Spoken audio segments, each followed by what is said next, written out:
Yo, what is good? What is up, people? It is Saturday. It is Wednesday. Yo, what is up? Saturday. Yo, I'm looking forward to the weekend, man. I'm so ready for hump day to be over, to get through the week and get to the weekend, man. I am already exhausted, and we're just through the middle of the week, man. So I was like, you know what? Freak it, dog. I am going to have me a live stream. I feel like going live tonight. I don't really have any particular topic I want to talk about. I'm just here. I've got Kingdom Hearts 3 playing in the background. Just to have something going on besides my lovely voice. What is up, Tevin? What is up, my man? How you doing? Yo, what's up, Extra Hero? Merry Christmas. Yo, man, Merry Christmas. Let's get it, dog. Merry fucking Christmas to you, too. Damn, Time son. is a construct. That's right. Listen, there is no holidays. There is no weekend. You're right. Time is just a continuum. No such thing as lunchtime. You can eat lunch anytime. That's right, dog. That's right. That's right. It's all just a continuum. Oh, How man, you doing, I'll tell sir? you what. I'm tired, man. I'm so tired. I'm so tired, dog. Like I don't know. This week I've just like I actually took I took a sick day yesterday, but it wasn't just because of exhaustion. I had a stomach virus yesterday. Oh, And yeah, it's going around bad in my area. It's going around real bad. There's a lot of people getting a stomach virus. But yeah, it's going around real bad. But I like sick days, but I don't like real sick days. yeah, no kidding, dude. And like I felt bad because I was like, damn, like I need to do something, make a video stream, right? Do something. But I couldn't, man. You know, it's just between that and going to the bathroom and no. It was just I didn't hardly eat anything. I went out and I got some flavored ice. That's about it. So yeah, it was not fun. Tevin asks, have I caught up to the One Piece manga? Yeah, I've been caught up. I've been caught up for a while. I got caught up when they were in the Dressrosa arc, and it took me like 2.5 years to catch up on everything. But no, I've been caught up. Like I'm doing reviews, Tevin. Like I've got reviews out on the channel. Go check them out. But yeah, I started doing reviews recently of One Piece. But no, I read One Piece every week that it comes out. Now, is flavored ice what you call snow cones? No, it's when I say flavor ice, I mean it's like in a cup. Yeah. And it's like each box has like 6 or something, and it's similar to a snow cone, I guess, but it's more like a thick icy, I guess you would say. You know what I mean? Yeah. But no, I got like the one that had like the blue raspberry and the cherry flavors. Do you get it from a store or a person? You can get it from the store. Oh, okay. Yeah. No, I didn't feel like dealing with people yesterday. Screw that. Tevin says, just fine recovering from a 2-week training trip I went on. 2-week training. Are you in the military, Tevin? So what's up, Extra Hero? What you been doing? I'm in trying to enjoy my last month of freedom. Well, that makes it sound like I'm about to go to jail. Yeah, what the I'm hell about did to you start a new do? job, so Oh, so enjoying my last month of freedom. I mean, are you looking forward to it or? Yeah, I'm looking forward to it. I think it's something I've been wanting to do, but I also want to start a YouTube channel, like a proper one, All right, here we and I go. want to That's get what I'm that talking started about. before I start this new job. Mm-hmm. Just because, so I watched this video about how to quit your 9 to 5. Now it's weird that I would be watching that right before I start my 9 to 5, already not setting me up for success. But I was watching that, and it was about this YouTuber who he reviews e-bikes, and Oh, okay, yeah. he got one of those jobs where you can work them at home, and then he says the key to that is first you first you get really good at your job, and then you you you take a lot of the time that you take, like, ultimately you're going to end up taking like 2 of those hours to, like, basically just make YouTube videos while you're on the clock. Mm-hmm. You don't want to do them all in a row. You want to split it up to like 10 minute and 15 minute. You want to learn the system so that you can basically take advantage of it to basically transition into doing what you really want to be doing. So I'm thinking about Yeah. Look, man, if you can find a way to get out of the 9 to 5, do it because the damn thing's a trap. it. It is. It is. I mean, it's. I mean, it's an outdated system. Yeah. Well, yeah, and it's always struck me. In this video, he was like, I just realized how much time I was wasting, Oh and yeah, it's sort of a gut punch once you realize that a yeah, lot of this is just wasting time. You're just yeah. wasting your time. People, I've heard people say that if they win the lottery, they would still work. They would still do their job. And I'm thinking to myself, if I won the lottery, um, no, absolutely Yeah, not. I Um, think TJ Laser says he'll keep working, but we know he has a creative job, so yeah. Well, that's not that strange. that's different. Like if you're doing something that you love, it doesn't really feel like a job. You know what I mean? Right. Plus, TJ Laser lives in a different country, and we live in Yeah. America, to where you know apparently our only value as a human being is as a worker, and that's it. Yeah, that's why we tie the health care to it. Oh God, Jesus, man! In case we ever forget. I tell you what, that is again another. It's another outdated system because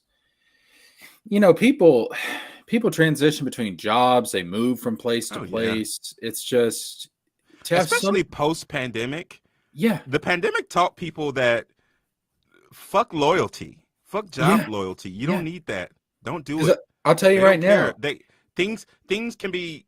Things can change from the next week to the next. Hmm. You have little power. I used to work at Best Buy before the pandemic.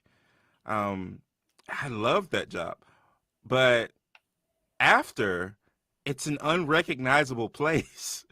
Oh Like, yeah, I wouldn't recommend anyone work there, shop there, anything, which is dude, such a drastic change because the way they behaved. dude. Uh, I'm telling you right now. Um, when it comes to when it comes to when it comes to a job, you may have loyalty to your job, but I can tell you this right now: your job has no loyalty to you. no, no, don't believe the hype. No, don't. Don't don't believe that. Oh, we're family. Well, Yeah. well, Hmm. family members murder family members all the time. That's right. That's right. There's a well, if they didn't, shows like 48 Hours in 2020 would not still be playing right now. So Right. So every you're saying Friday. those murders were for the greater good? No, I'm not saying they're for the greater good, but I am going to watch them every Friday, and I'm going to be entertained the shit out of it. But um, Which one is that? Is it 2020 or it's the one on NBC where you got that old guy and he's got that voice and he's like, but you see, things weren't as they appeared. It's like I love the way he talks. Like it's just like he's really enjoying it. I mean, I'll it's tell you what. As a kid, I was terrified of those like those unsolved mystery shows. oh yeah, yeah. I hated those because it was clearly not fiction, and it was clear that a lot of these people were never caught. Oh so yeah, could but the, so could be your neighbor. It's like that song. I always feel like somebody's watching me. It's like it's like yeah, they could be outside. yeah. Uh, Yeah, I mean, the sad truth is, there's murders that go unsolved all the time. yeah. There's active serial killers that we haven't found yet. Yeah, I mean, I wish it was like Law and Order where everything gets tied up in a bow in an hour, but that's not how it works. Um, which again, just like with the healthcare system, the economy, everything else in this country, the justice system is again very outdated. Ooh, don't get me started. Yeah, I trust me, I know. I can go on a tangent about it. It's very outdated. We're the camera angle is fucking me over right now. Stop it. No, it's I don't know, man. Like there's just the thing is though, it's like we obviously have outdated systems, but there's so many people that are so brainwashed right now into just going along with it. And like I know this one guy who he could use some health care. He needs to go see a doctor, not seen a doctor in years. Yeah. And he can't afford health care. But yet he won't vote in the way that would give him Right. Yeah. universal health care. And I'm just like, it's like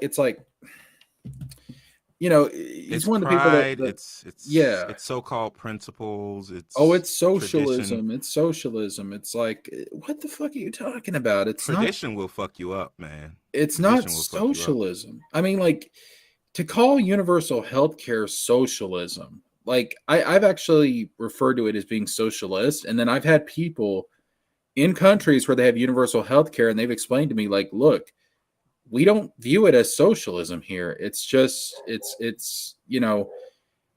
just this recognition that the free market cannot do everything. It's not the best place for everything, and healthcare is not the place for it. The free market is Yeah. a wonderful thing if I want Toyota and Ford competing for my money, and they need to give me the best possible truck or car or whatever that I want. Apple That's versus Android. yeah, It helps both. yeah, but not in a situation where I need to go to a doctor to live Right.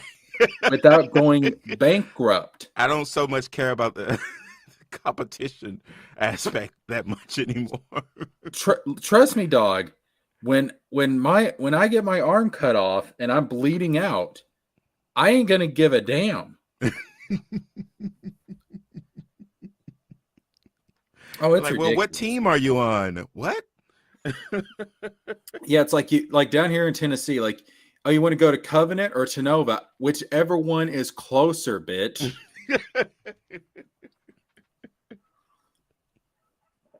Probably Covenant because I've taken over the damn place as far as hospitals go.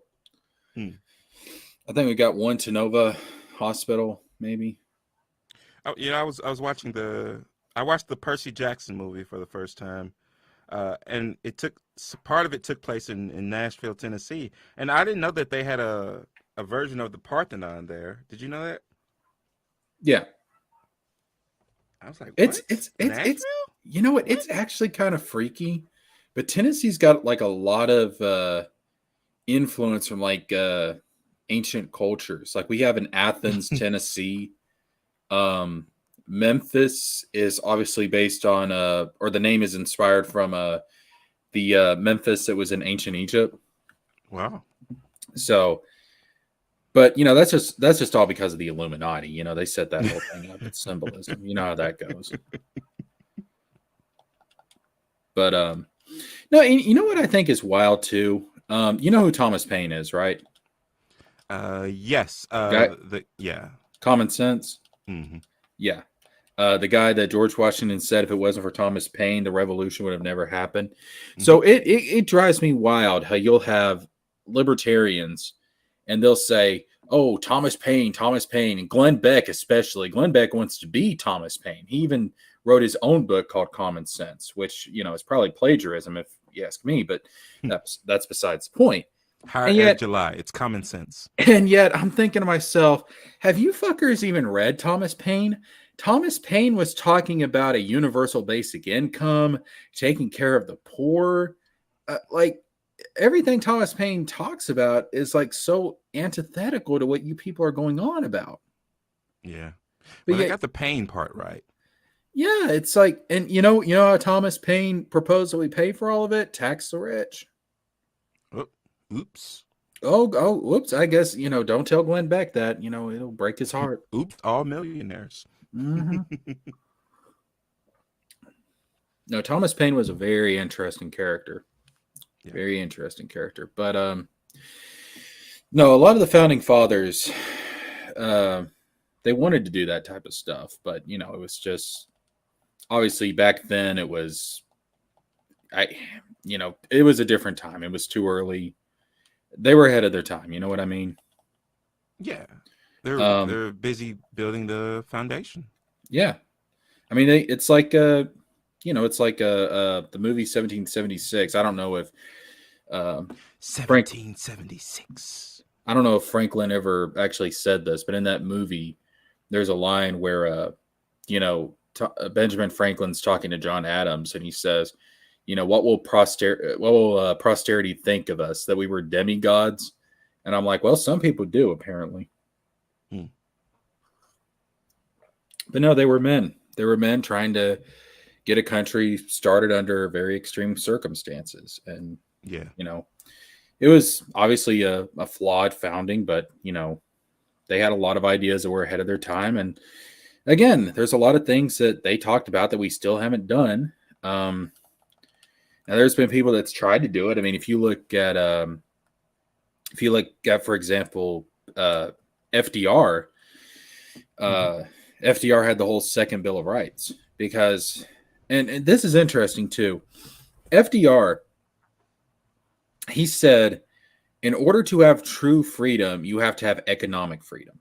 And in his Second Bill of Rights, there was going to be universal health care, uh, free education, um, a right to housing, a right to a good job with a livable wage. And if he would have got that passed, I mean, we would have been in a much better position today. But Now, some of these things other countries have actually picked up, like the mm-hmm. Netherlands. In the Netherlands, like you have real job security there. Yeah, Like it's first of all, it's really hard to get fired, but yep, also they make sure you're straight when you get fired. mm-hmm. So Yep. The way FDR was going to do it is basically if you couldn't get a job in the private sector or if the private sector was screwing you over, there would always be a federal job available for you. yeah, So that would kind of scare your employer into being like, well, shit, I better treat these people right because they could right. just Give go, them an incentive. yeah, they could just go down to City Hall or the courthouse or wherever and they could get a federal job. And, then I've got nobody to work for me. Yeah, So, but that would be competition, extra that's hero. some cool competition. And God, we can't have that in the free market. Oh, no. Mm-mm. Can't have competition. Dirty, dirty. But no, I forget who said this, but I remember hearing a quote once that FDR's second Bill of Rights was America's greatest export. A lot of other Mm, countries adopted it, and we just wow, haven't. that's that's a gut punch. Yeah. Oh, it is. Remember, FDR was president. What the 30s? That's kind of it's almost like third world countries where they export stuff that they can't have themselves, even though it's from their country. Yeah, Wow. and we could afford it. I mean, we can afford Yeah. all of this. Anyone that tells you otherwise is just, I mean, they don't understand economics. Like, they really don't understand economics. Tevin's asking which Kingdom Hearts is in the background. This is Kingdom Hearts 3, sir. But no, like we could afford all this. I mean, Yeah. it's just, I don't know. It's just, and the thing is, it's not even a right or left thing, because Richard Nixon, of all people, proposed a universal healthcare system. Mm. So it's not even a right or left thing. If you go to other countries, their liberal parties and their conservative parties, neither one of them are trying to destroy their national healthcare Yeah, system. they got better shit to debate about Yeah, than it's like, the fucking foundational shit. yeah, it's like, this is not a conservative or a liberal thing. This is what they call in other countries common fucking sense. Yeah. It's They're just, like, no, we've already moved beyond that chapter. yeah. Because let's see, when did England come up with their healthcare system? It was what, the 70s, I think it was. And Canada was, I want to say Canada got one in the 80s. So I mean, and it works time and time again. It works. Have you ever heard of an expat? Yes. Person who leaves the country for Yeah. good. I have heard some wild stories, dude. There was this one girl, she went over to England, and her friend, I think her friend was a diabetic or something, and she started having some kind of reaction. Hmm. I forget the exact details, but everybody there was saying, "Oh, we need to call an ambulance." And this girl from America was afraid to call the ambulance because she didn't want her friend to have to pay for it. Oh, yeah. And the emergency people, when they got there, the paramedics, they asked this girl from America. They were like, "What are you freaking out about?" She's like, "Oh, I don't want my friend to have to pay for this ambulance." They were like, "What What? the hell are you talking about? You don't pay for an ambulance. What are you talking about?" Is And your like, friend that trying to was, buy the ambulance? yeah, that was just such a shock to her, man. It was, It's like there's better cars. yeah. It's like, why would you want to buy an ambulance? Like, Oh, you want to run the red lights? yeah. Oh my god, it's just, it's wild, man. It's wild. And then, like we talk about the homelessness situation. Yeah. You look at Finland. Finland has almost eliminated homelessness You're saying completely. they're finished with it? Yeah. Oh, I see what you did. I wish I had a set of drums right here, right now, extra hero. But you know how they eliminated homelessness? They How'd they do gave it? these people a house. Huh. That's a pretty simple way of doing Yeah, what a novel concept. it. No, what they did was they built apartment complexes, and they provided this as shelter for the homeless, and the homeless didn't have to pay anything for this shelter. They didn't have to pay their bills for a while. Instead, they were given a period to where they could get a job and everything. And then even after they got a job, they only paid a percentage of the bills after a while. And this is over the course of like 2 or 3 years. This is happening because the government in Finland came to realize that it is much easier to get and maintain a job when you actually have housing instead of Mm, instead yeah. of the other way around, like we do here in the States. Yeah. And it's like, well, no fucking shit. Yeah. It's worked. I mean, it's worked fantastically. And see, the thing is, people always bring up, oh, we can't afford it. We can't afford it. In the long run, if you get these people off the street and you get them into a stable home environment and they are able to work, in the long run, they are going to pay that back. And what? Taxes. But if you have Yeah. them out on the street and they can't maintain a job because of their situation, then they're never going to become contributing members of society. Yeah. I mean, Tyler Perry was homeless, and now he's like very, very, very, very rich Oh, yeah. and pays a lot of taxes in Georgia. So, Oh, yeah. And giving in private fact, jets to Kenneth Copeland. That and putting up the Prince and Meghan Markle. Wait, Uh, is he? yeah, that's where they stayed when they were living in America, which I think they still are. Oh But I'm yeah, sure they yeah, got yeah. their own stuff now because now they this was before like the book deals and TV shows and stuff. Right. But it's crazy that literal royalty came over here and lived in the property of a former homeless person. That is wild. So and so and so if our homeless people can turn into that, that's better odds than the lottery. We need to invest in these people. Yeah, dude, it's just which I have a theory on this. I think it stems back to the Puritans when they first came to the United States, because one of their doctrines was if you're wealthy, if you're successful, that is proof of that's like divine evidence of your morality. So if you're poor and you're not well off, then you must be a bad person. Again, tradition will fuck you over. And I think we have carried that to every aspect of our society. Um, to where now, we punish people for being poor because we view them as being less than from a Yeah. moral standpoint. It's a weird human nature thing. Uh, Honestly, even when immigrants come here, they sort of look down on our poor people. So Yeah, it's a it's it's a it's weird it's human nature thing. it's weird, and I of mean, course, everyone wants to feel better than someone else. So I get that, but I've never understood that compulsion.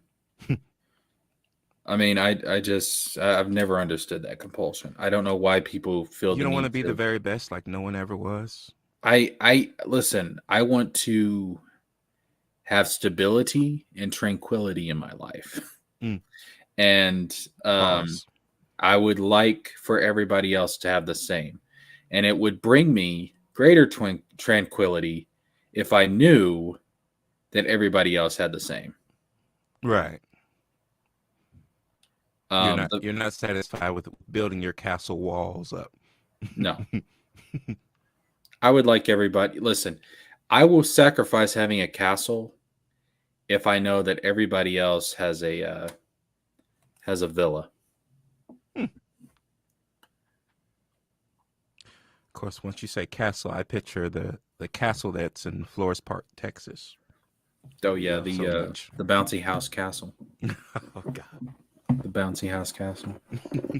I mean, look, even with Eric July, like I don't want Eric July to be homeless. A mental institution is also a form of shelter. Um, but no, like I I don't want don't. him to be homeless. We want him to live in his warehouse, which is the same thing he wants. Yeah, exactly. I mean, he already does that anyways. Good for him. Um, no, it just blows my mind that in 2024, like we're still having these debates, we're still having these issues when we could solve all this pretty easily, actually. It's just an attitude thing. It's a cultural thing. Yeah. Other countries, other cultures are already doing this. They're already fixing these problems, um, in their own way, and we're decades behind. Yeah. Tevin asked. Well, Tevin said he's excited to see Deadpool versus Wolverine. What about you, sir? Very much so. Hmm. Very much so. Uh, I wish I could have done a live reaction to the trailer, but the thing is that I'm worried about copyright. Why hasn't YouTube fixed this? Like clearly, it's a net positive for everyone involved if I people don't are get able it, man. to live react to trailers. Literal ads. To me, it's like That's the foundation of Google. to me Search and ads. to me, it's like a trailer should be considered not obviously not the characters themselves, and the movie itself is not public domain, but the trailer should be because it's released publicly for free. Mm. Like anybody should be Yeah, able to react to this. yeah. It's I don't understand it.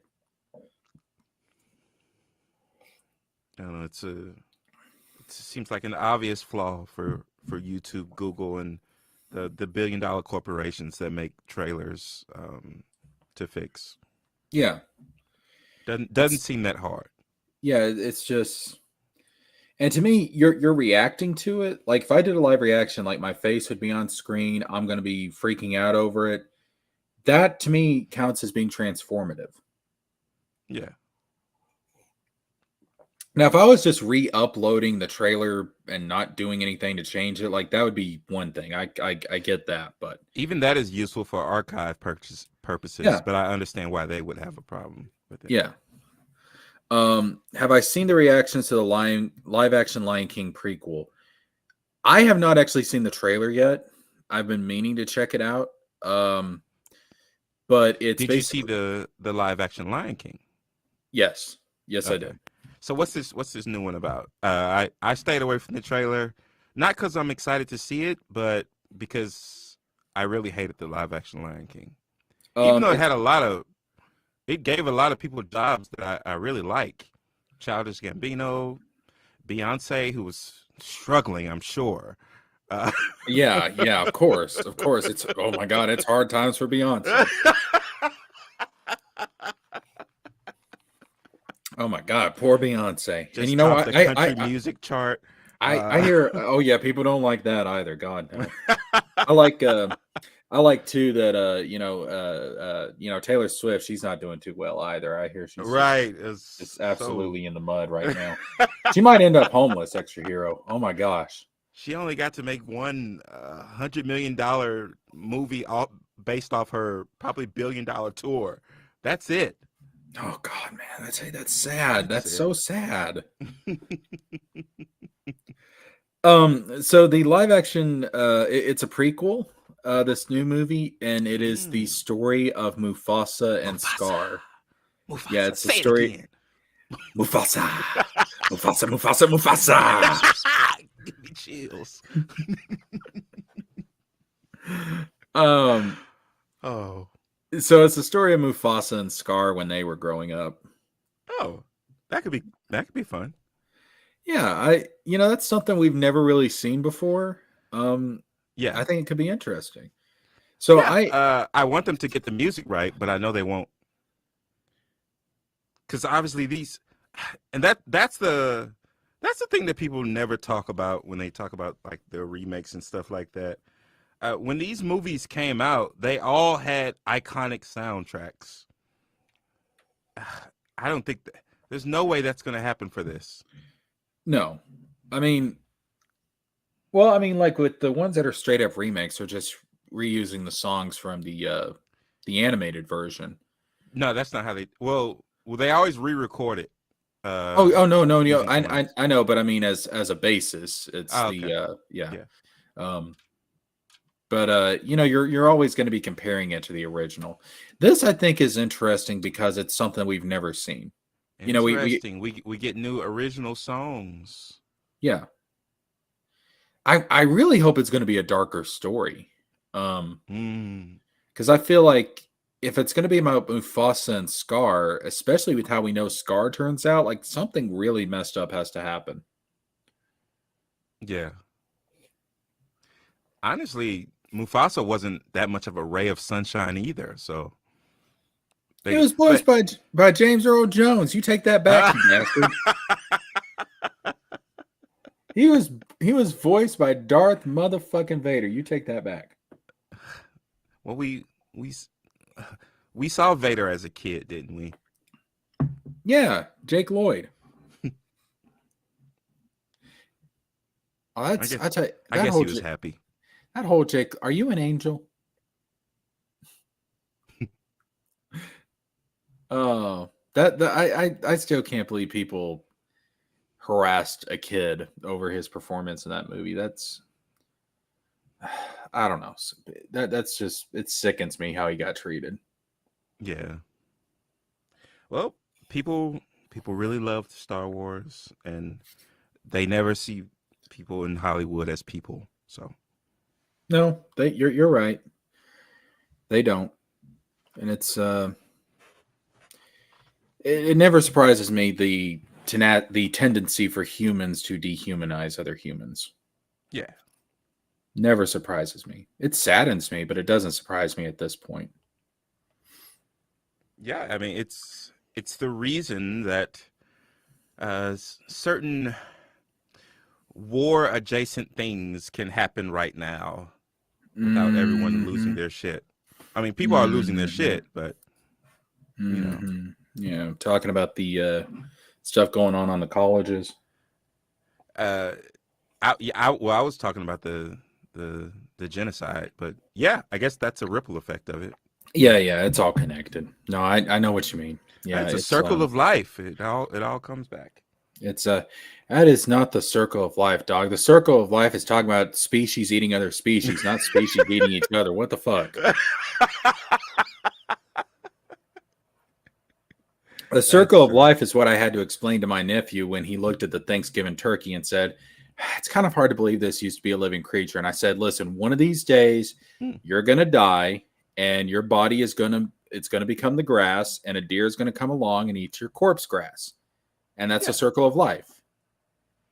You eat the animal today, and when you die, you provide nourishment for the animal later. That's how it works." yeah. And before that, the maggots will devour you. Mm-hmm. Ain't no one getting out of this in one piece. You will One be Piece. eaten, That's a and that's a you that's a nice ad you just inserted there for your One Piece reviews. yeah.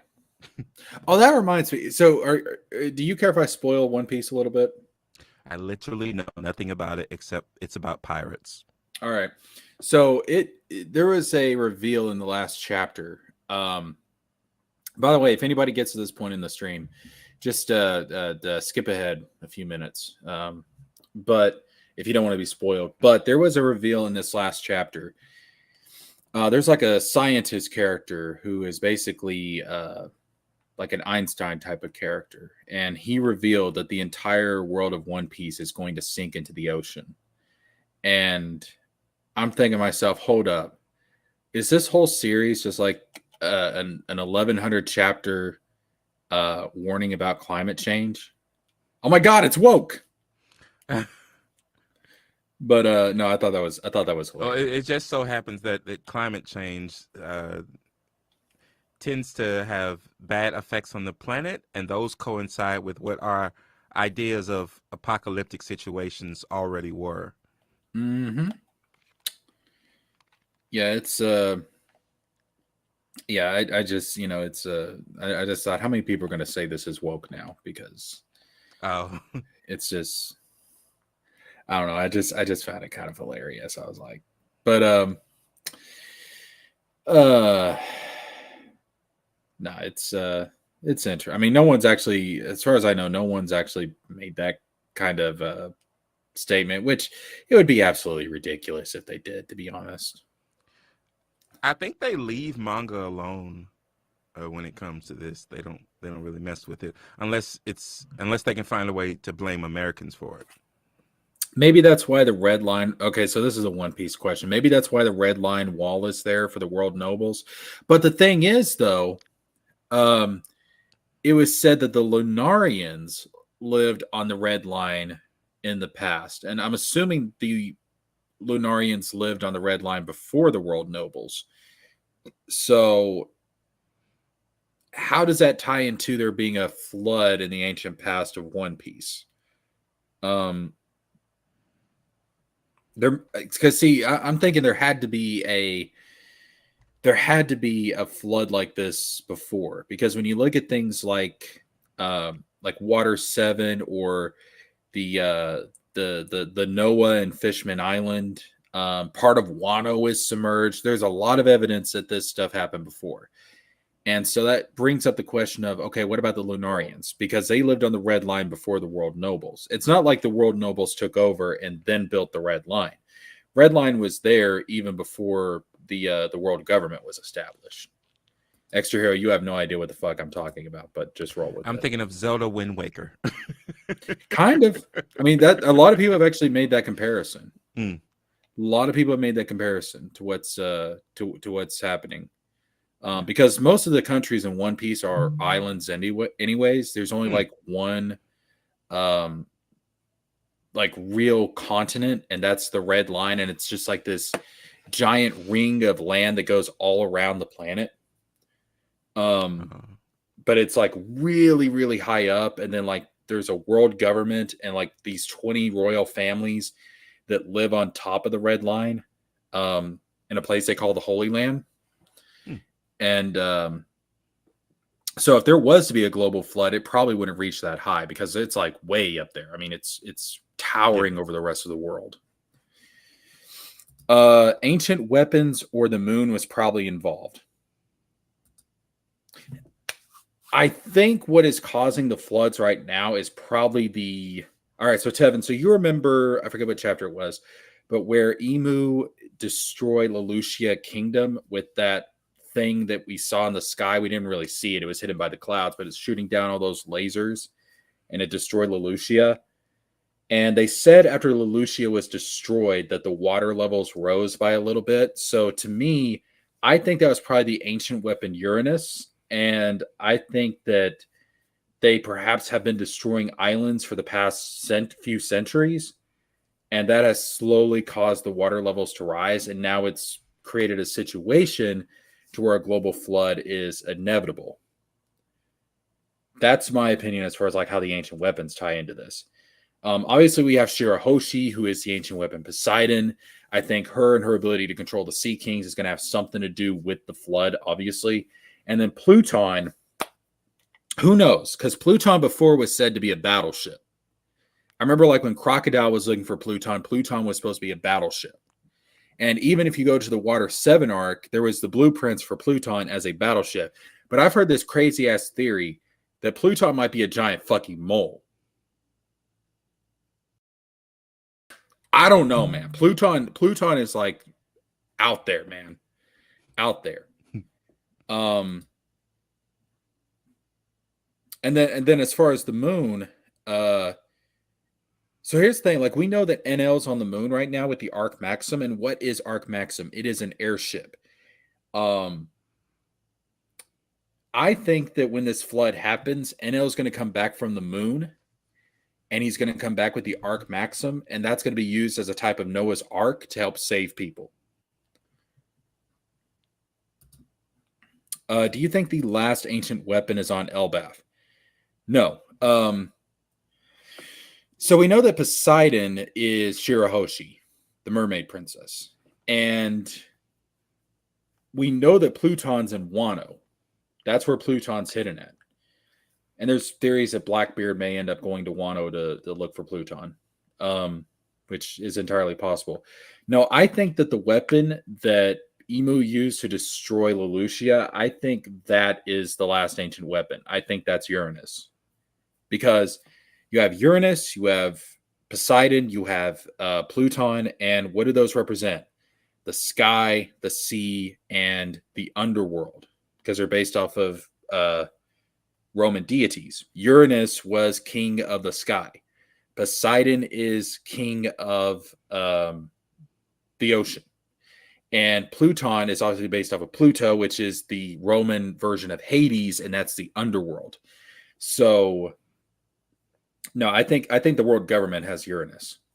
I think they have Uranus. Frankie burned the blueprints at Water 7. Right. But that the blueprints were to make a new Pluton. Like the original Pluton is in Wano. Because we learned that at the end of the Wano arc. It's buried in Wano. That's the original Pluton. The blueprints were to build a new Pluton.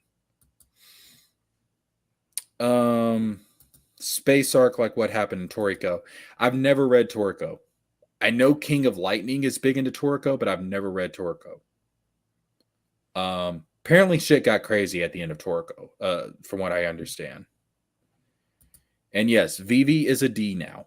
Vivi is a, which to me, that So here's the thing. I know there's a lot of speculation over who, like, if we're going to get another Straw Hat crew member.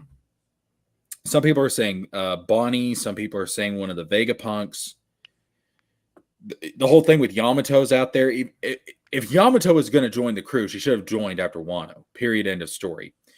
I don't think we're going to get a new Straw Hat. I think Vivi is going to reunite with the crew at some point, and I think Vivi is going to be the final member. Like, she's going to become a member of the Straw Hat crew. She technically is, but she's actually going to be on the ship going with them to places.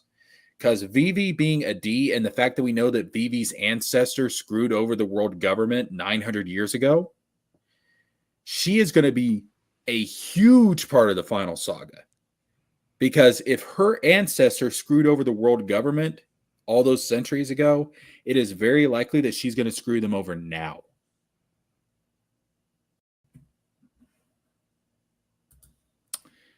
I was thinking Yamato is going to join the crew during Wano, but Oda blueballed us. Yeah. I mean, listen, Yamato should have joined the crew. I agree with that. And I think that was our last chance to get a new Straw Hat member, because we're in the final saga now. If some new character just comes out of nowhere and joins the crew, it's going to feel random as all get out. So I don't think that's happening. I think the only person that's joining the crew at this point is going to be Vivi. Now, I think Yamato is going to be involved in the final war. I think every kingdom that Luffy has come across is going to be involved in the final war. But I don't think she's actually going to be on the ship going with the crew. I think that's going to be Vivi. And it would make sense because we all know who Vivi is. We've known who Vivi is since Alabaster. All right, Xer, what do you think about the end of One Piece? What do you think is going to go down? I'm just listening and learning and trying to put together a story in my mind based off of the seemingly random things, random words that I'm hearing. No, sounds interesting. There's an ancient government. There's ancient weapons apparently. So Yeah, there's like 900 years ago, there's like an entire 100 year period of history that is just wiped from the history books. It's known as the Void Century, and it was during that time that 20 kingdoms came together to fight another ancient kingdom that was like a global kingdom. And these 20 kings, they overthrew it, and those 20 kings ended up forming the world government of the current One Piece world. But the current world government's like corrupt as shit. I mean, they even have a thing called the Empty Throne. This is how wild it is. So they have this thing called the Empty Throne. And before the Empty Throne is the swords of the 20 kings. And no one's supposed to sit on the Empty Throne, because the idea is that all 20, the descendants of all 20 kings are supposed to be equal in the world government. So we got that revelation, and then at the end of that same chapter where that was revealed, you get this silhouetted figure walking into the throne room and sitting on the empty throne. So there actually is a world ruler, and his or her name, we don't know if it's a boy or a girl yet. His or her name is Emu. And so yeah, there's like this shadow ruler behind everything. But yeah, the world government is corrupt as shit. And of course you have pirates who are, they're enemies of the world government. They're, the world government's trying to eliminate them. But it's setting up to where the main character, and the main character, Luffy, it turns out he's actually like this, he's got like the powers of this ancient sun god, and he's doing like some Looney Tunes stuff. I mean, like, that's not even an exaggeration. Like, he's gotten so powerful now. There's this one character called Kaido who threw a lightning bolt at Luffy. Luffy grabbed it and turned it into rubber. Oh. I mean, he's doing some crazy Looney Tunes shit. Some Majin Buu shit. Yeah, it's wild, dude. Like, he can change the environment. Like, it's like some straight up Looney Tunes shit. It's so much fun to look at. I mean, like, this dude Kaido could turn into a dragon. Luffy grabbed him and like turned him into a jump rope. Like, was just skipping rope with this guy. It's ridiculous. Yeah, exactly. Luffy got Toon Force in Gear 5. That's exactly what happened. Luffy got Toon Force. And like the Gorosei, who are like the 5 people that are directly under Emu, like they even say, like the power of Luffy's Devil Fruit is the most ridiculous power in the world and represents absolute freedom. What is my favorite kind of hockey? Um, I mean, I'm gonna say Conqueror's hockey. To be honest with you, I mean, it's just every character that we've seen with Conqueror's hockey is just fucking ridiculous. So I just got sent a link about 30 minutes ago with some American football players playing on a hockey rink. So that's my favorite kind of hockey.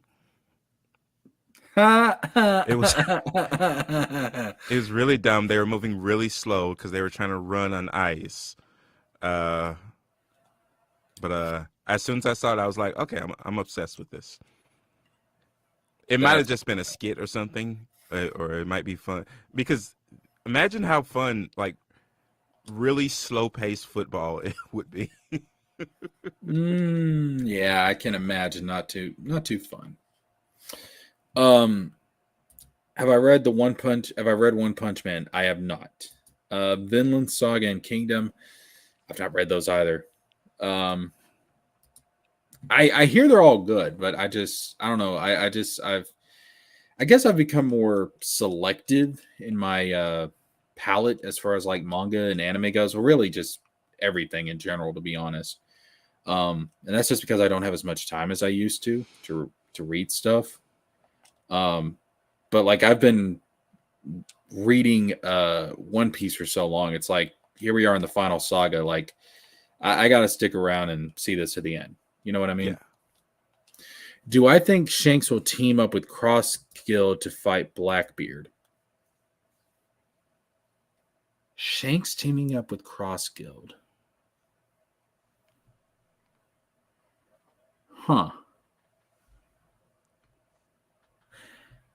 Probably not. I think Shanks and his crew will probably have a Davy back fight with Luffy's crew. And that may even happen in Elbaf because Elbaf is under Shanks' control. Because I do think Shanks is going to fight Luffy.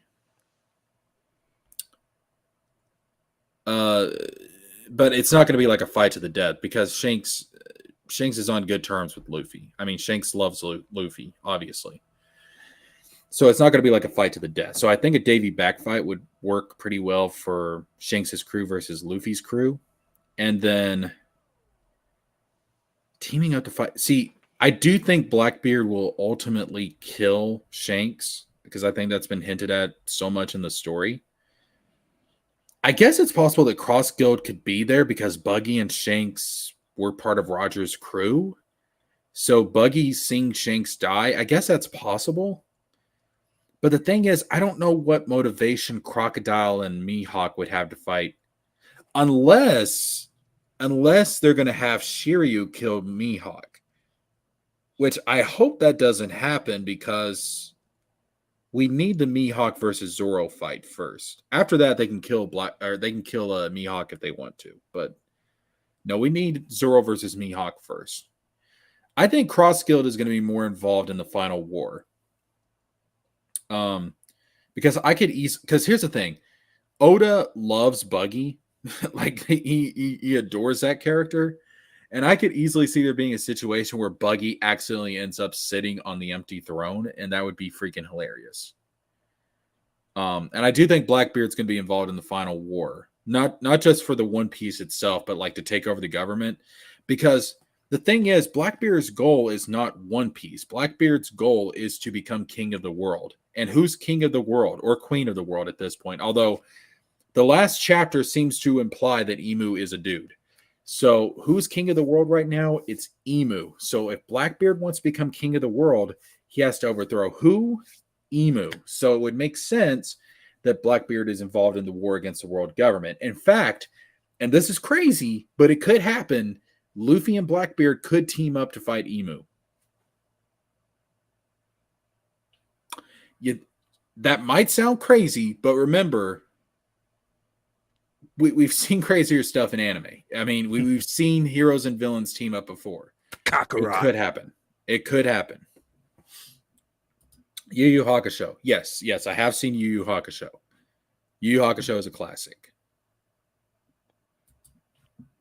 I grew up with Yu Yu Hakusho. I'm getting my ass kicked. What animes have you seen, Extra Hero? Digimon. Digimon, Yu-Gi-Oh! Just the basic starter kit. Oh, we got to upgrade you. We got to get you on that DLC pack. You just touching the surface, my boy. Yeah, it sounds interesting. Yeah, you just touching it the has surface. to be so popular for a reason. So yeah, I think the best thing about One Piece, honestly, I think it has some of the best world building I've seen in a story period. Yeah, I mean, it's the world from building is hearing you freaking talk about it fantastic. just now, I can tell that they put a lot of work into the world building. Yeah, it is. It's insane, dude. I think Oda. I think that's where he excels is the world building. I mean, it's like J.R. Tolkien levels, to be honest with you. Have I And seen the? it's cool that even though this series has so many fans, no one is sure how it will end. No, Well, it doesn't seem like anyone's sure. no. There's so many theories out there. Like we don't even know who the final villain's going to be. It could be Emu. Some people think it's Blackbeard. To me, I think it's either Emu or Blackbeard. I mean, some people say Akainu, but I don't see that. I think honestly, I think Akainu's going to be Sabo's fight. I don't think Luffy's even going to fight him at this point. Akainu is a character that killed Luffy's brother. So that's why some people are saying it might be Akainu, but no, I think it's going to end up being Sabo, who is Luffy's other brother. Quick question. So Luffy is a pirate, and he has his own crew. How many other crews are there? There's countless. I mean, there's pirate crews all over the world because they actually live in a time known as the Great Pirate Era. The way it got started, there was this captain called Goldie Roger, and he actually found the treasure known as One Piece. And when he was executed, he told everybody before he was executed, he told the entire world, he said, I left my treasure in one piece. It's yours for the taking, but you have to find it first. And from that point forward, there has been pirates that have been traveling the world to find Roger's treasure. And whoever finds it will end up gaining the title of King of the Pirates. I left my treasure in one piece. Doesn't that just mean that it's a solid thing? Well, see, that's the thing. No one knows what the One Piece is. There used to be this whole theory, oh, it's going to turn out that the One Piece is actually the friends we made along the way, or it's a journey or something.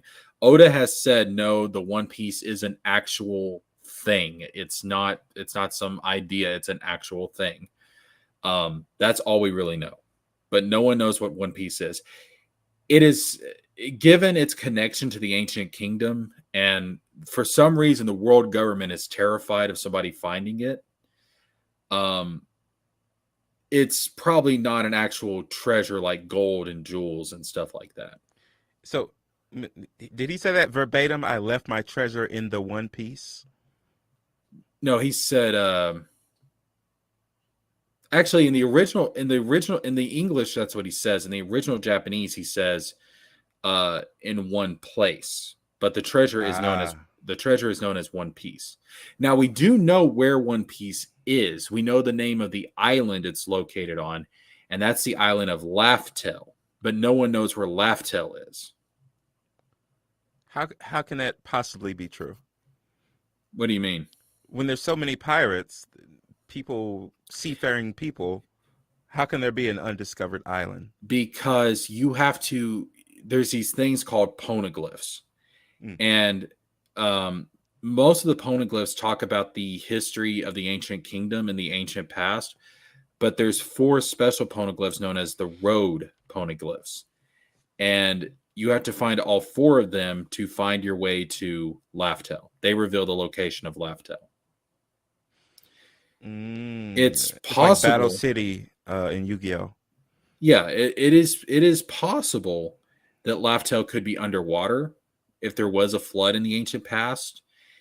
It's also possible that Laftel could actually be on the moon, because the moon has some kind of significance to the story overall. Um, there's a character called Enel that traveled to the moon early on in the story, and he's been doing stuff up there. He found like these robots up there, like the civilization of robots. There's a race of people known as the Lunarians that came from the moon. So it could be possible that Laftel's actually on the moon. It may not even be on the planet.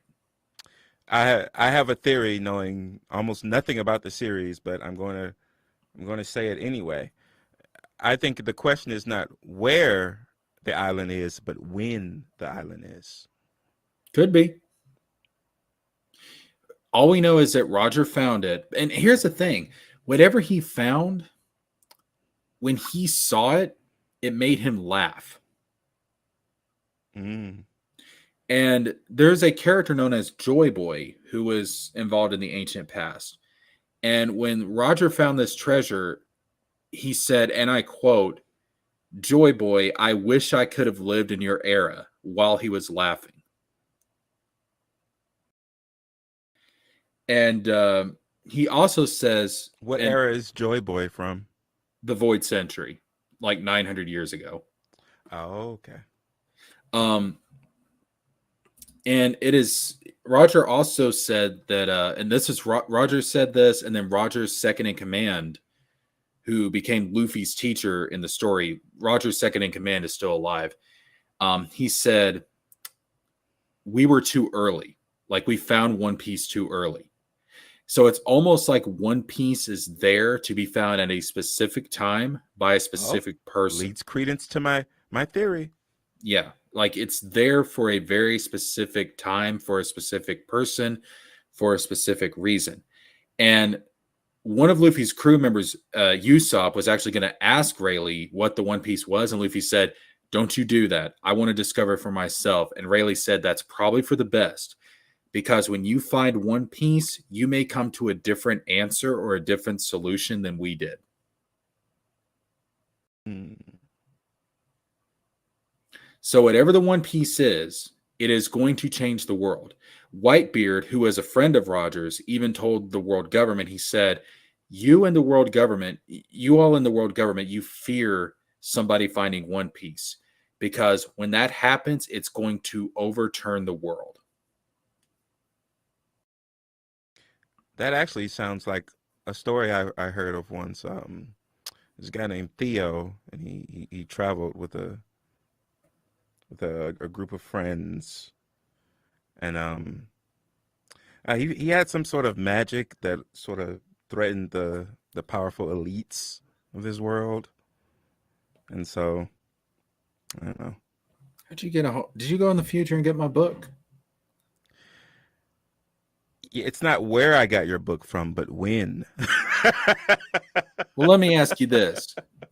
Did it become a New York Times #1 bestseller? Obviously. Okay, good. Thank God. I'm rich in the future. I got something to look forward to. The One Piece must have a hoard of treasure, but there's probably other stuff there from the Void Century / Ancient Kingdom. Um, there probably is like treasure there, like what we typically think of as treasure, but like the actual One Piece itself is going to be something bigger than that. I could see a scene where they get to Laugh-Tale, and Nami, who is one of Luffy's crewmates, and she's obsessed with treasure. I could see her like finding like a bunch of gold and jewels and stuff, and she's like freaking out and excited and everything because that's Nami. She's a gold digger. What do you expect? Um, but then like they go into like deeper into the chambers or the caves of Laugh-Tale or whatever it's going to be, and there's like the actual One Piece, like the actual treasure that matters. So the Let's guy who found the guy who most recently found the One Piece, his name was Goldie. Goal D Roger. Goldie Roger. Okay, Yeah, and he there's laughed when he yes, found it. yes. So let's think about why someone would do that. It would be because it's either something worthless or something he recognizes. That's possible. I don't think it's going to be. I don't think it's going to be something worthless. I think it's going to be. I don't know. It's got to be something just When I say completely worthless, I unexpected. mean worthless as in like in the traditional sense, Oh yeah, like it could be yeah, like it could be like instructions or like a prophecy or something, but not like something that you could like sell. right. Um, no, I don't think it's going to be. I don't think it's going to be like So we an know it has to actual. be something that he recognizes then. Yeah. So Because do see the we thing. know a lot about Mr. Rogers' life? Yes, quite a bit actually. So Mr. Rogers' he neighborhood? he He had a train. so like the straw hat that Luffy has, like his signature straw hat, that Mm-hmm. was passed down from Goldie Roger. That was Roger's hat.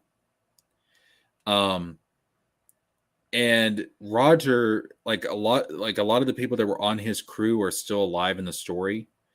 One of them being Shanks, the person that actually gave Luffy the hat. Another one is Buggy the clown, who uh was friends with Shanks on Roger's crew. There's also Silver's Rayleigh, who was the right hand man of Roger and trained Luffy. There's also a character called So Scopper Roger Devon. didn't die that long ago. Let's see, how old is Luffy? Luffy is, I want to say 19 or 20. He died before Luffy was born. Um, Shanks was a kid when Roger died. Hmm. So it was probably maybe 25 years ago. Oh, okay. Yeah. But no, in relatively, no, he's not been dead that long. Um, when you look at the entire history of the One Piece world. Gotcha. Um, but see, he before he was executed, he turned himself into the government because he was actually dying of a disease. So the story thus far in One Piece, does it make sense? Like logical sense? Like certain things happen and they lead to other things, but they make sense. Yes. Ah, so There are things this that makes people think that they can accurately predict what's going to happen then. yes, Okay. because One Piece started in 1990. When did One Piece start? I want to say 1999, maybe. So it's been going on for a while. There are things from the first arc of One Piece, like the early days of One Piece, that are still relevant today, that are actually more relevant today than what they were back then. There's things that we thought that weren't important that turned out to be very important. Every detail in this story has some kind of significance. Where are Luffy's parents? Luffy's dad is actually the most wanted man in the world, and Wow. he is the leader of a revolutionary army that is working against the world government. Hmm. Luffy's mom has never been spoken of in the entire series. Shut up. She is one of the biggest mysteries. I think she's the key. The speculation is that the reason Luffy's dad is going so hard after the world government is because the world government was somehow responsible for her death. Hmm. But Luffy's mom is one of the biggest But we don't mysteries. even know that she's dead. No, we don't. Hmm. We have no idea. We know nothing about Luffy's mother, and Luffy I doesn't talk guarantee about you her. she has something to do with the reason why why Goldie laughed. Well, now Because she would have been alive, right? At that time? probably now I Goldie Roger is not blood related to Luffy as far as we know. Right. Um, but Goldie Roger's son was adopted by Luffy's grandfather and was raised as his brother. Hmm. Because Luffy's grandfather was actually the rival to Goldie Roger. Hmm. They were rivals, but they also had a respect for one another. And because they had that respect for one another, Luffy's grandfather was actually the only person that Roger trusts to take care of his son. Gotcha. But yeah, Luffy's family is still kind of a mystery outside of that. Baki in the chat said hello. Yeah, what's up, Bucky? What is up, Bucky? But yeah, there's so many theories out there about Luffy's mom. It's crazy. And see, the thing is, like, Luffy doesn't really seem to care that much. Because, like, even when, like, he didn't even know who his dad was until his grandfather explained it to him. Because his dad just wasn't around. His dad was doing stuff with the Revolutionary Army. Yeah. Well, I mean, Ash from Pokemon never talks about his dad. So Did they ever reveal who Ash's dad actually is? absolutely not. So even though Ash is no longer the primary character, we still don't know who his daddy is. Nope. I swear to God, man, that's ridiculous. That should have been the plot point in the finale. But also, so Ash's in-game counterpart, which we would call a guy named Red, yeah. We don't know who his dad is either. So, well, Red's whole thing is Red's not been hanging around. Although I have a theory. Okay, who do you think his dad is? Stay tuned to my new YouTube channel to find out. Oh, I bet you're going to bring up the Giovanni theory. Close, but no. It's someone who was Giovanni's best friend. Giovanni has friends. In the story I tell, he does. No, it wasn't the Persian, was it? Ew. Again, close. Oh, the Persian banged the Persian bang Ash's mom. No, but the Persian is involved in certain things. I'm gonna tell stories. It's gonna rock the world. Yo, I did when they ended Ash's story. Did they ever like is Team Rocket's like I know like obviously Jesse James and me out there's still a thing, but like the Team Rocket organization, does that still exist? Yes. So Giovanni is still out there doing shit. Yep. Okay, what did the finale actually accomplish? So we don't know anything about Ash's dad. Team Rocket is still a functioning organization. What the fuck actually got accomplished over the course of the past 25 years? So the main purpose of the finale was basically just fan service to have us revisit old characters, which I enjoy a lot, but I don't watch the Pokemon anime. I'm not drawn to that story. That's why I had to create a story of my own. But it was mostly him basically getting to win a worldwide tournament, and because he often loses tournaments. That's great. And this time he won. That's awesome, but I need more than that. Ash, I'm happy for you. I'm going to let you finish. I'm happy you became a Pokemon master. But no, and that's the thing.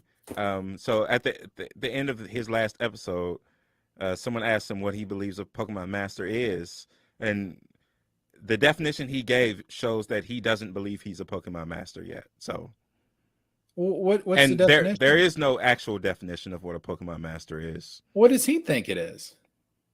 I forgot. He said something stupid. I think it's like being friends with every Pokemon. It's something really, really cheesy and lame. Has he actually met every Pokemon? You know what? Now I'm pretty sure that's exactly what it was. No, he hasn't, but that of course gives him more reasons to keep going. We just won't be watching that journey. So he's not actually a Pokemon master. We don't know who his dad is, and Giovanni is still running a terrorist organization. What Yep. the fuck got accomplished in the last 25 years? That's a great question. He met many friends along the way. Is that good enough? Motherfucker, if I were in to see him make a bunch of friends, I'd go watch Fairy Tale. Shit. Hold up. So, wait a minute. Did he at least get laid? No, he's still 10 years old. I don't know what the laws are in Kanto. I mean, listen. Nowhere in the Pokemon world is it okay to. This dude had Misty, May, Dawn. Mm-hmm. I forget who else came after that. Who else was Serena. after that? Serena. Who's after that? It's Iris. Iris. Who's the count the Alola one? Who's the X and Y girl? Who's the X and Y girl? That's Serena. Oh, okay. Was that the one that's his childhood friend? Yeah, the one that they retconned to be childhood friend. Yeah. Well, not even childhood friend. They met at a summer camp once. Shit. But she had like a crush on him. She caught feelings. Yeah. Yeah. She got moist. So did he end up with any of them? No. What the fuck? They're all friends. I never thought about it like that. But this guy is surrounded by so many girls in his life, and he couldn't even get one. Oh no! Many of these girls had their lives saved by him, and still. Oh my god! But and no, and one of them has been moist since summer camp for this guy. What the fuck? You're not even talking about the water type. Oh fuck, dude, that's wild. He's just one of these Japanese characters who are like oblivious when it comes to anything romance. Oh, Ash, get laid. What are you doing? He's trying to become a Pokemon master with his very arbitrary definition, which seems impossible, but it gives him a reason to never stop. Now Tevin is saying that thought Ash had a child after the time skip. Was there a time skip? So he doesn't. Fuck me, dude. That's wild. That is. Not have a child. The new anime features totally different kids. People theorize that the girl is a child of his, but I think it's just a theory. You can't have theories anymore because Matt's gone. That is insane, dude. That's so. Giovanni is still free. He's not in jail. Yep. Ash's dad is still going to the market picking up cigarettes. Yep. Ash never got laid.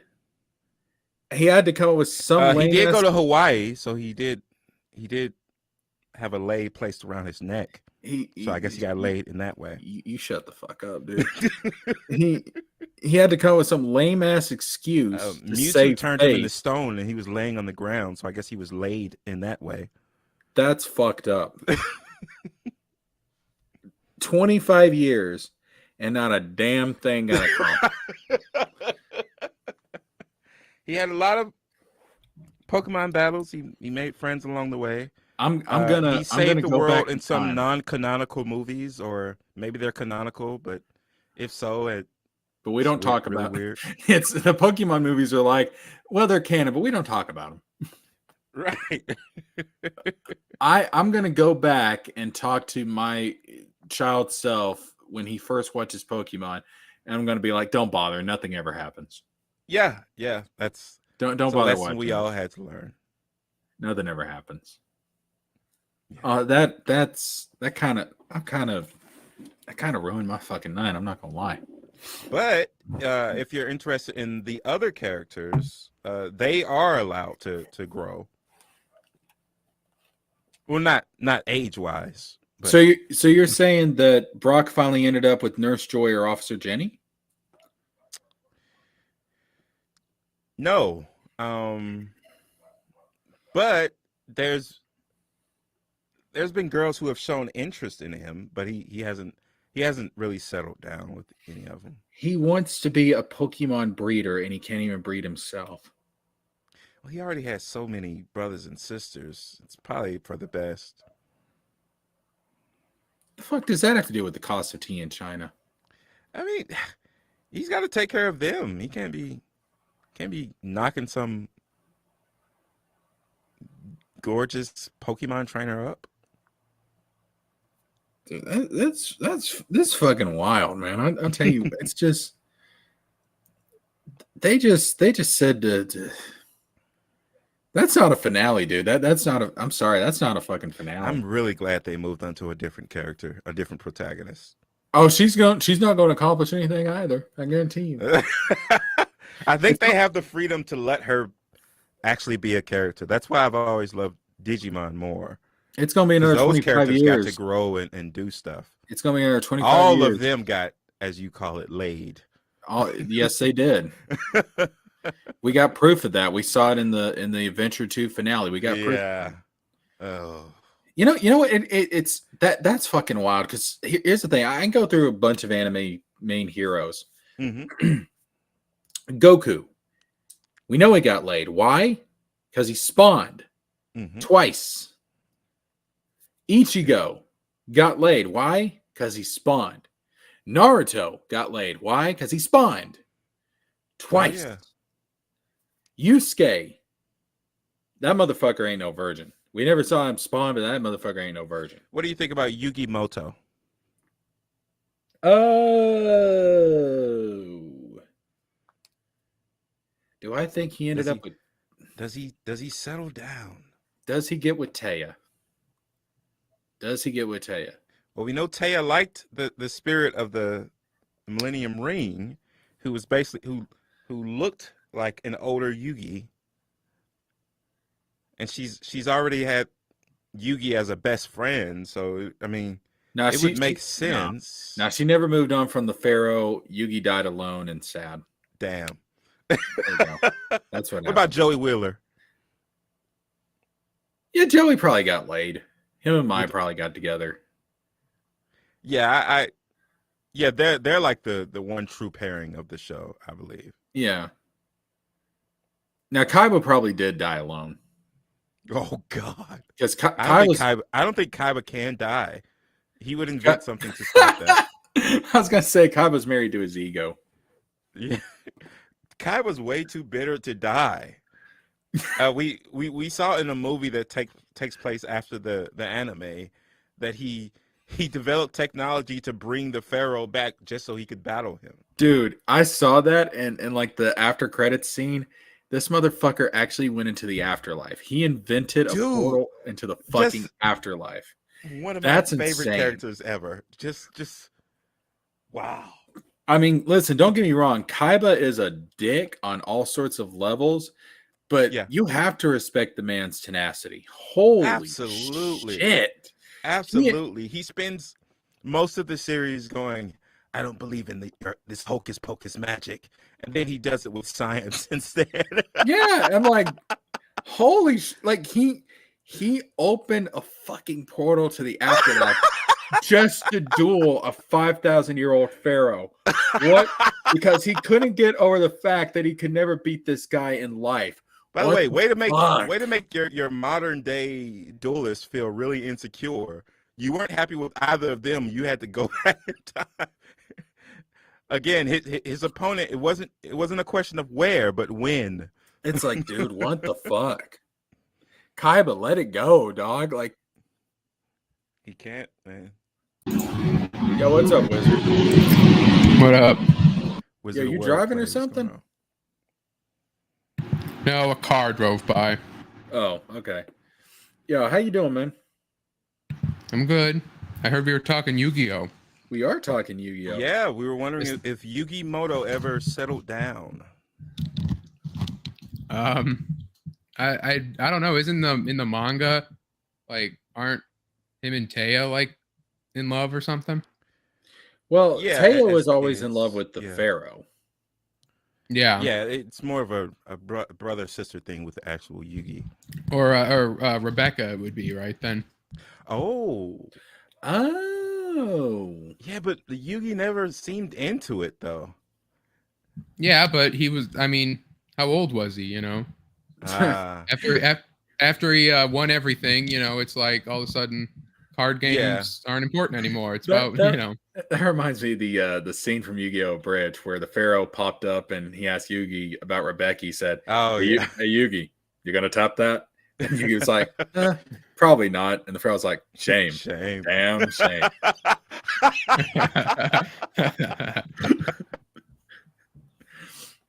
Oh man.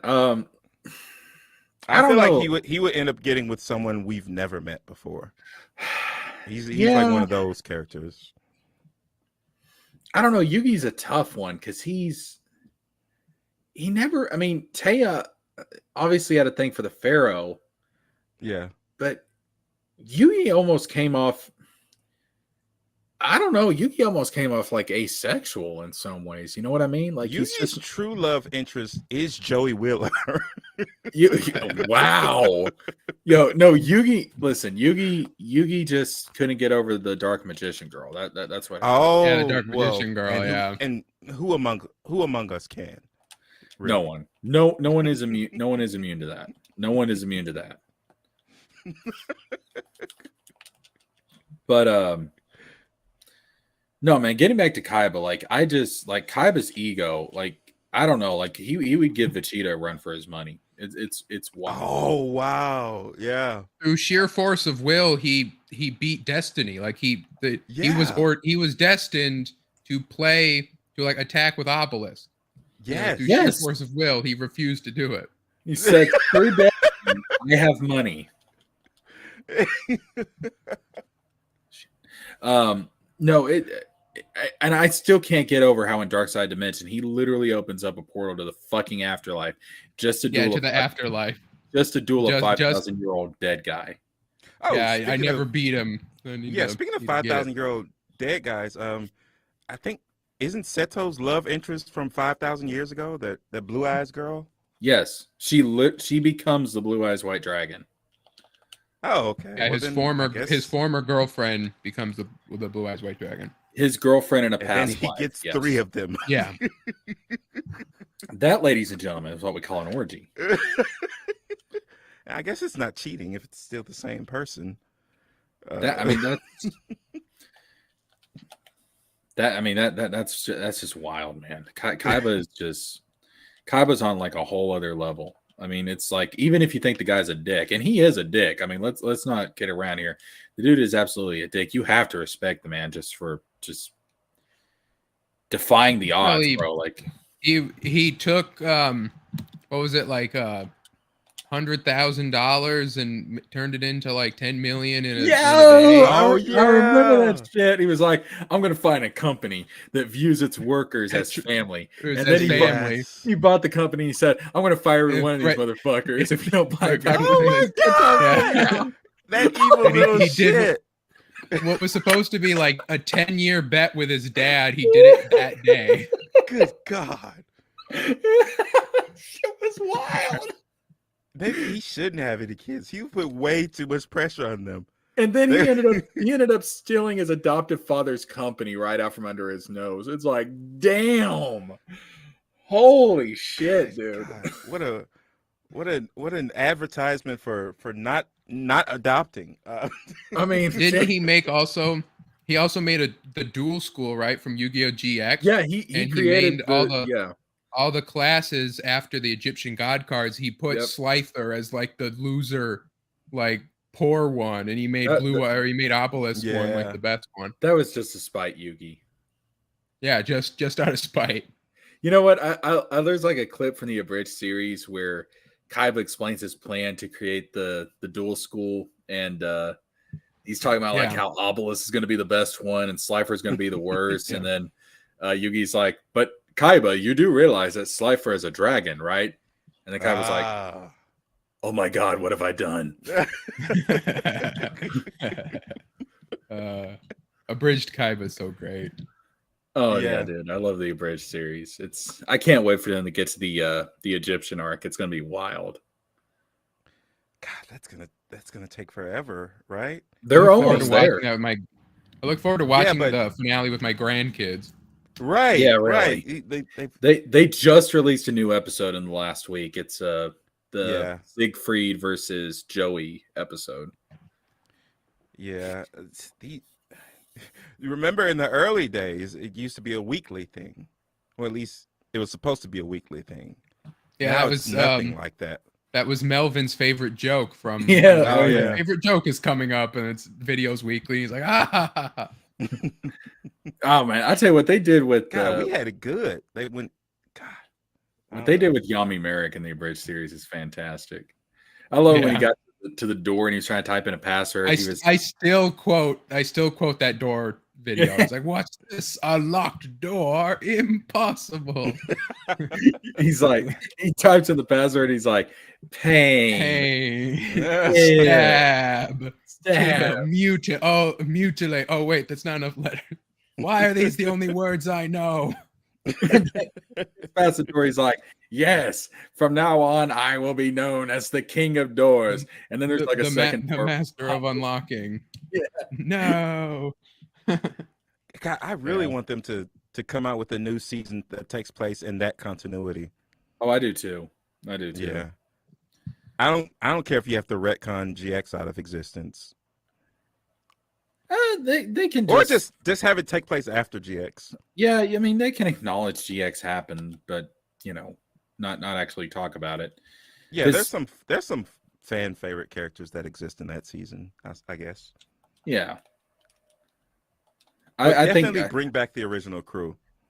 Oh yeah, definitely. I think GX is much better in the Japanese though. Oh, probably. Yeah, yeah. The four kids. Isn't it the dub's not even finished? Like the last season. They never dubbed season 4 of GX. See, they just. And season 4 is the darkest season of GX. Because it's like dealing with like Jaden's depression and stuff. It's kind of wild. Let me write it. I'll bring back Kaiba. He has to. Yeah, just more Kaiba in the show, please. Yeah, I really want them to bring back the OG. I really bring back Kaiba. Bring back fucking Pegasus. You know what's wild? So, all right. So this is the wild thing about it. Pegasus, obviously. What's up, Chris Bacon in the chat? Hey, yo, Chris Bacon, what's up? Get in here, man. Let's talk some anime.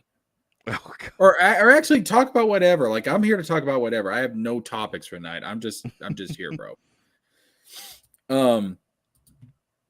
So no, it's in the anime, Pegasus like is kind of prominent even after Duelist Kingdom.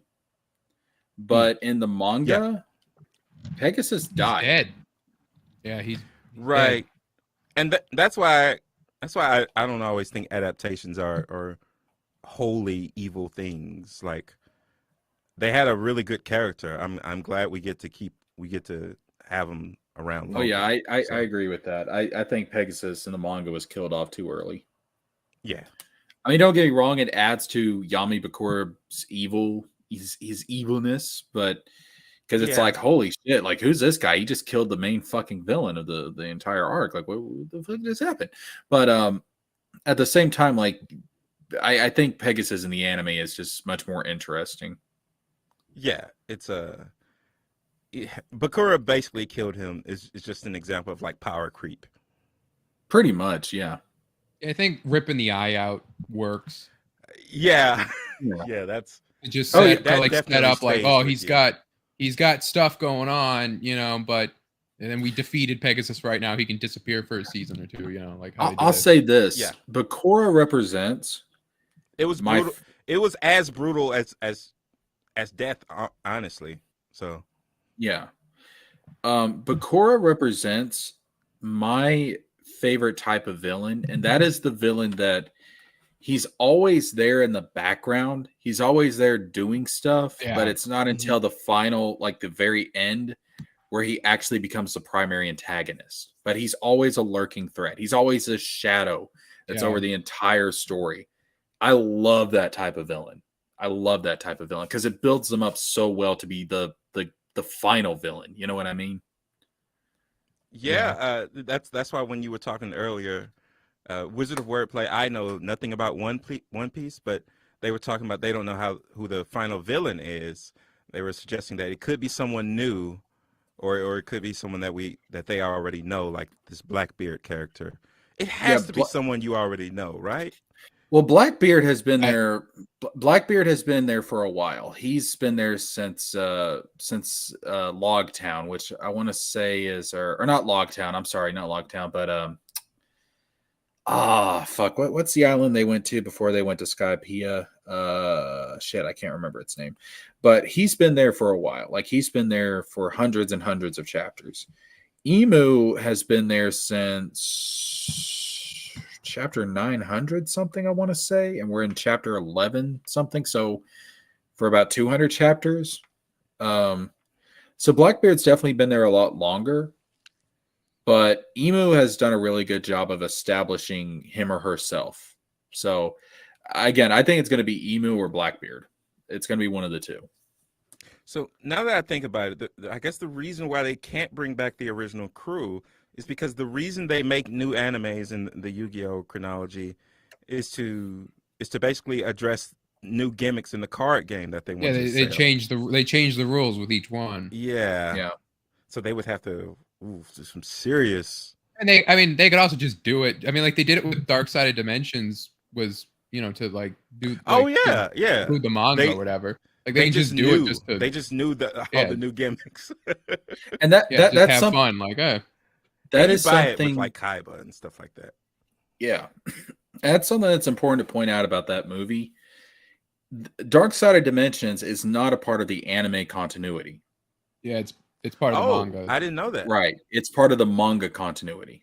Yeah, because in the anime, Kaiba saw Yami leave and like made his peace with it or something like that. But in the movie, he's like obsessed with seeing him or something like that. Yes. So I thought is that like slight change? Okay. Yeah, it's just that slight change. Because in the final, because Kaiba's not involved in the final arc as much as he is in the anime compared to the manga. And they added him in more scenes to the final arc of the anime. Again, this is what happens when you make the show a TV show and you realize that certain characters end up being superstars. Yes, I think I'll be honest with you. In terms of how the characters are used, I think the anime does a better job. In terms of the tone and the lack of censorship, I think the manga is better, but it's a trade-off. But I do think the anime actually handles the characters better. And I'm talking about the Japanese version, not the 4Kids version. The 4Kids version is its own thing. Yeah. I'm talking specifically the Japanese version of the anime. Yeah, 4Kids. I've only ever seen they did their job in. Oh, dude, you need to watch the OG people. Japanese. Yeah, you need to watch the OG. Much more. The OG Japanese is it's a completely different beast. Like there's no Shadow Realm in the Japanese version. And I've heard that it's death and all that, but I prefer Shadow Realm. Like people always said that Shadow Realm is like is a better concept than just dying. So do you remember? Well, do you remember the duel that Yami Bakura had with Bones and Bones? Yeah. Battle sends City. him to hell in the. He sends him to straight up hell in the Japanese version. Yeah. It's like damn. But like in the dub, it's like even worse because they just never come back. So they're just they're just like gone. Like right. And no one knows about it. So and then it's the blemish in that overall story of like there's that little bit right there where it's like, oh. And then like Merrick's dad, like, they say, oh, he sent him to the Shadow Realm. No, he straight up, he stabbed his father to death. Like when he pulls out his knife and Merrick has the knife in the Millennium Rod, like in the dub, it's just colored over with like a cylinder, and it's like, what is he doing to him? And I think it's in the Abridged uses the Japanese a lot of it for that because it's not censored. Oh, so, dude, Merrick's dad in the Abridged is crazy, man. A child arrived just the other day. He came into, I don't know how, but it was kind of cool. I'm going to there solve was stuff to do, and then I got really busy. Then he grew up, and then he was all pissed off. Like I do everything else in my life by whipping everybody within the 500-mile radius. Very, very good.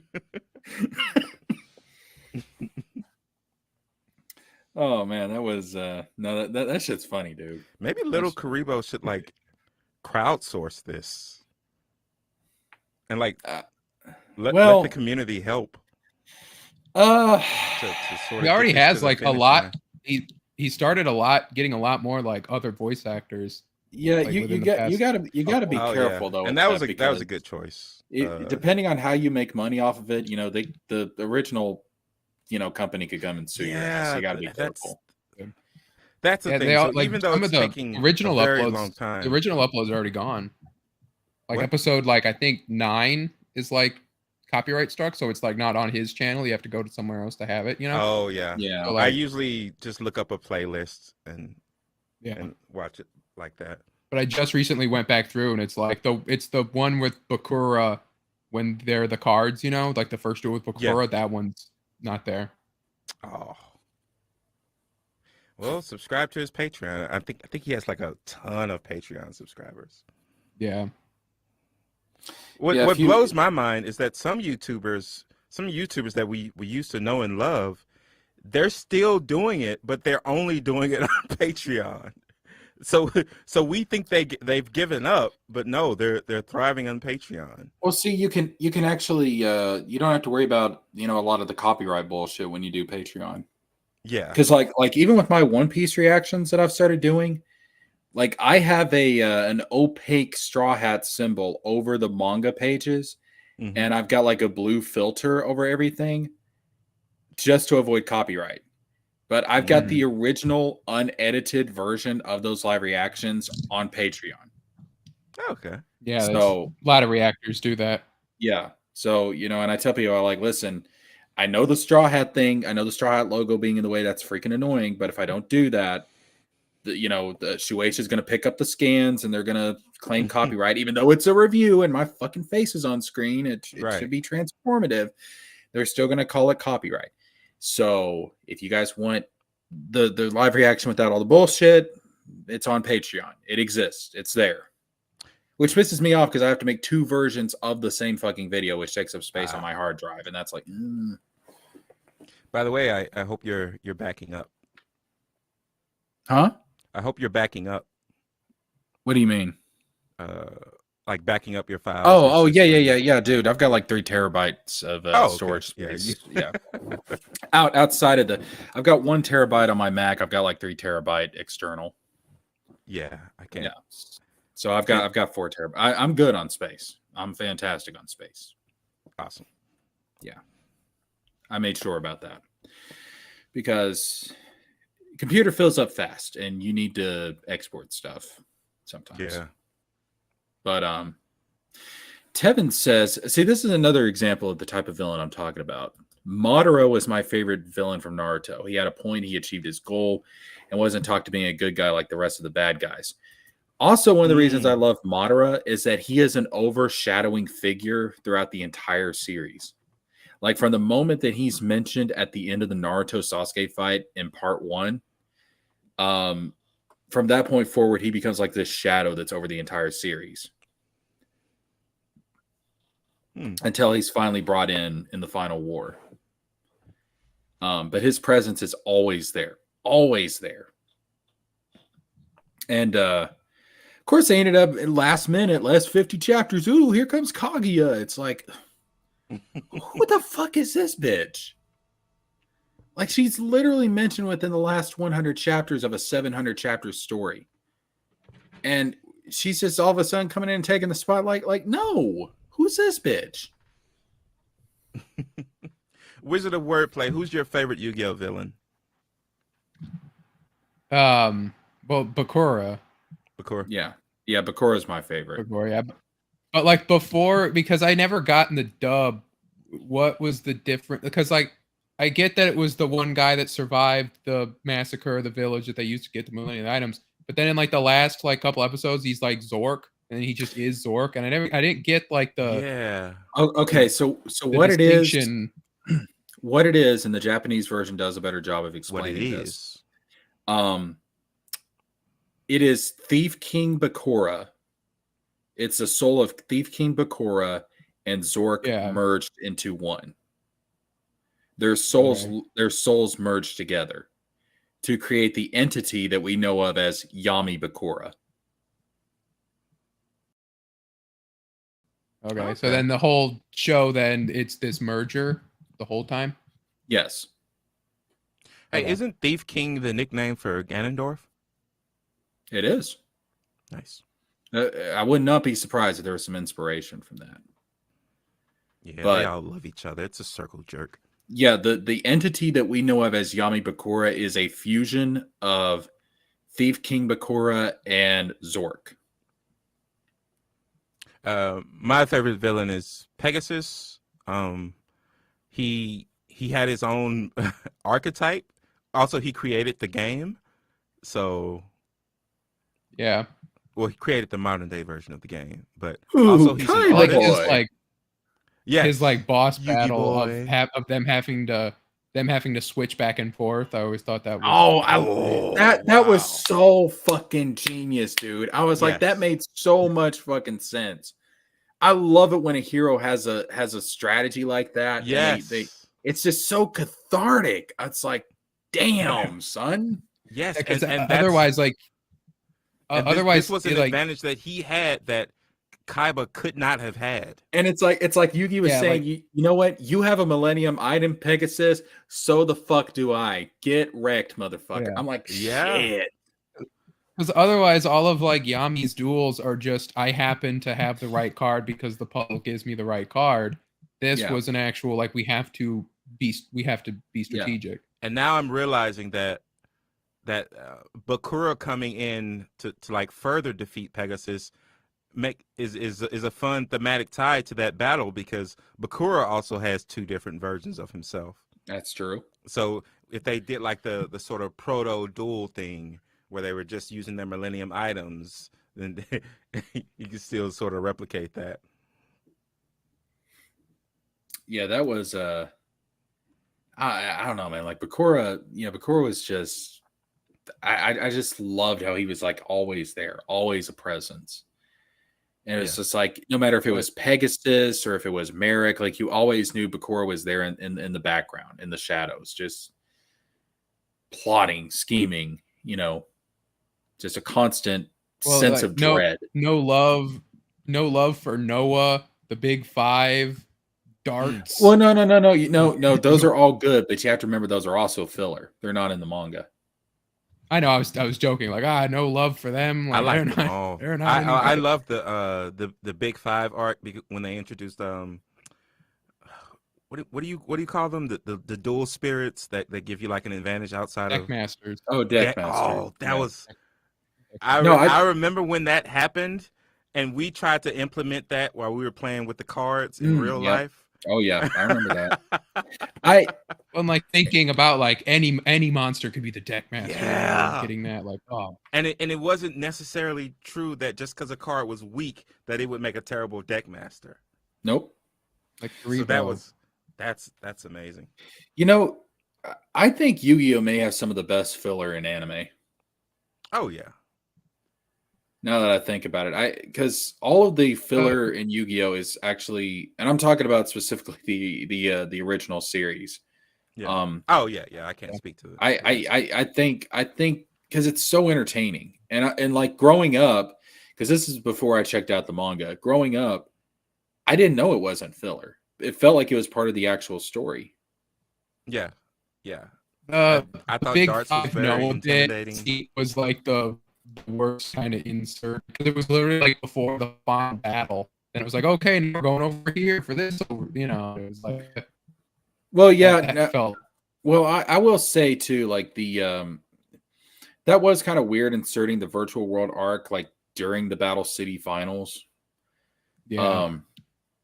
But then at the same time, where else were they going to put it? Well, and also keep in mind that this is Kaiba's family, and the whole tournament was about Kaiba's ego. About Kaiba, yeah. Kaiba's fucking ego. Yeah. Kaiba's city-sized fucking ego. I finally found something as big as my ego, like in the bridge, where it's like something as big as my ego. It's the blimp. Finally found something like an old guy's ego, and he's like, not ego. Something like that. There's some joke about that. Oh man, I tell you, it's I guess the modern day version of a bridge series are the ripoff verse, right? Yeah. What's up, Poseidon King? How you doing? Say what now? Oh, no, don't compare Eric July to Kaiba. No, I'm comparing the rip-off verse. But see, the difference between Kaiba Corp and the rip-off verse, you mean? Oh, Yeah. shit. Yeah. Okay, yeah. No, I thought Could you imagine if they started a bridge now, they probably would use the AI voices of the characters. Oh my dude, I had a great idea. Isom the Abridged series. Wow. Let's fucking go, dog. It's been done, but not in an animated form. Yeah, you'd have to, unless they do make that cartoon. I mean, they're going to have a cartoon something in 10 years if they don't go under. So it'll just be first in line to do Isom the Abridged series. No, the cartoon will be the reason they go under. Wow, wait, hold on. This would sort of be revolutionary. The Abridged series would come first before the actual series. Yeah, if you got someone to animate it. I mean, if we're being honest, Isom already feels like an abridged series. Because of how much it's Luke Cage, the abridged series. You're not wrong. You're not wrong. It's because it feels like a dollar store knockoff. Yeah. It's the we got Luke Cage at home version. Yeah. You should see my comic when they come out in like 5 years. It's gonna I got all sorts of ripoffs. It's great. Like wait, what's your deal? Well, I've been teaching myself how to draw for like past couple of years because I wanted to draw and write my own comic. And nice. You know, I got the inspiration the same time Eric kind of did, because it was about when he was, because I used to watch his videos and he'd talk about how like, oh, someone needs to come up and do this and all this. And then I think I found like Jim Lee's art streams where he was drawing it. I'm like, that don't look that hard. And then so I just went from complete like stick figures up until like what I can draw like now. Wow. And yeah, and so I've been writing the comic. I used to have a drawing sitting there, but I moved it. Yeah. I've been writing the comic since I thought of it, basically. And what's it about? Yeah. So I have I'm working on one that I just started writing kind of recently because I wanted to have something to like show everyone, because otherwise, like I said, my other comic is going to take like 5 years. That one's a pirate comic. Yeah. Because I like, pirate stuff. And so I'm like, I'm going to make a pirate comic, which I have never in my life read or watched anything related to One Piece. However, I feel like the pirate comic I wrote is similar in the things that I have picked up from like One Piece, like what I've learned about One Piece, because they have superpowers and they're looking for a treasure. That's kind of it. Otherwise, I know nothing about One Piece. For people to start telling you that you ripped it off. Yeah, that's what I'm saying. Why does this main character? Why has he got rubber powers? And there is no rubber powers. I will say that. And they don't get it because don't they get their powers from like a fruit or something? Yeah, the devil fruits. Yeah, I don't have that. But it's mainly more of like because I wanted to teach myself to draw in like the Silver Age style, stuff. So it's more of like a Silver Age / Golden Age like pirate story. What is it about pirates that draw us to them? What do we like about them? Freedom. I don't know. It's like freedom, they're, or they're just villains, right? Yeah, but they represent like this lifestyle that's like outside of the system, and that's what everybody yeah, wants. they do whatever they That's your want. expat. That's your expat heart talking. And Jesker. it's not necessarily like we don't admire like the bad stuff about pirates, Yeah, like but not the raping. yeah, it's more What of the about adventure. the treasure, the Uh, stealing Oh of hell treasure? yeah! Because That's bad, pirates right? are Well, heavily romanticized. So yeah, it's Yeah. the idea that even in my comic, I'm doing like romanticized pirates. I'm keeping oh, it yeah, somewhat historical accurate. Besides, like a few of them have superpowers, but I'm working in pirate history with pirate superstition and yeah. kind of comic book stuff to make this whole kind of thing. Now So I will say, refer- be careful with that because One Piece does that a lot too. yeah, but Obvi- like at this like I don't have a character like I have a character inspired by Blackbeard, but I don't have a character called Blackbeard and so on. If okay, I pull from anything from real life pirates, it's being pulled from real life. yeah, You know, like Mm. there's not much. If someone tries to say like I said, I have not watched One Piece whatsoever, so anything I come up with is just from me. And if it's similar to One Piece, also this comic that I'm doing is free. It's just a practice comic, just like I said to show everyone. So it's like if Socialist. if it somehow is a ripoff of One Piece, then it's like I don't care. Honestly, when you know, maybe, Jesker was just describing One Piece to me without me knowing anything about it, it sounds a lot like a story that I'm writing as well. So it has a lot of elements, but I guess these are just universally cool guys, elements. I'm going to remind you of something. There is nothing Speaking original of weird under fruit, this. There's what is this nothing. dude? Oh, this is that thing. It's called a that's the Palpu fruit. It means your destinies are intertwined forever. When you share that with somebody, it's basically they're having sex. Oh, Okay, come on. They're declaring their love, sort of, even though it's never officially stated. They went to the secret place. All right, my headcanon is right after this scene. Jesker, they are teenagers in this. Listen, they are underage. Well, he was just talking about how Ash didn't get laid. They're both underage with each other, man. And listen, we were all teenagers at one point. We all did some wild things as teens. Let's not even lie, okay? Speak for yourself. You haven't been watching Tony's channel enough. Oh Jesus. I'm a self-confessed virgin. It's my bit. We can find you a girl, my guy. We can fix this. That's what Tony says. Tony's like, we're gonna get you laid by the end of the year, and I'm like, okay. Before my superhero comic comes out, we had story time in like 5 years. We had story time. I lost my V card in my freshman year. All right, to a girl that I bonded with over Final. Yeah, to a girl that I bonded with over Final Fantasy. We had story time. Oh, that's what I wanted to tell you earlier. What? You lost your V card? Congratulations, extra hero. God bless you. We were talking. It was over Crisis Core. We were talking about One Piece, and I was saying that it's a win thing. So one of the places where I get that from is in one of the original Final Fantasy games. You'll actually know what I'm talking about better than I do. There's a Mirage Tower that only existed sometimes. And then Pokemon basically just lifted that idea wholesale for one of their games. Oh yeah, Mirage Tower. That is Final. One of the sprite-based games. I think it's the first one, if I'm not mistaken. It might be because obviously the developers of Pokemon would have had to have known about it, so it would have been a long time ago. Right. Well, again, like that's what I was about to say. Like there is nothing new under the sun. What is new is your spin on it. Yeah. Yeah, like my superhero one that I've been writing is like it's on the surface. Like I showed this off on Tony's channel, but I have like a Viking character that is big and he's strong and he has long hair and he's like sleeveless shirt and he's basically a rip off of Thor because I love Thor so much. Mm-hmm. But he doesn't have like lightning powers. He's a normal Viking guy, but he just is like kind of like Captain America into the modern era. Nice. And so, that one has that a little bit like, he's the most shameless. Besides, I just came up with like one yesterday, who's I'm calling Pantheon, and he has the strength. He has the strength of Hercules and the speed of Mercury and the power of Zeus.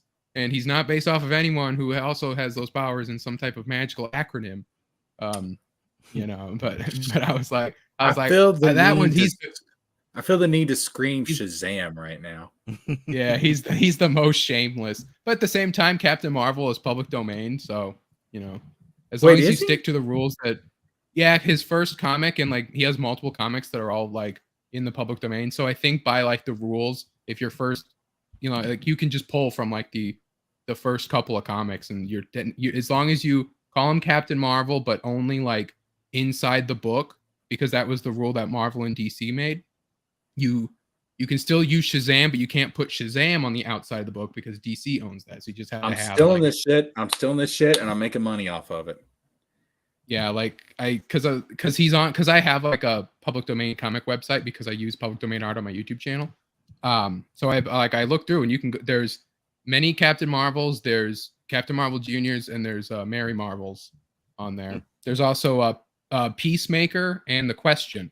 Both of their first books were public domain, so technically they too are public domain. But you have to use their original like versions and everything. You can't use anything that's outside of the public domain version because then they'll sue you. Right.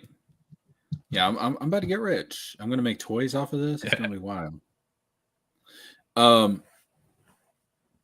when you say Silver Age, are you talking more of the Marvel Silver Age or the DC Silver? Yeah, like because I've been reading the Marvel Silver Age, so it's really like the Marvel 60s, like the Marvel Age of comics, like.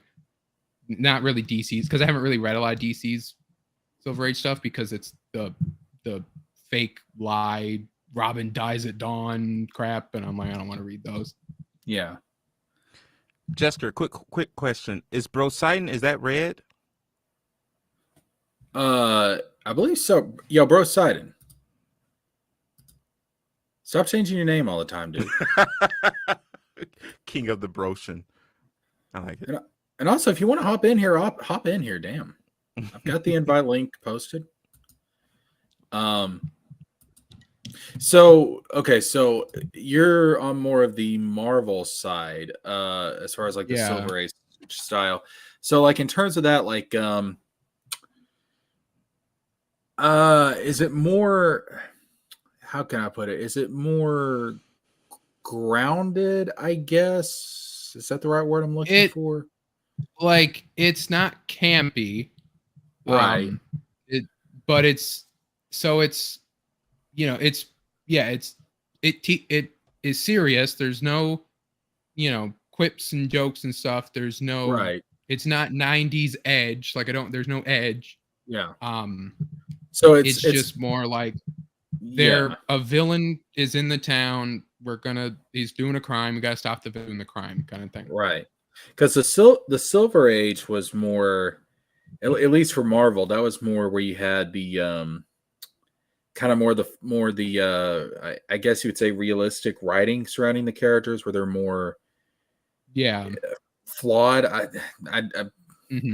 Like it's not so into like Demon in the Bottle Iron Man where there's like the alcoholism and all that, like it's not too far there at this point. I might decide as I write it to be like, okay, we're gonna advance the timeline a bit. Now we're in the 70s and the art's gonna change, and so on and so forth.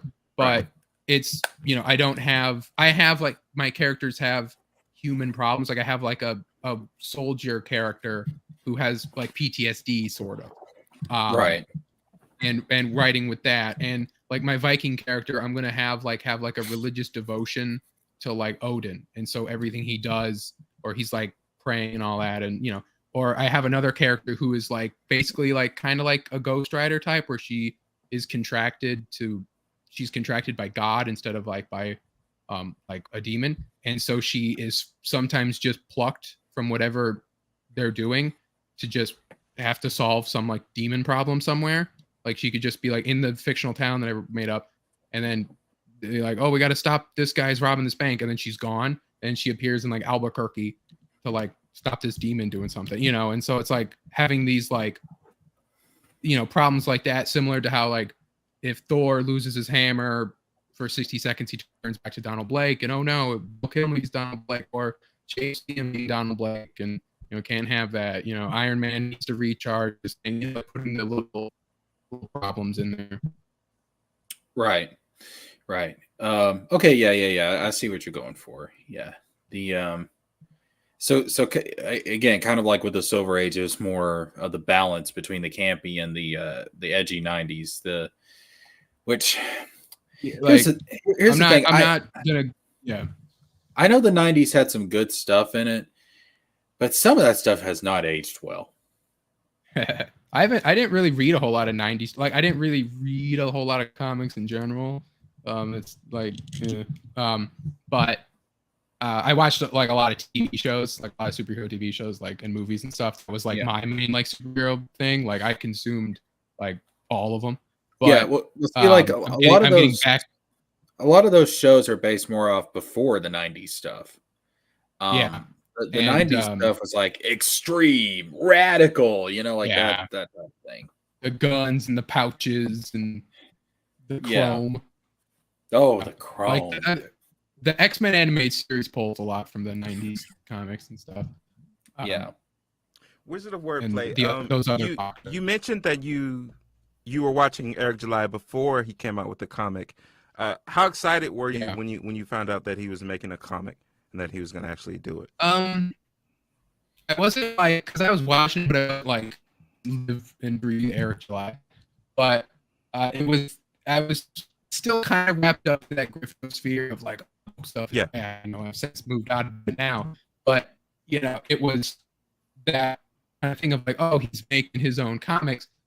The idea was, I guess, back then it was like something that could have been like, I was willing, if it was really good, to like be like, oh, this is hold up. Wizard of Wordplay. Hold up, you're like roboting like crazy right now. Oh, geez.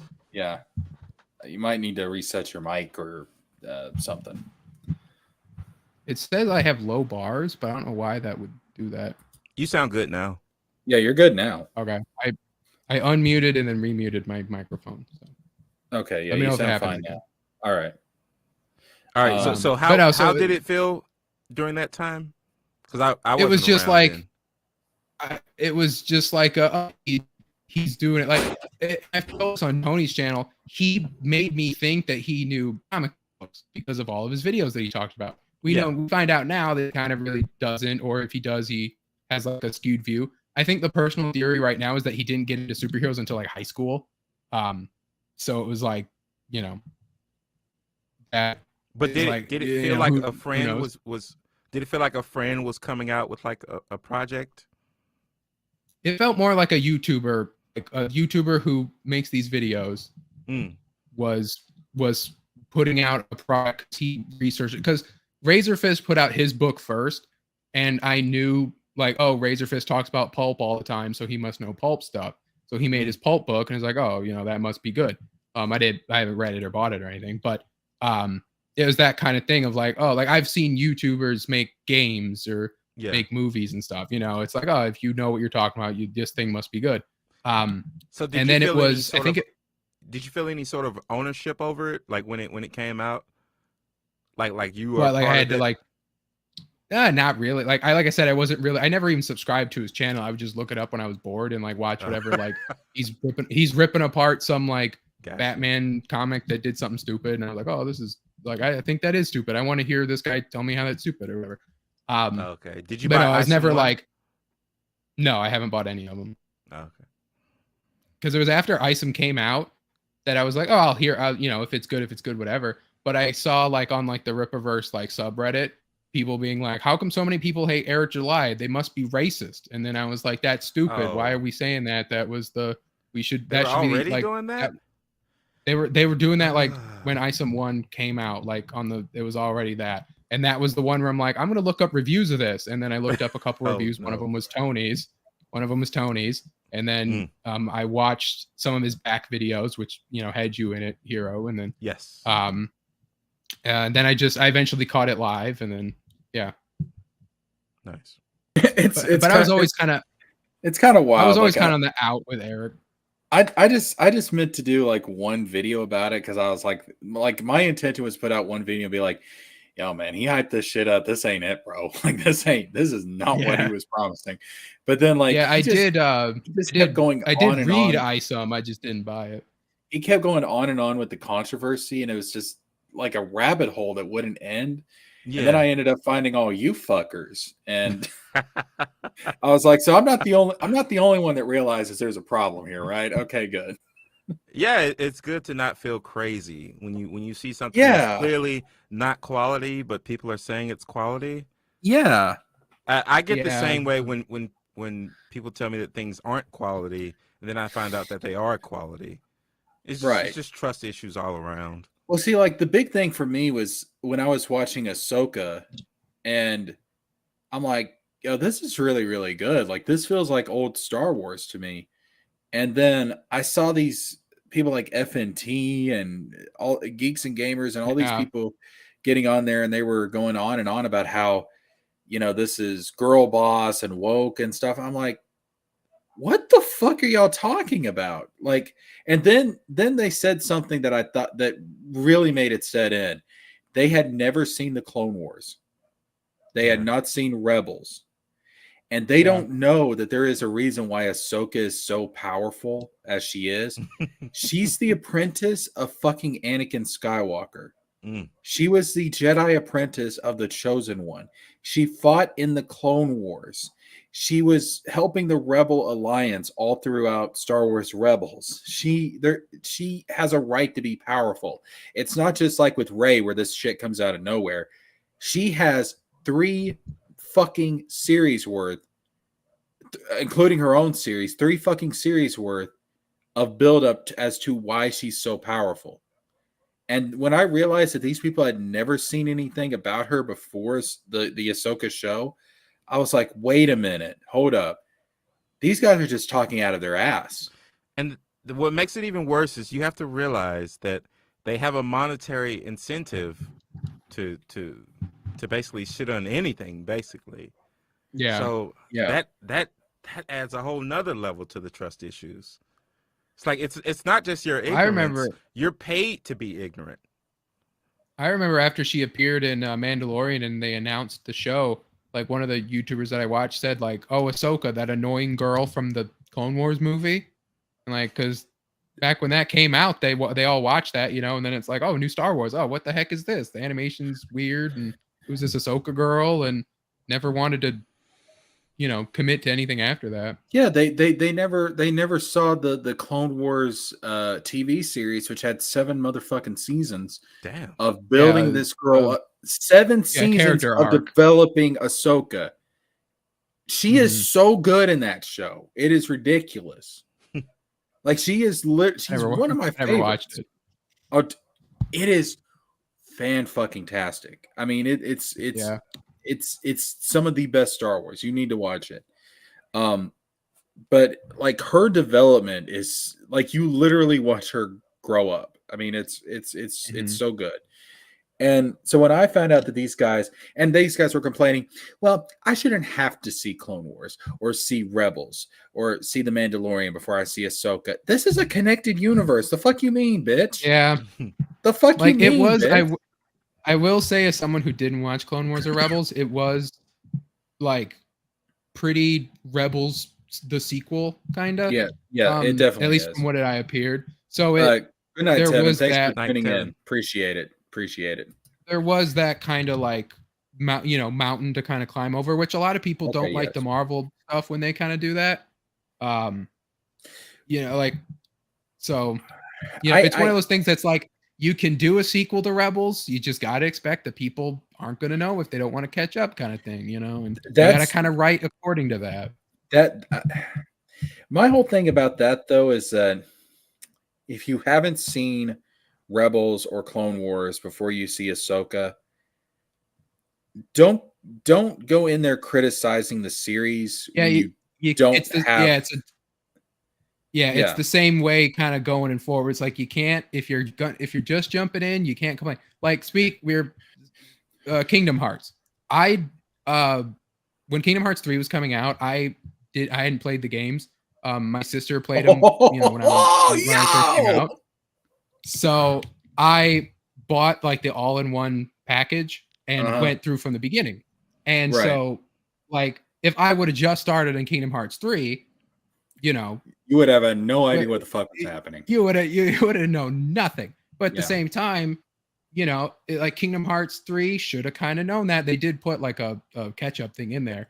But, well, see, at the same time, you can't just hop in and expect the whole story to be told to you.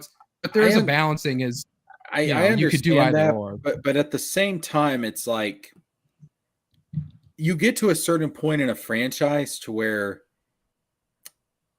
it's not really made for the newcomer. You know what I mean?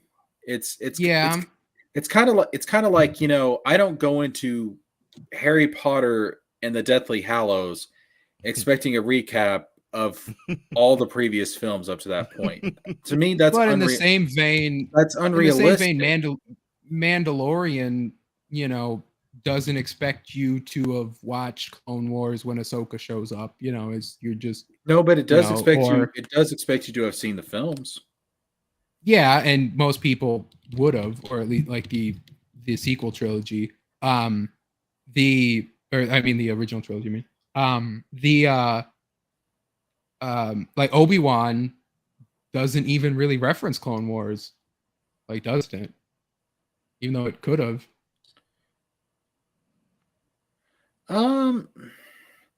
It doesn't, but at the same time,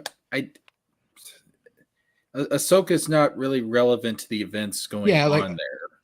And Ahsoka is a Clone Wars character, so right. It's like it would be stupid for them to have not done that. And I think they did do a good balance. Like my only thing was I saw like I know who the Rebel characters are. I see them in live actions. Like I know who they are, but I don't know who they are. Right. That's the big, like I said, that's a hurdle. It's easier to catch up with Rebels because it's only 3 seasons compared to Clone Wars, it's a shorter show, which is 7. But I don't know. To me, it's like you get to a certain point in a franchise to where you should know that if it's at this stage in its development, there is some expectation for you to catch up. Yeah, you're like I said it. I think it was on Tony's stream or I was on the last Gabbing with Geeks, but it was like Endgame. The people who just started with Endgame, Yeah. It's like they said like no one just started with Endgame. I'm like there's someone who just started with Endgame. Like that movie made $1 billion. Some people just started there. Right. At least with Infinity War. But if you just started the MCU with Endgame, that movie means nothing to you. Right. Like all the references, the callbacks, all that stuff. It's nothing to you. But see and that's my thing. Like if you want to do that, fine, but don't go in and then complain about it afterwards because you didn't understand. But at the same time, it's also kind of fair. It's just like, well, yeah, they didn't appeal to it. It's just they didn't help choice. a new viewer. I don't think you. I think that's. I think you're holding yourself. Who you want to pander to, basically. Yeah, I think if you do that, if you just appeal to the newbies with every single thing, it's gonna hold back your art. Well, we were just talking about Ash and Pokemon. That always tries to appeal to the newbie. That's why he never ages in the anime. That's a marketing thing. Yeah. I think it's a bad thing, but to me, like at least in that case, to me, if I'm writing a story and I get to and I'm like balls deep into this bitch, like at a certain point, like I don't want to have to go back and recap everything. I want to get on with what's happening in the story, and I want to get it completed. You know what I mean?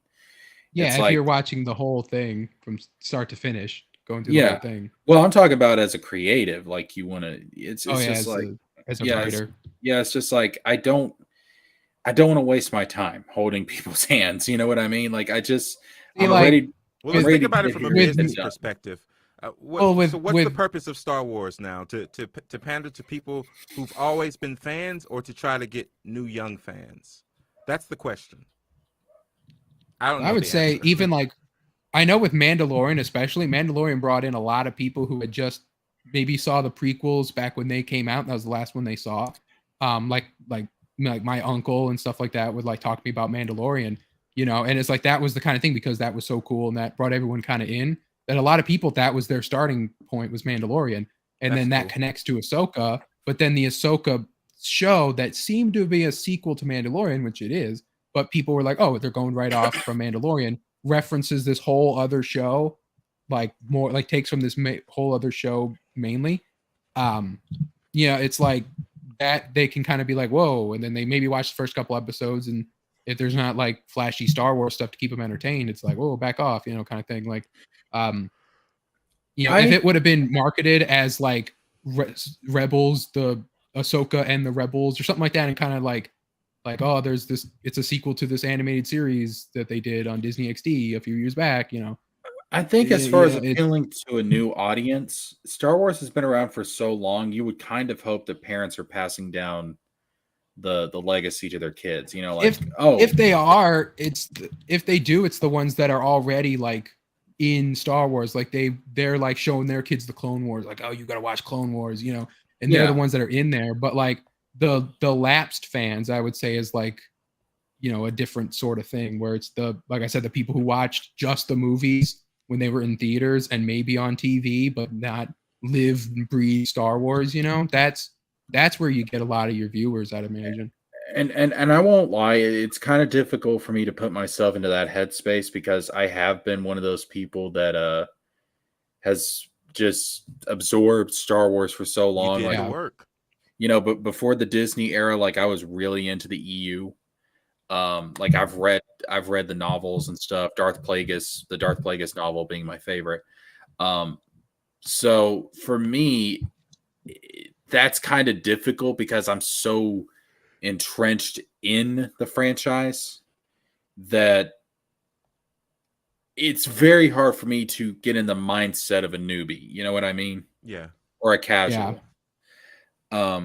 And I'm like that with any kind of franchise that I enjoy. Like I just want to consume and get into it and just get there into the mud. You want to just get in there and make that, like, learn everything you can, do everything you can. I want to know everything about the characters, the lore. Yeah. If there's something canon, you want it. Yeah. Yes. If there's something fan whatever, it's like you want. You're like, don't put me on easy mode. Yeah. Yeah. I mean, I guess that's one reason why I like Kingdom Hearts so much, is because the story makes sense, but you have to be dedicated to it. Like it requires you to play every game. I've played every game. Well, I played every and watched almost every. I played almost every and watched at least every game, because you can't. I bought the console version. You can't play Days and Coded. I watched Chain of Memories. I wasn't touching that crap.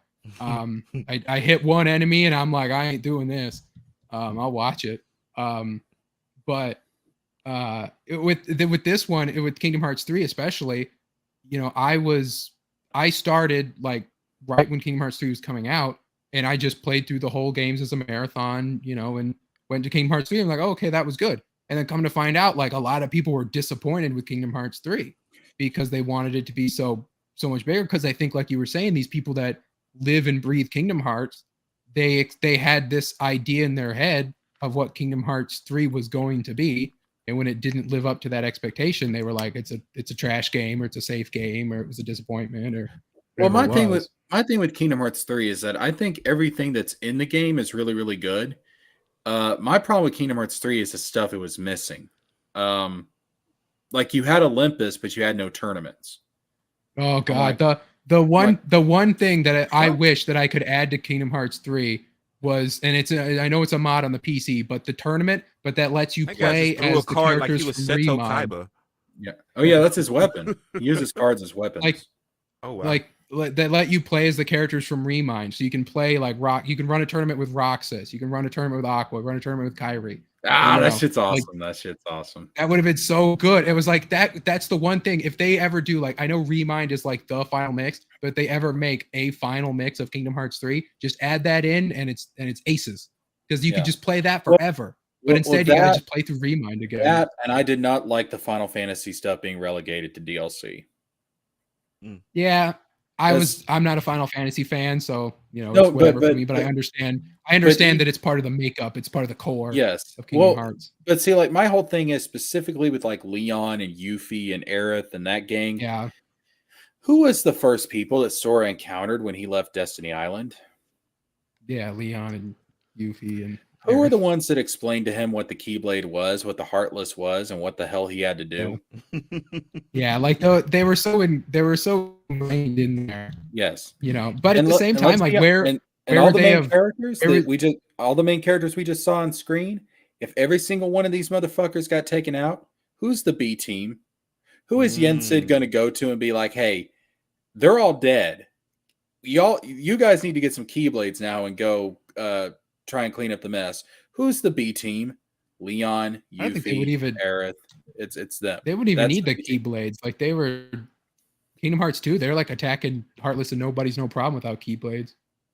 No, but you can't permanently kill a Heartless unless you have a Keyblade. That's true. Remember, because they that's the whole plot of 2 is that yeah. If you kill a Heartless with something other than a Keyblade, it'll just respawn later. Well, that's brought up in Days, right? Like that's the whole thing with that. The Keyblade is what you use to release the hearts. If not, the hearts will just go back to darkness and spawn a new Heartless. Yeah. I got to play through all the games again. I played through 1 like a few times now, but like before 4, I'm going to go through back. I'm even going to emulate Chain of Memories to the DS version or the Game Boy Advance version. I'm not going to play the 3D one. It's too weird, but I'll play that one. I might emulate Days too and like actually play every single one of them and actually read the Ansem reports this time. Because I refuse oh my god, dude! That's got so much of the plot in it. You have to read the report. But there's YouTubers to tell me the plot. So much of the plot is in the reports. I don't want to read a video game. I just want to meet Disney characters. Oh, dude, listen. Even as a kid, when I was doing this, as soon as I got an answer report, I was like, "Oh, what does this say? What's going on here? Oh my god, that's referencing this thing. Oh, okay, I see. Like, I love that shit, dude. Yeah, the answer reports for me are always press X to skip through the screen to you unlocked this new Keyblade. Oh, cool. That's what I like.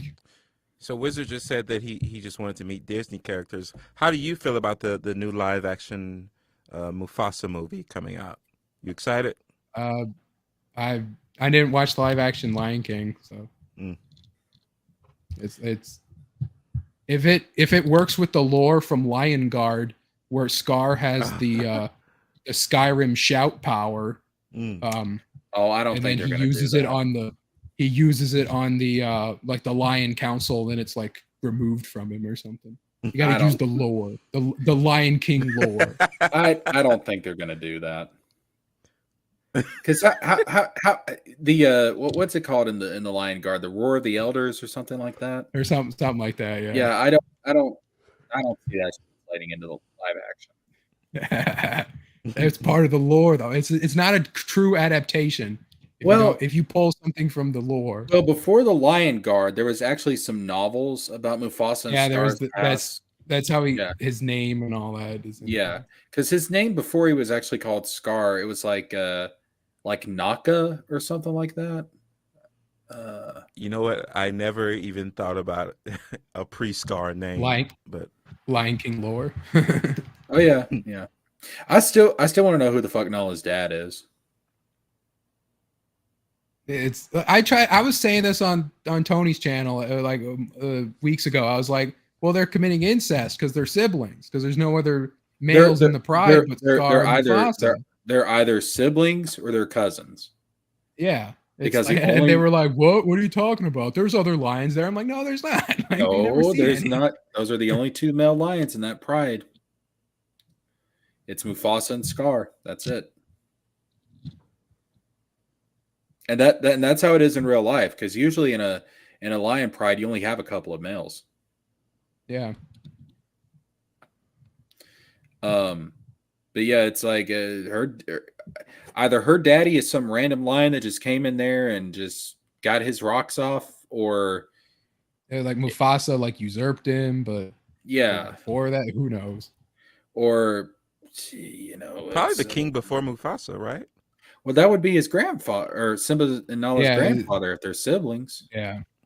It would be Mufasa's dad. It's like, unless there's some unnamed Lion King that died that was disconnected from the other, it would have been, they would have to do a movie that there was like another lion family visited or something. You'd have to do something that could be in this prequel. You never know.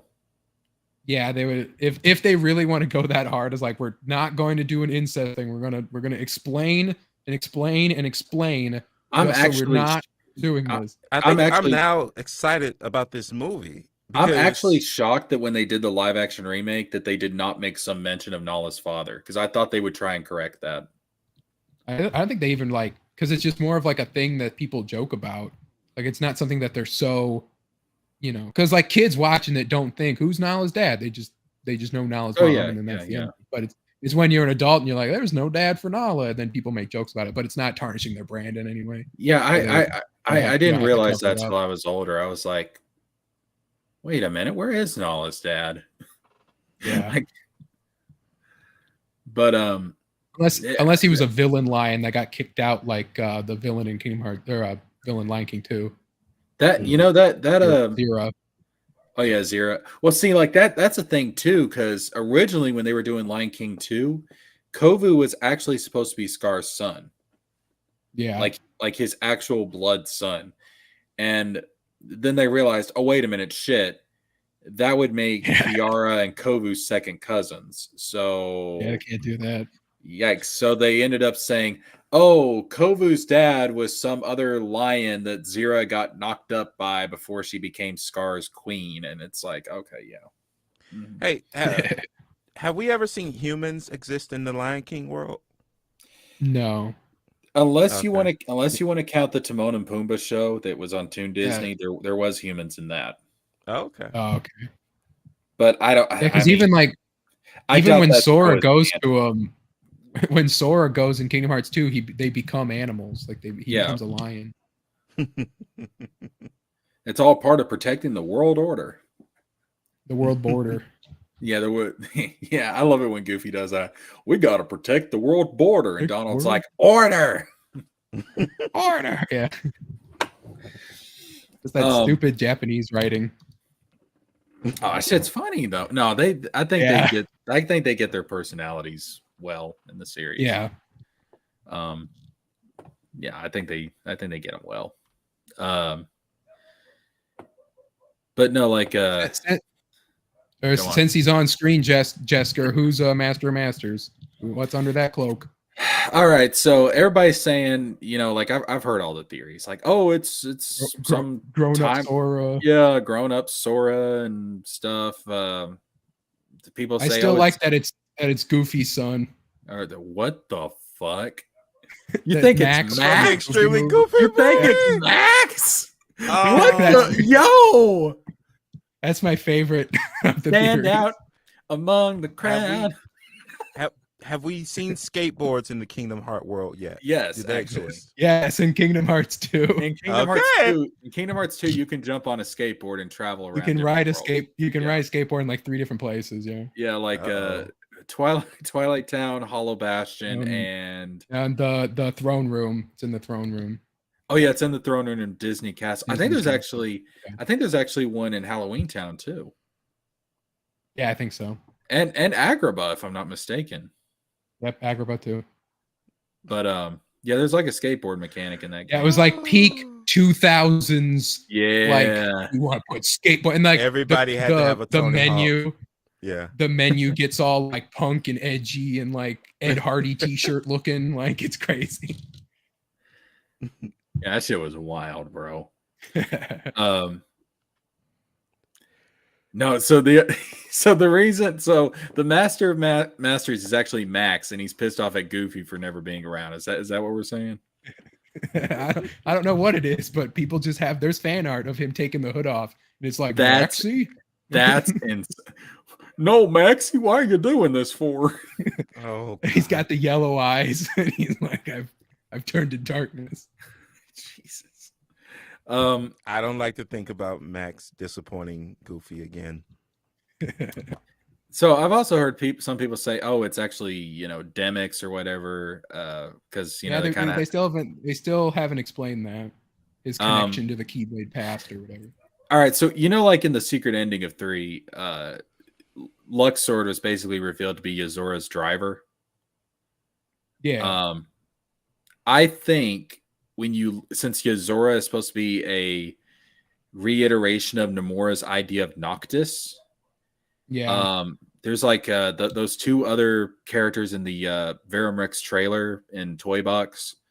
One's Yeah, like there's like the one in glasses. yeah, and And then they there's kind like of one in look, like blue hair or something. yeah, it's like it looks like a version of Ignis and Gladiolus. So I think Demix is actually the Verum Rex version of Prompto. But then how does that connect? How does Virum Rex then connect to the ancient Keyblade, whatever? However, Luxord is connected because Luxord comes from Uh, the Verum Rex world because he's Yuzura's yeah, it's driver. just There, yeah. However, he's connected to it is the same way the Demix is. yeah. And it may be because the Master of Masters is in the world of Verum Rex, so they may be connected to him in some way, and he's part of the ancient Keyblade legacy. Yeah. But as for who the Master is, I think the Master, I don't think he's anybody that we've seen up until now. I actually think that he may be some kind of embodiment of light. Because he seems really intent on getting rid of the 13 primordial darknesses. Mm-hmm. And the way he talks is like he's very familiar with them. So I think he's some kind of primordial light. Yeah, I think I don't think he's really human at all. I think he's something else. Like I think he comes from like maybe a time before the world even existed. Didn't he say like there was a war when he was a kid or something? Like there was a Keyblade war then? Yeah. Yeah. There was a Keyblade war then. There was one with the dandelions. The dandelions, what do they call them? The five groups under the foretellers. The unions? No, they're called. Are they called unions? I know they're called unions after the. Oh, I don't. If the it's Keyblade before, War. if it's from the first. But I think because they were like you pick your 5 union or whatever. Yeah, like like each one's led by a foreteller. Yeah. I think they're just unions. They may have been called unions too. I thought they had a different name, but they may have. But so there was that Keyblade War, and then there's the one in Kingdom Hearts 3, and so I think the Keyblade War that the Master came from was some kind of ancient battle between primordial forces, like basically the creation myth of the Kingdom Hearts universe. I think that's what it was. And then because it was like, because I think, doesn't he call it a Keyblade War? Yes. Or does he just call it a war? So does that connect to the X-Blade Keyblade? Probably. Like, because remember, we were told time and time again, we were told that the Keyblade, like the X-Blade, was shattered in the Keyblade War into 7 pieces of light, 13 of darkness. We never saw that in Kingdom Hearts Key or Union Cross. Yeah, and that did not happen when the unions fought each other. So I'm thinking the Keyblade War where that happened was the one the Master was involved in. That's and then doesn't he say in Union that like in the final bit that there like there are 13 like darknesses, like, and then the whole thing was to make vessels for him or whatever. Yeah, use the foretellers as vessels. Yeah. So then were those primordial darknesses that are in Union? That's what I'm thinking. Like from the pieces of the X-Blade. That's what I'm thinking. Yeah. Yeah. I think it does. Yeah. It does kind of link together. Then it makes sense. Yeah, I think the Keyblade War where that happened, where the Keyblade itself was shattered, that was the one the Master was involved in. And over time, as the legends were passed down, the two wars became conflated with one another. So when Xehanort talks about the Keyblade War, he's thinking of this, messed up amalgamation of these two events, but he doesn't know any better because it's gotten confused over time. Yeah. That's what I'm thinking. And that makes sense. It works in with everything that they've talked about. Let me ask you this. You think Xehanort's coming back? I don't think so. I think that was him going to Kingdom Hearts with Ericus. I think that was his. I think they're both coming back. Raw. If they want to do like we need everyone to defeat the Master of Masters, and here comes Ghost Ericus and Ghost Saint, like they do it at like an end game. Did like, you? That's what I want that. Like I want every Disney summon, like Chicken Little shows up. I wanted that in this game. I wanted that in 3, man. But we'll get it in like Kingdom Hearts, because it's got to be Kingdom Hearts 10 because it's the X. So that'll be the big one. Yeah, that or 13. Or 13. In like 50 years. Yeah, when I'm in a nursing home, I'll like finish. The new Kingdom Hearts just came out. I'll finish the game and then I'll be like, finally, the story is done. I can die in peace. And then there's the secret ending, and it's like, no, and then you die. Fuck, Nomura, end it. You've been ahead like on Futurama for 20 years at this point. But I think Xehanort's coming back. Hey, you guys talk for a little bit. I'm gonna go ahead and get my dogs in because they're barking at something outside, and I don't want them. I don't want the barking to bleed into the background. But yeah, you guys chat for like 3 minutes. I'll be right back. So I actually need to leave. I have to watch a show with someone. Well, then I guess it's my show now. Yeah, it's what you've wanted all along. Let's be honest. I mean, that's what I've been working for. I knew y'all were trying to. I knew y'all were trying to undermine me. Yeah, that's what I'm doing to Tony right now as we speak. Damn. You're gonna take over his comic. I'll see you. All right, I'll catch you later, Extra Hero. But yeah, like give me a couple of minutes, Wizard. I'll be right back. I just don't want to. Okay. Yeah, I just don't want because I don't know what the hell they're barking at. Probably their own shadows or something. But I don't want it to bleed into the background because that shit gets annoying. So, just give me like a minute or so. I'll be right back.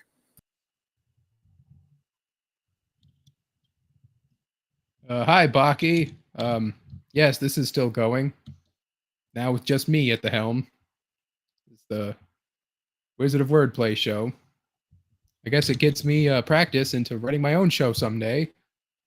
That's good.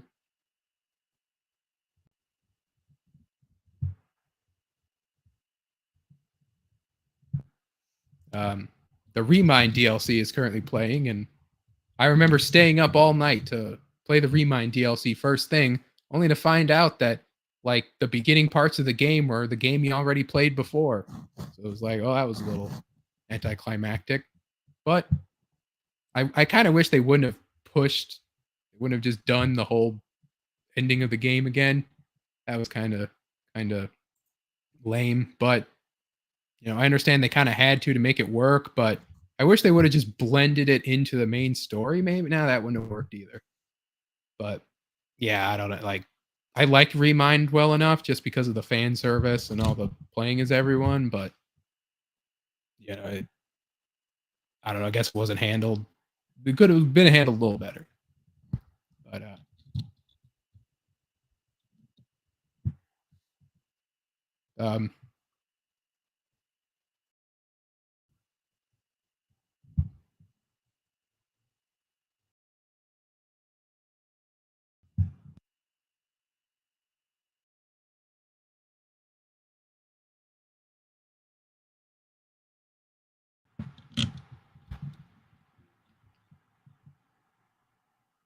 oh, now we paused it. So now I have nothing to talk about.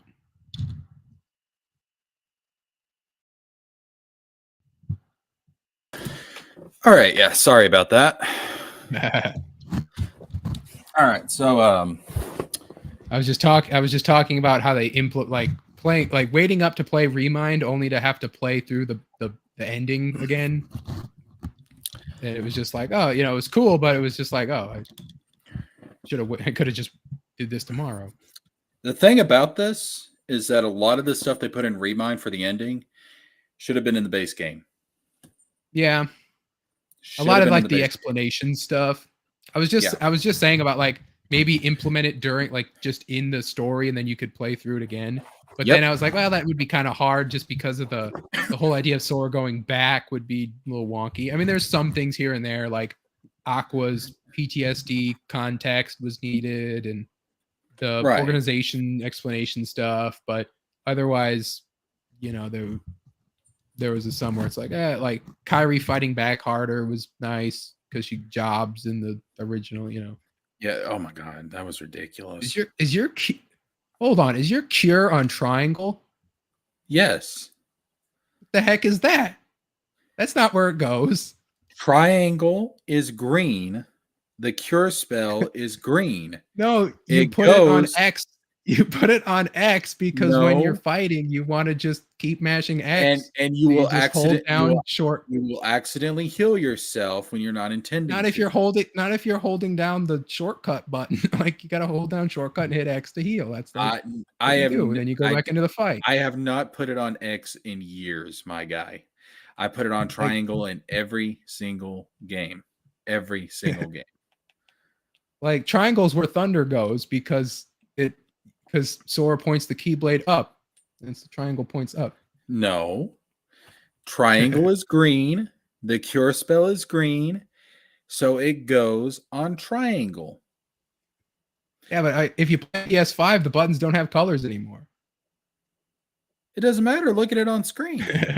I know. I'm just saying you don't see that, but you see the controller more than anything. I have a logic behind what I do. Yeah. Cure is green. Triangle is green. So cure goes on green. Square, I also never use I never shortcut potions. I never just do that through the item menu. Square is defensive magic or defensive abilities like guard and dodge roll and stuff. So I put defensive magic on square. X is attack, and I put offensive magic on X because it's an attack. And then potions go on circle because where else am I going to put it? Yeah, I never shortcut potions. I only ever just use it if I just go through the menu and hit items and then use it if I do it. Like the only time I've ever used ethers and potions are like in a really tough fight or to like the Sephiroth fight where he takes your mana and health away. Well, y'all are playing the game wrong then. I'm sorry. Y'all are just playing it wrong. I mean, I don't play on like hard difficulties, so like I play critical. I play critical every time, baby. Every time. I've never played critical. That's like the one I have to do the proud and critical trophies, or just the proud trophy for like Kingdom Hearts 1 still, and it's like I don't want to mess with it. I don't want to. I'm telling you, critical is the way you're supposed to play it. That's where you're gonna get the full experience. Yeah, but I feel like easy modes for games are always the more canon version because you like mow through people. Like, the guy's gonna survive anyway, so like if you dying all the time breaks the immersion. I feel like if it's not baked into the game like Dark Souls or something. Well, if you're good, you won't die. Yeah, but that's the thing. I mean, listen. I've been playing these games since they first came out back in 2002. All right, like I've been there since day one, so I get it. I've just played. I couldn't do that. I've played so many of these games. I was 3 back then. I've played so many of these games that I've replayed these games because this is my favorite video game series. I've replayed these games so much that to me, if it's not critical, it's not challenging at all. Yeah, that's why a lot of people didn't like Kingdom Hearts 3's Proud. They said it was too easy. Oh, it was. They had to add the other thing, the critical, and then the limit cut or whatever those things were called. Those little things, the modifiers you could add. Oh yeah, the easy codes and the extreme codes or whatever they're called. The pro codes or whatever. Yeah, but no, I mean, but that's what critical is for. It's for people that are used to the series and have played it a lot. Yeah, that's one thing I'll say about Kingdom Hearts. I think its difficulties, like it opens it up to all players as far as like gameplay goes, because if this is your first time, I mean, beginners for you, obviously. But if you played these games and even religiously, even then like, critical. Like the difference between beginner and standard is just the better item drops. Yeah. Like the damage numbers don't change. So it's like at that point, it's like, I'll play on normal, might as well. Like when I played it, that's what I think I played it the first time on easy, just to be like, well, if anything, I feel like standard would be like the canon one, but Yeah, it is. I just always like saying, like, especially with like Doom games like Doom, where I got to play on easy because we can just kill them all in like 2 shots and you just mow through everyone. Yeah. But to me, there's just, I don't know, when I do, I've tried going back and playing beginner, and I'm just like this. I'm just bored. Well, and I'm not the greatest at Kingdom Hearts combat. Like, I'm a total press X to win player. Right. Like, I'll roll, but I barely block. I'll use like the spell blocks and stuff like. Well, in Kingdom Hearts 3, the block gives you the bubble, so I feel like it's more intuitive than just like the spin or the putting the arm up, because it always felt just wonky. Like, it doesn't feel like it's a good block, you know, like, because it's kind of like the animation of him blocking just felt slow. But I would always just dodge if I was gonna move. If I was gonna do anything, I'd just dodge out of the way. Well, the thing And then, is like, about Kingdom Final Hearts Mix 3, added. with when it first launched, it there was actually a glitch when it came to the blocking, and so they had to put in a patch to make it, because there was like certain circumstances where the blocking would not work when it's supposed to, and so they actually had to patch something in to fix that. Yeah, like I feel like it's, I don't know if it's 3's the block is more like instant, like it's square and you're just blocking, but I feel like with the other ones, it's one, especially there's that like wind up where he's like, huh, and he like raises his arms. But it was like I said, I just press X, you know, to kill them dead. You know, it's like they can't hit me if they're dead or if they're stun locked. At least with like when they have like slap shot or whatever, like the one where you can actually block when you're hitting them or whatever. Yeah. No, Especially I Kingdom mean, Hearts 3 is like mechanically easier just because you could do so much stuff. Like you can do your I form think there's changes honestly and too much that you can do in Kingdom Hearts 3, to be honest with you. yeah. Like the Um, the rides weren't needed. yeah, Like the like story ones with the story ones where you have like the roller coaster were fine, I think the but rides should have all been the time. limited to specific locations and specific fights. Yeah. Because like who didn't beat Anti-Aqua with the ship?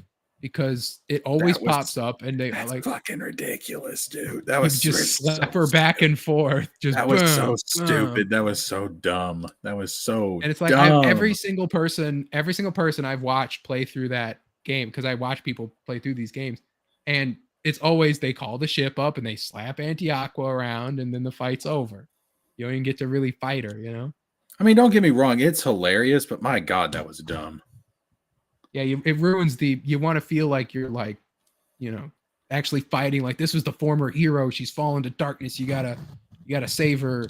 You know, okay, we'll smack her around with this ship, you know, back and forth. That's why I feel like it should have been regulated to very specific fights. Yeah, like I love the part with the Rock Titan, and then the end with the Heartless like thing where you jump up on the roller coaster. That was the only 2 times you ever do that. Yeah, and it was cool. It was like, oh, that makes sense. But you know, they also didn't really give a reason why those exist, do they? never. Like, it's not. Yeah, it's not baked. It's not like the summon charms where you get those. It just was like, here's a thing that exists. Yeah, now. this is the game where I felt like Nomura was just throwing stuff in because he just wanted to do shit. Yeah, with the new engine and the new budget, you could do so much with that. Yeah. So I was talking about before I went to bring the dogs in. I was talking about whether Xehanort and Ericus were coming back. Have you played? Yeah.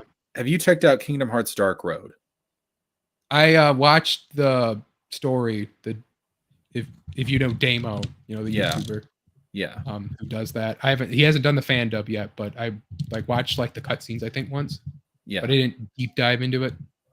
So there is a scene where Ericus and Xehanort are talking, and Xehanort says that in order to change the world, he's going to need 13 lives. And that is a reference to him having 13 vessels in the true organization in Kingdom Hearts 3. Yeah. And then he says, actually, I might need 14. 13 to change the world and the last one to explore it, to explore the world he wants to create, the new world he was planning to create. And so that to me says that he's got a secret vessel somewhere, and he's going to be coming back. I think maybe the idea is that he would destroy himself somehow, making that with the other 13, and then he would need a 14th to be like, oh, I'm gonna walk around. But he was like, I'm not gonna do my plan, and then he left. So it's like I think he chose to leave on his own volition, unless it's like they go clone where it's Xehanort pre-face turn where he's still a bad guy, But then it's like somehow Palpatine returned, Then you're too far into the Palpatine. I think. Well, see, if you played Melody of Memory, he knows about unreality and quadratum. Yeah. He's aware of that. I think that somehow he has another vessel hidden in unreality. So when he was defeated in the Kingdom Hearts reality, I think he transferred over to unreality into a new vessel. I think at this point Nomura is aware of they added Final Fantasy into Remind because they were aware of criticism, other stuff they did with Remind. Yeah. I feel like they are aware of the how many times we have to teach you this lesson, old man. No, but see, here's the thing though. I don't think he's going to be a villain. Yeah, like I would say that. I think he's actually going to be an ally to Sora. Maybe. And the other thing, if anything, maybe a MacGuffin. Like it could be like, we got to find Xehanort's. Xehanort's the only person that knows how to do this dark thing. He's only one who knows how to think like a villain, because we need to beat the Master of Masters or something. Or Master of Masters, it's all about the light. We need someone who think like the dark, and we got to find Xehanort's 14th vessel or something. Well, see, also too, I don't think it's going to be old man Xehanort. I think if he comes back, it's going to be young Xehanort. Yeah, they could do like kid Xehanort. That'd be different. Yeah, or it could be kid Xehanort. But I don't think it's going to be old man Xehanort. I think it's going to be a younger Xehanort. Whether it's actually like old man Xehanort's heart, but he's somehow got a younger vessel now, or something, or whatever it's going to be. I think it's somehow going to be a younger Xehanort, and I think he's going to be an ally to Sora. I think because there is actually let me see if I can find it real quick, and I'll show you. There is, because after Dark Road came out, Nomura put out a piece of art. Dark Road Xehanort art, and it shows Xehanort. Okay, right here it is. Yeah, let me pull this up and let me screen share it. Let me pause that real quick. Where's my screen share button? There's my screen share button. There we go. Okay. And boop, and boop, and show on stream. Right there. So this was artwork that Nomura put out. And if you notice, it's Xehanort, it's a young Xehanort in a casual version of the organization code. Mm. And if you look in the background, you see like these archways here. Yeah. That is an actual location from a park in Japan. And as we know, Quadratum is based off of real world locations in Japan. Yeah. So to me, this is Nomura trying to tell us Xehanort's in Quadratum. I mean, like, there's also, don't you get like when you beat the games on Proud, you get the different like artwork of them in like the main group and like different stuff, So it's just Nomura also just really likes Japanese youth clothes. Like that's all Kingdom Hearts 3's fashion is. That's true. I mean, like he's all like about that. Like if this was not drawn by him, I'd be like, oh, okay. But since it's drawn by him, it's just like he still is like a young kid at heart. He's a young Japanese teen at heart. So he's like, but to me, it's specifically the background area though is, that's but that could be like he was at that park. And he's like, imagine if Xehanort was here, or Dark Road Xehanort. I'm working on Dark Road and I'm going to go draw this sketch, on my lunch break, or, If it happens, like Nomura canonized a location in Kingdom Hearts 1 where there's nothing but a chest, and there was the arcs, the dark arc things in the final world, like that came back, and that was important. So who knows what he'll do. Hold on, let me pull up the real world location. Everything's also kind of weirdly transparent in this picture too. Well, it's supposed to be like it's like raining. So here's the real world location that the background is based on. These arches. Mm-hmm. There was fan art I saw. I wish I would have saved it, but there's like this really good fan art of Xehanort meeting Sora in Quadratum. And I'm just going to see if I can find it because it was really, really, really, really, really good. Look up Max as the Master of Masters too. Oh, Christ. Oh, Christ. Or just Max Kingdom Hearts stuff in general.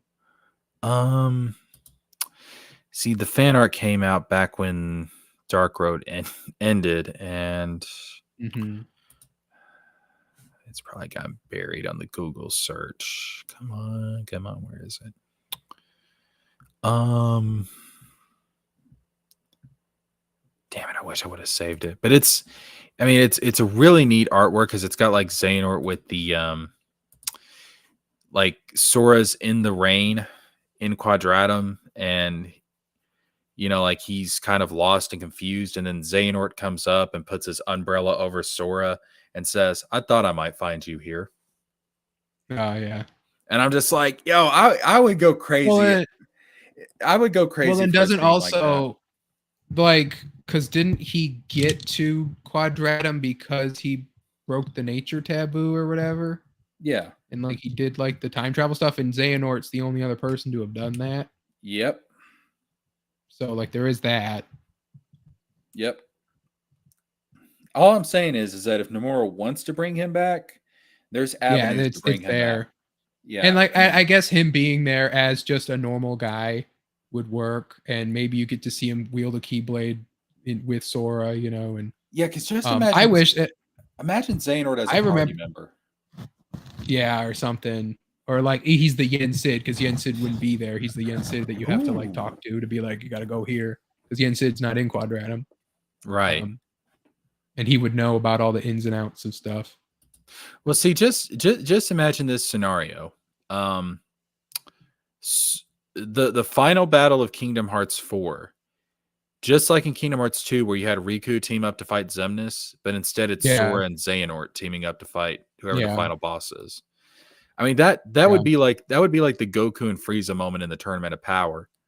Or you get like kind of like an endgame thing, but more of like a Kung Fu Panda 2 kind of thing where you get Yen Sid, Ericus, and Xehanort, all three, like you get the 3 original masters, and you get like Riku, Aqua, and Sora if he's a master at this point. You get the 3 new masters or something, and you have like do that kind of thing. I don't think we're gonna see the Wayfinder trio or the Sea Salt trio. I don't think we're gonna see them crossing over to Quadratum in Kingdom Hearts 4. I actually think we're not. I think it's Nomura already said that like Quadratum, you're only in there for like a little bit or something. Like you still get to do Disney stuff. Let me correct that. I mean Unreality in general, like that other reality that Quadratum's a part of. Yeah, I think. Yeah, whatever.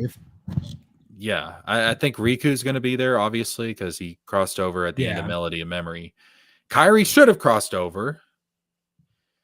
I mean, fucking hell, man! Like that pissed me off when she said she's training. She's training with Aqua, so he's gonna reverse course. He's gonna reverse course where he's gonna do it. There's gonna be the moment. What was the training with Merlin and Yen Sid and Lee for then? Merlin is not a Keyblade master. He could not train her. He just gave her the time. Yen Sid doesn't stand up. Yen Sid didn't leave his chair until he absolutely had to in the finale. That was so fucking epic though. That's straight up what I said at my TV when I saw that moment. I was like, he can get out of the chair. Yeah. I thought when the music hit and the light came down, I thought it was Maleficent. I thought Maleficent was coming to help. I was because Yo, it did like imagine. that little do do do do, which was like similar to like in Sleeping Beauty when she like came up. It did that little like do Oh, do do do can you like imagine chime like Maleficent? that, and the like Imagine if it Maleficent had being like, been. let me help you, and it'd be like, oh my god. Imagine if it had been Maleficent and Yen Sid together teaming up. Or just Maleficent just being like, oh, I don't like Xehanort because I have my own machinations and I'll help you, Sora, you know. You know what I would. You know Like what I wish. You know what I wish would have happened though. I wish. your game's now full screen too, by the way. Oh yeah. Well, let's see. I still can't find that picture I'm looking for, but it's so good. I wish I could find it. Damn it. There's a lot of good Kingdom Hearts fan. I've actually made Kingdom Hearts fan art myself, technically. Oh, you have? It's out there in the world.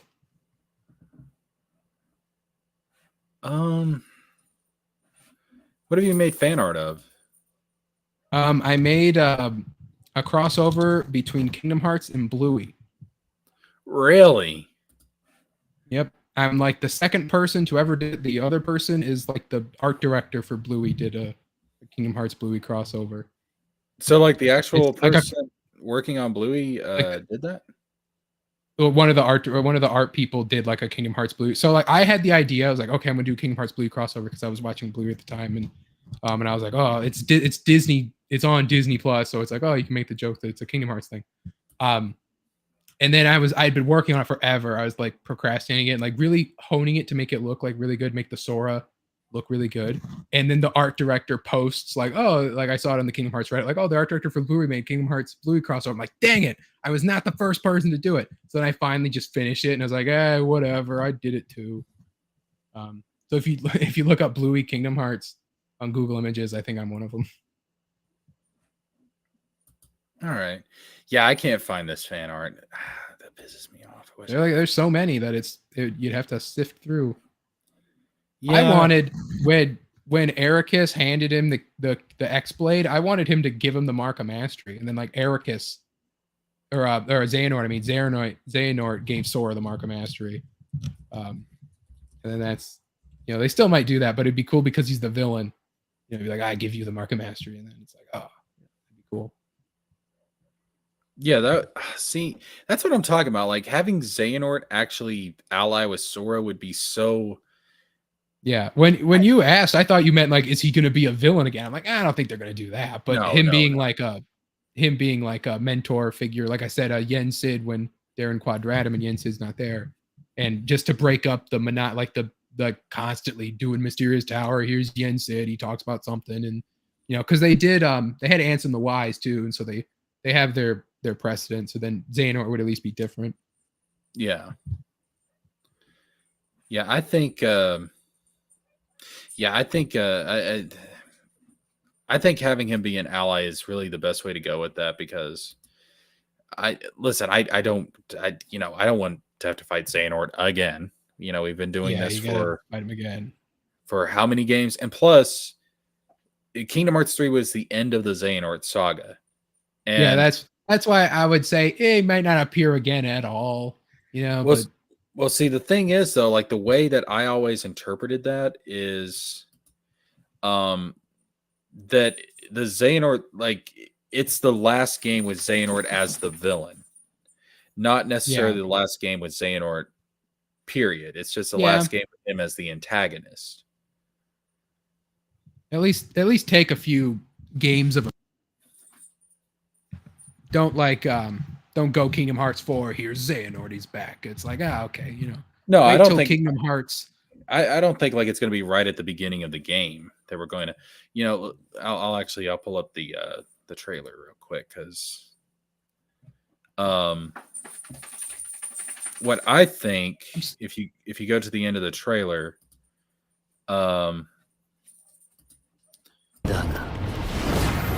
一度退場すれば元の世界に戻れると。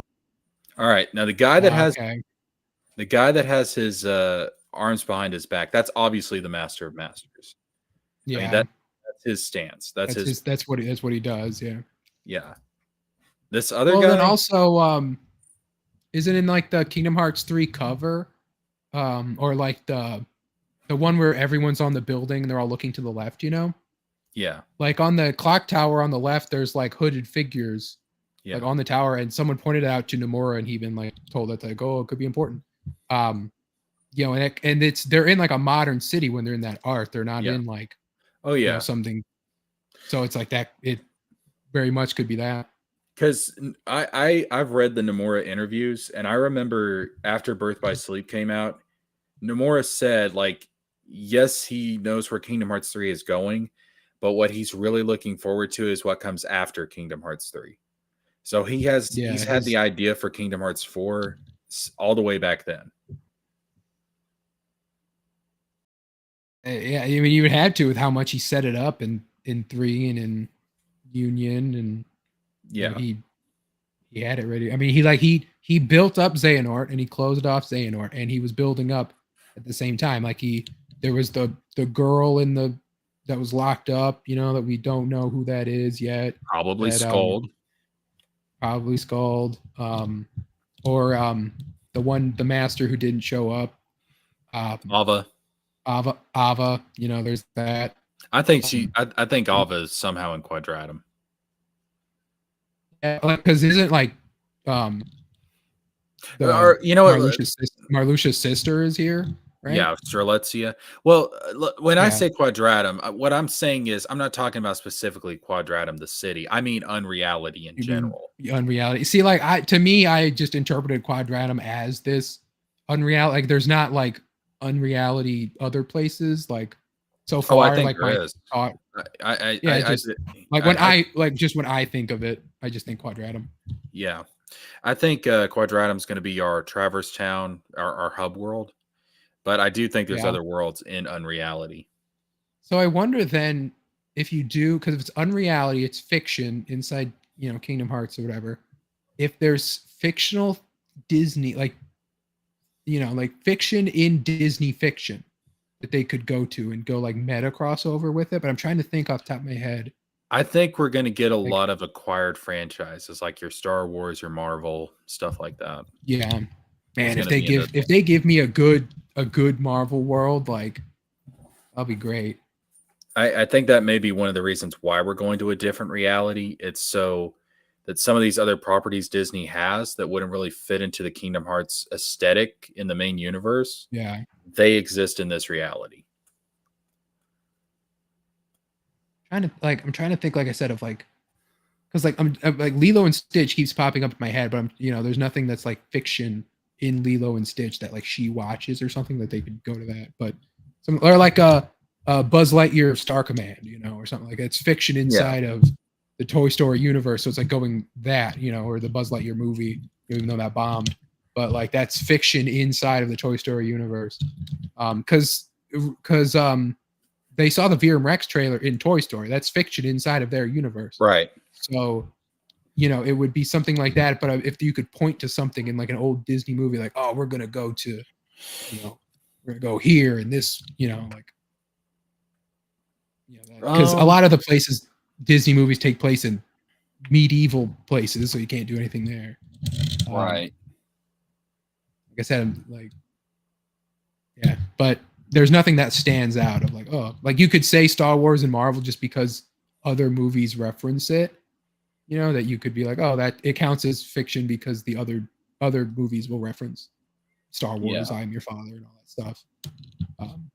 Yeah, if you don't want to count Genie's references that he makes, you know, but because that doesn't count. So, like this other figure here next to the Master of Masters, I think is going to be. A lot of people think it might be Lushu, but last time we saw Lushu, he was with the Foretellers, and they were over in the main universe. So I don't think it's Lushu. I think Lushu Zigbar. I think he's still over there in the main universe. So I think I think this could be young Xehanort. Yeah. Well, because also in the flashback, he gives him his coat. Mm-hmm. You know, in the Remind flashback, he gives him the coat, and they have that whole scene. So, you know, And in the in Dark Road, he refers to Xehanort as the Singularity. See, there's just so much about Xehanort that's still a mystery. Like, he was the like his mentor that was on Destiny Islands, who is probably the reincarnation of the player from Union Cross. You know, he believed that Xehanort was the child of Destiny, and Yeah. the Master refers to Xehanort as the Singularity. And I'm just like, why is Xehanort getting all this buildup in Dark Road when the dude's supposed to be dead at the end of Kingdom Yeah, Hearts like that 3? was one thing that was weird about Dark Road is how it came out after it. It was Yeah, like, you know, it still sets up the post Union timeline, like the what's the next app? The well, the one with GPS stuff. The Missing next Link. Missing Link, yeah, it sets up that, you know, it set up that a lot, you know, obviously, but To me, Xehanort got so much buildup in Dark Road that I'm like, that's got to be going somewhere. yeah, That's got to be. yeah, So that's why I'm thinking I think he's coming back. But again, I don't think he's going to be a villain. yeah. Well, especially there, and it can't be old Xehanort, I guess, at all, because they have the Xehanort curse of every old voice Yes, actor they God, get please dies. stop with old Xehanort. If Xehanort comes back, just let it be young Xehanort. Let it be young Yeah, Xehanort, or let it be kid Xehanort. One of the two. One of and the two. it's a miracle. It's a miracle Christopher Lloyd survived voicing him in Remind and Melody of Memory, because like Leonard Nimoy died before 3, and then Rutger Hauer replaced him and died before Remind. It's like it's a cursed character. Right. Yeah, no, I just, which I think there's a good chance it might be Kid Xehanort, because that's what Master Yeah, Xehanort turned into before he went into Kingdom Hearts. Both him and Ericus returned to their kid that's forms. true. So I You ain't think gonna there's a see no Kid Eric. You ain't gonna see no Kid Ericus again without the change to that voice actor. Tell you that though. oh yeah, the Drake Bell thing. Yeah, Drake Bell is young Ericus. yeah, yo. Which, I mean, given what came out about Drake Bell back in the early 2000s and what happened to him, it's like that explains a lot. Yeah. That I don't know why he was just random casting anyway to have, like, because he's, you know, kind of a big enough name, unless they had him on a short list for young for like, you know, young you fight him Xehanort. yeah, Because he would kind of work for that too, but like, yeah, him playing like young Ericus just for that little bit was weird. yeah. But no, I think I think there's a good chance both of them are coming back, because I wouldn't be surprised if Xehanort set up some way to bring back Ericus because they were friends. That wouldn't surprise me if Xehanort figured out a way to bring him back. Yeah, but then it's at the same thing of like they've already both come back twice, you know, because Ericus was inside of Terra. He comes back at the end. You know, then it's like cheapens maybe the death, maybe, or cheapens the stuff. Like, because at that point, who's dead? Like, who actually died? Well, Clayton is dead. Like, how did he die in the first game? He doesn't get hung like in the movie. Giant Heartless fell on top of him, crushed him. Oh, that's right. Jafar's dead. Ursula's dead. Oogie Boogie's dead. Xehanort's friends from Dark Road are all dead. We saw their graves. True. We saw their graves. Yeah. Oh, that. I just wanted a scene where Xehanor's is by himself. He's just like, all of my friends are dead.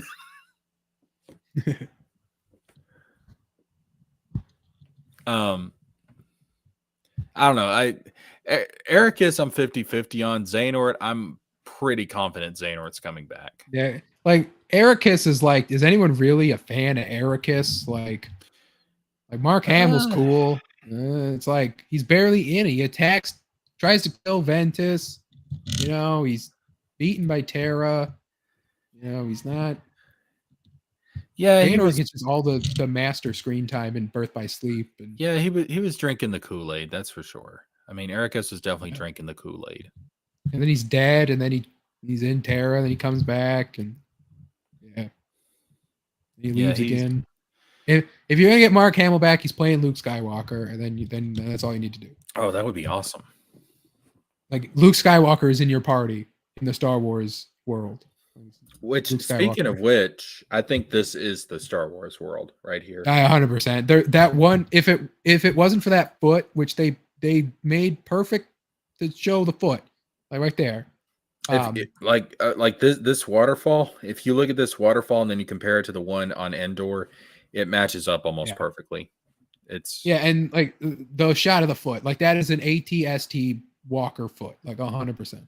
Yeah, right there. Like that is an ATST foot. Like if there's somehow, and this is just a forest outside Quadratum, and that's just like a energy pylon or something, and like, but they made sure to show just enough of that, where it's like, oh, that's the ATST foot. Like there's, which, after Kingdom Hearts 2, like I remember watching my sister play Kingdom Hearts 2, and it's like, this is just Star Wars. Like the ships and the guys in the cloaks and the fancy swords and Mickey bouncing around in his cloak like he's Yoda.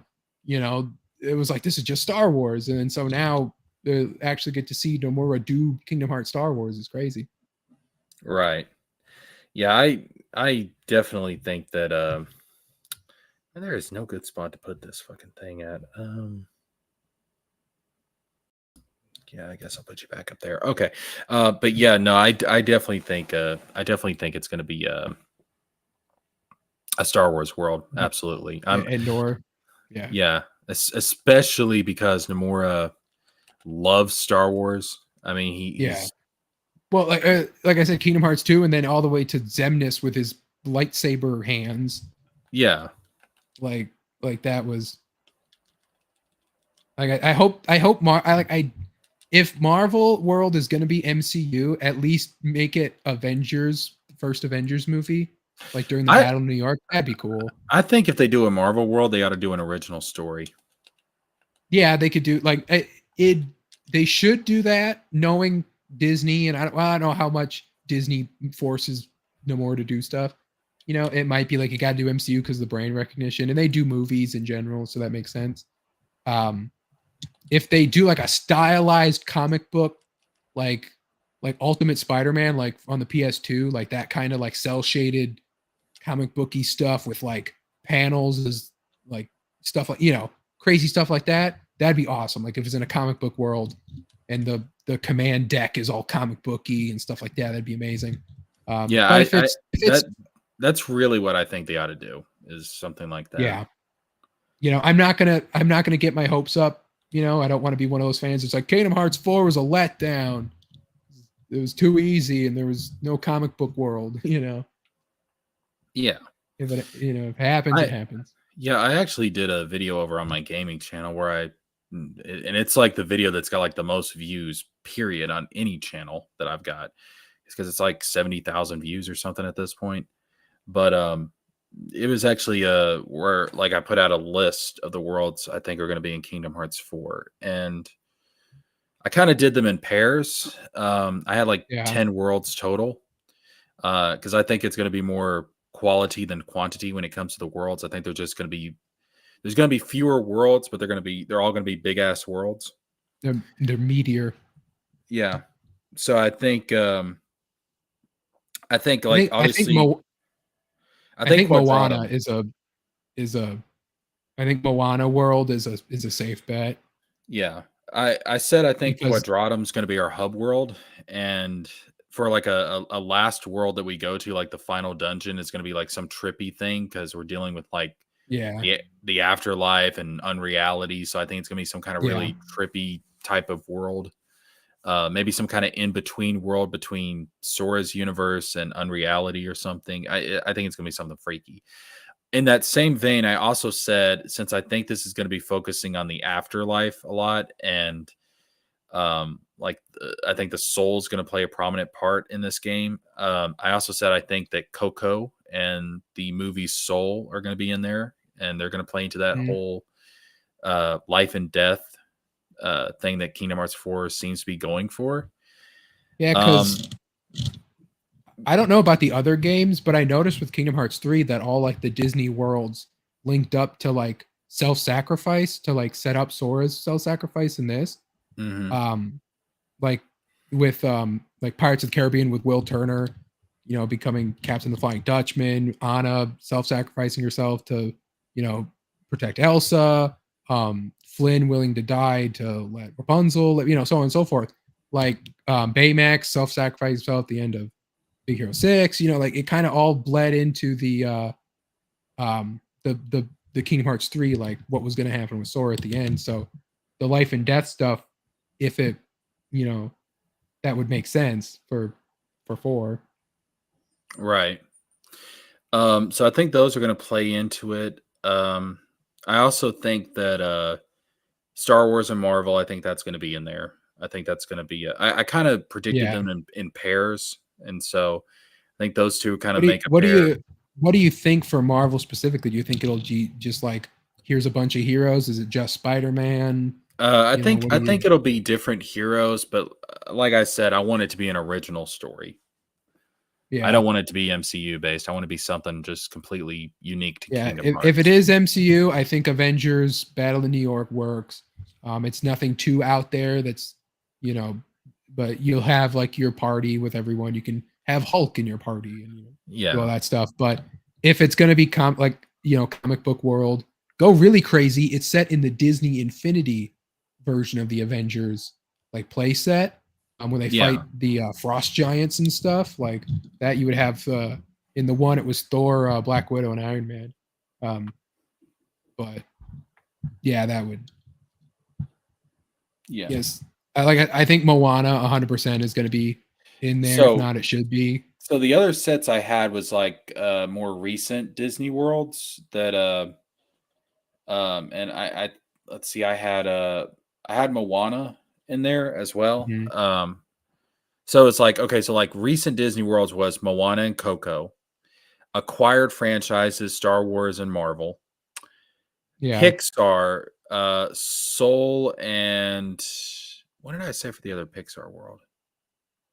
Incredibles, Bugs Life, uh, Wally, Up, Ratatouille. You know what? I'm gonna have to look this up because I forgot what the fuck my list was. I forgot what my list was. Shit. Let's see. Yeah, I'm just gonna have to look this up real quick. Incredibles would also be pretty cool if Yeah, they but weren't already doing Marvel. yeah, I was about to say I think because they have Marvel, Yeah, that it's I think that they're or not at going least to because there's also the possibility of summons too. Like they always could throw summons yeah. in there. Okay, yeah. So I had Quadratum, Star Wars and Marvel, Moana, Wreck-It Ralph, Yeah, that one Treasure. will probably they set that so up. Oh yeah, because some of the darknesses are trapped in there. Yeah, So they got to revisit that.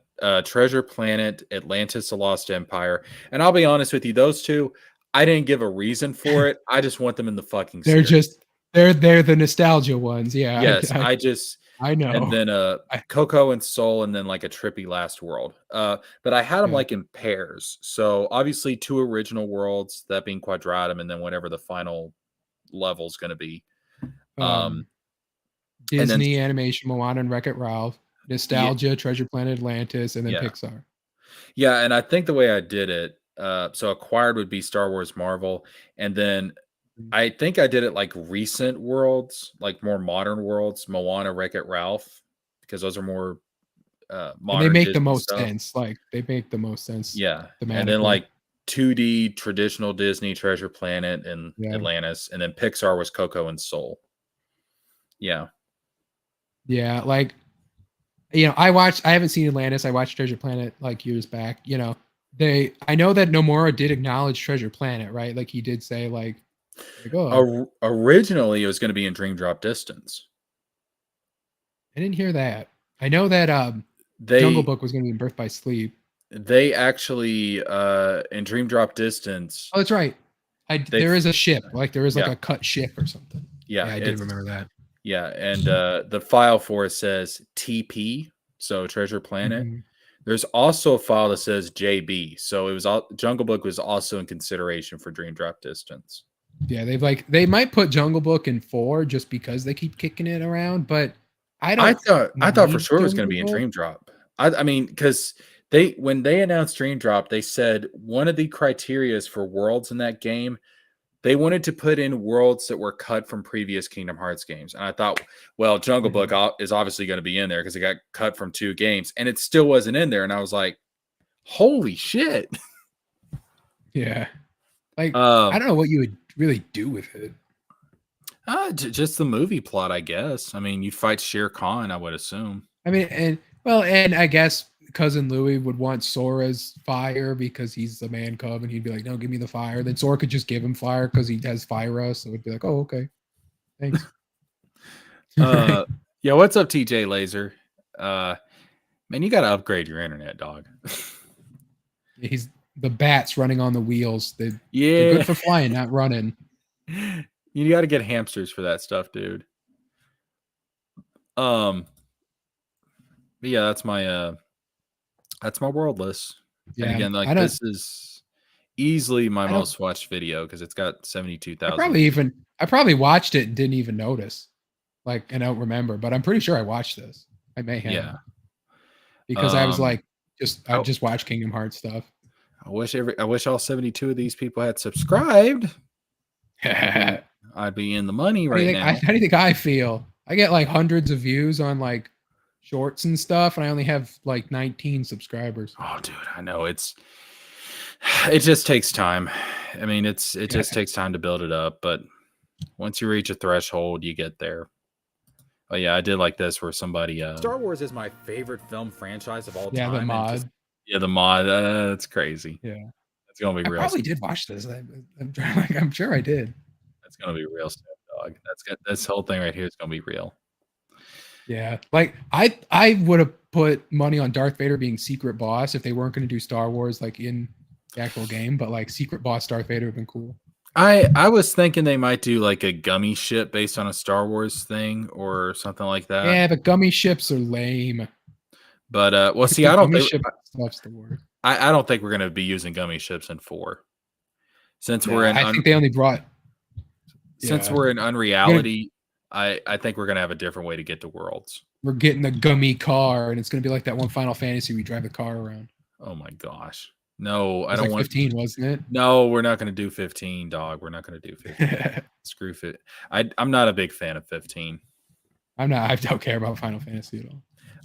I thought Isn't that's what the Versus 13 was going to be? Yes.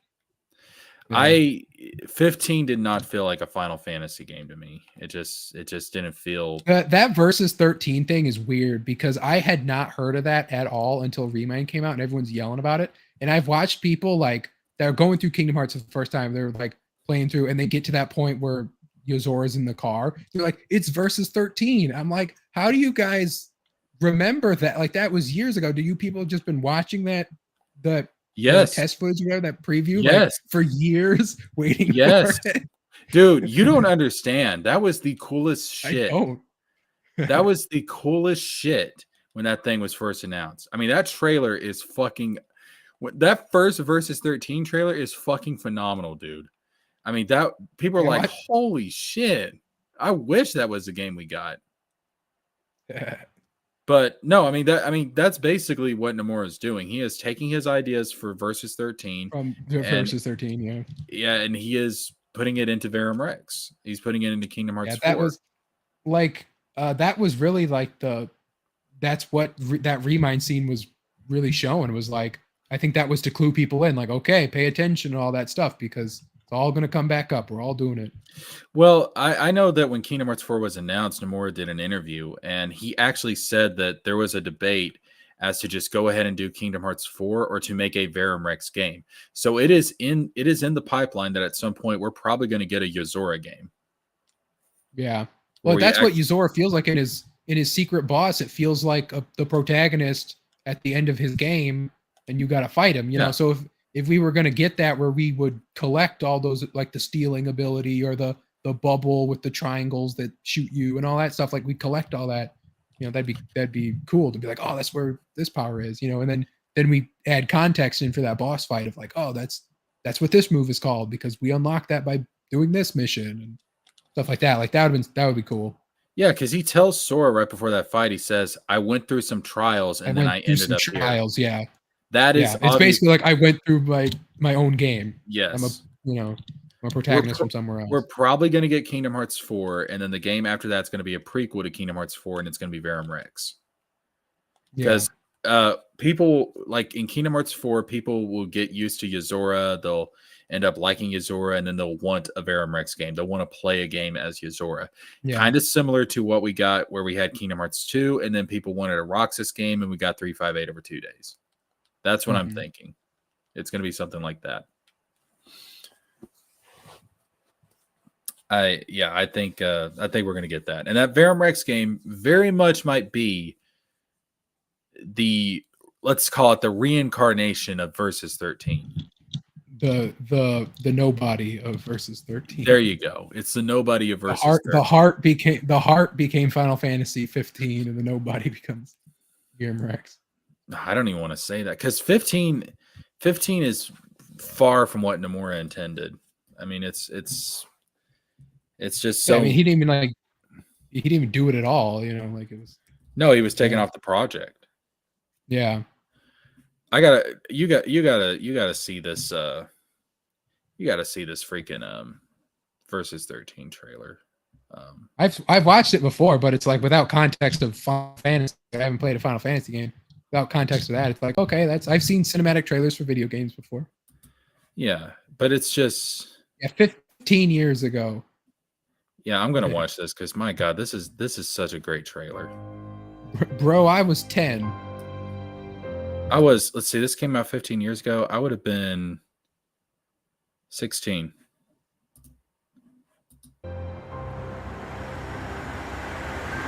Yeah, it's like I'm sure that the fantasy based on reality and there's Yozora.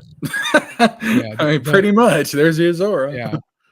The fantasy based on reality. I'm sure that line will come back again. And oh yeah, you can already see it. Unreality, the world of fiction. Yeah. You can already see it. Yeah, I'm sure every frame of this will be important.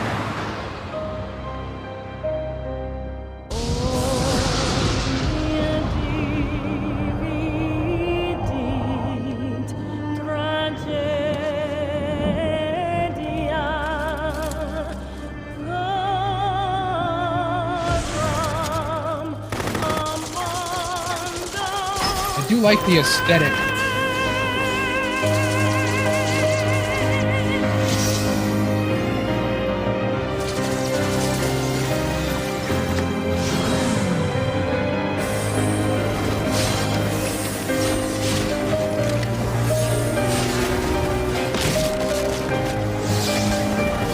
Dead.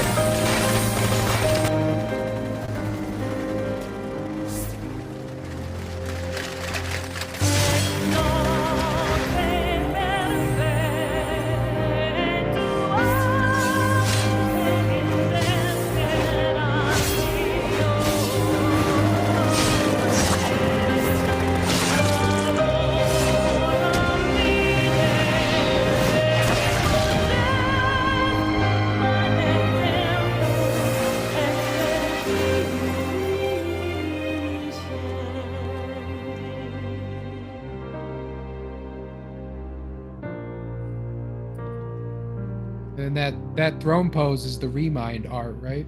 Yep. Sora being on the throne. Yep. That shit gives me chills. To this day, it gives me. That is. I like the aesthetic of the medieval knights with AK-47s. That honest to God might be my favorite video game trailer of all time. Because Shout out to Watchtower Database. That shit, huh? I said shout out to Watchtower Database. Oh yeah, shout out. Yeah, I was watching talking about the DCAU Green Lantern. He had a video out about that. Yeah, the yellow. Oh, yeah, I like that. Yeah. Never noticed the hidden stuff with the yellow. Like the Jello is what got me. Where it's like, oh my god, like I never noticed that that's why it got through the bubble. But that I'm telling you, man, that trailer. God, that brings me back, dude. Like if Nomura, because Nomura can add Final Fantasy people into Kingdom Hearts, like, can he just add Noctis, and then make it his Noctis? I think Yozora is basically going to be that. Yeah, but like he could be like, because the whole thing about like the nameless star says like his heart has been changed, and Nomura talks about, or Yozora talks about he doesn't look like this or whatever. Like, is it going to be that he's this, Noctis from this trailer, and then he's going to get his true form at the end of the game or something, or in a couple of games from now, and it'll be like, finally, I've achieved my vision. I don't know, because see, the thing is about that is that Japanese culture, they're very respectful, and while I think Nomura, there is that. I think Nomura is salty that he didn't get to carry out his vision of Versus 13, and that's why he's doing this whole thing with Yozora. But I don't think he's going to go that far, because that's just not how the Japanese do things. Yeah, he also is in charge of Final Fantasy in general now, isn't he? He's in charge of Final Fantasy VII Remake. Oh, okay. But he's not in charge of Final Fantasy overall, because like he didn't do 16. I think this, right here's the here's the trailer that's like corresponding to the secret ending with Yozora in the car. Yeah. And the letters popping up like that. Right. It's exactly what we see in Yozora. And this driver, this is Luxord in Verum Rex. Yeah. And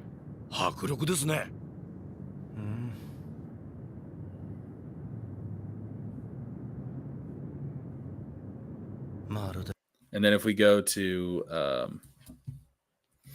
KH3 secret episode.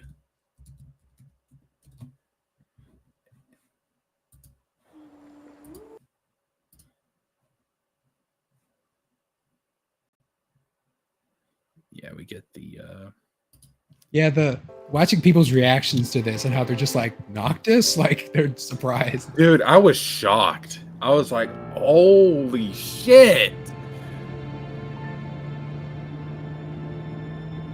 Like at this moment, like right here, you're like, what? Yeah. Dude, I was like, oh my god, it's Versus 13, dude. I was all the way down to the little like circle on the window, like even to that point. The body language, the movement, the angle, the low angle between the seats there. I've been having these weird thoughts lately. Like, is any of this for real or not?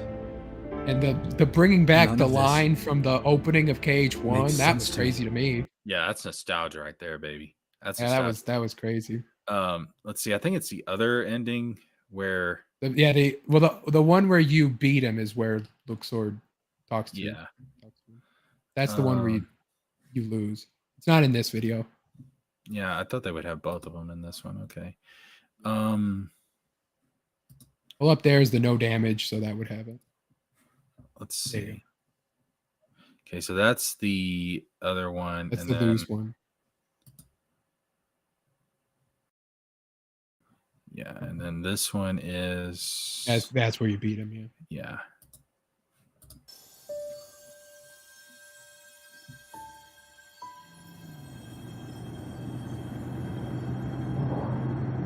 Commander.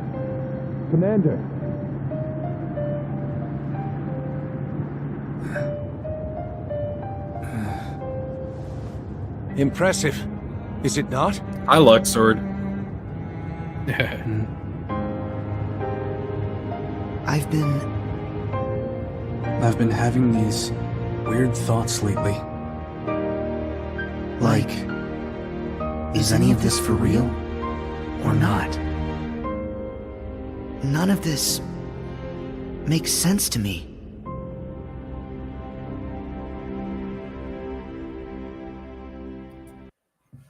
And then this gave us our first Oath to Return, right? It was right after this. It wasn't Reconnect anymore. Yeah, an Oath to Return. Yeah. I think it was Reconnect after the Lushu ending of 3, and then it's Oath to Return. I think. Yes. No, though, that I tell you, that's I don't have any idea what Nomura has planned, but Neither does Nomura. he probably doesn't. But daggum, dude, like that is. Yeah. I'm just excited. It's one of those.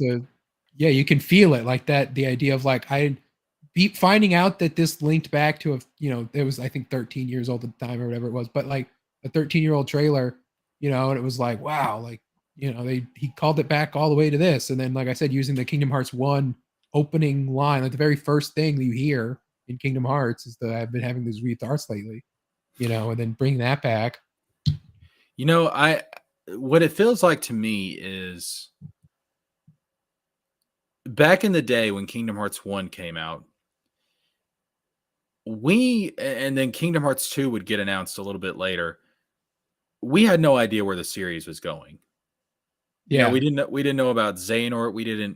We had no idea. I mean, it was so nobodies. Right. Yeah, there was so much speculation, dude. It was the wild, wild west. I mean, like we didn't even know who Roxas was. Like people just referred to these people by like their characteristics. Like Roxas is known as the blonde-haired kid. Yeah, like it was Another Side, Another Story, right? Is that cutscene? Yeah. So people would just refer to him as blonde-haired kid. Like I remember when like some of the organization members were getting revealed, people thought Zaldin was the leader of the organization at one point. It was just so much speculation, but we had no idea where the series was going, and that's what made it so fun. For a while, we've known where the series has been going, like really since Birth by Sleep, and especially after Dream Drop Distance, we knew, okay, this is leading up to the final battle between the real organization and the Guardians of Light. So we kind of knew where everything was ultimately heading. Now, though, it kind of feels like we're back in that same space of where we were after Kingdom Hearts 1. We have no idea where it's going. Like I don't know where this is all going. And that I love that feeling. Like that's so much fun. Yeah. That's so much fun to me because it's like I can just. They announced Kingdom Hearts. They announced Kingdom Hearts 4, but they didn't. They're like going right into 4. They didn't do like side games or anything like that. So it's like uncharted kind of territory. Yeah, it'd be like another mainline sequel right after 3. And I love it because it's just. I don't know, man. Like it's just I don't know where it's going, and I think that's the quality of a good story. If I can predict where your story is going, that's boring to me.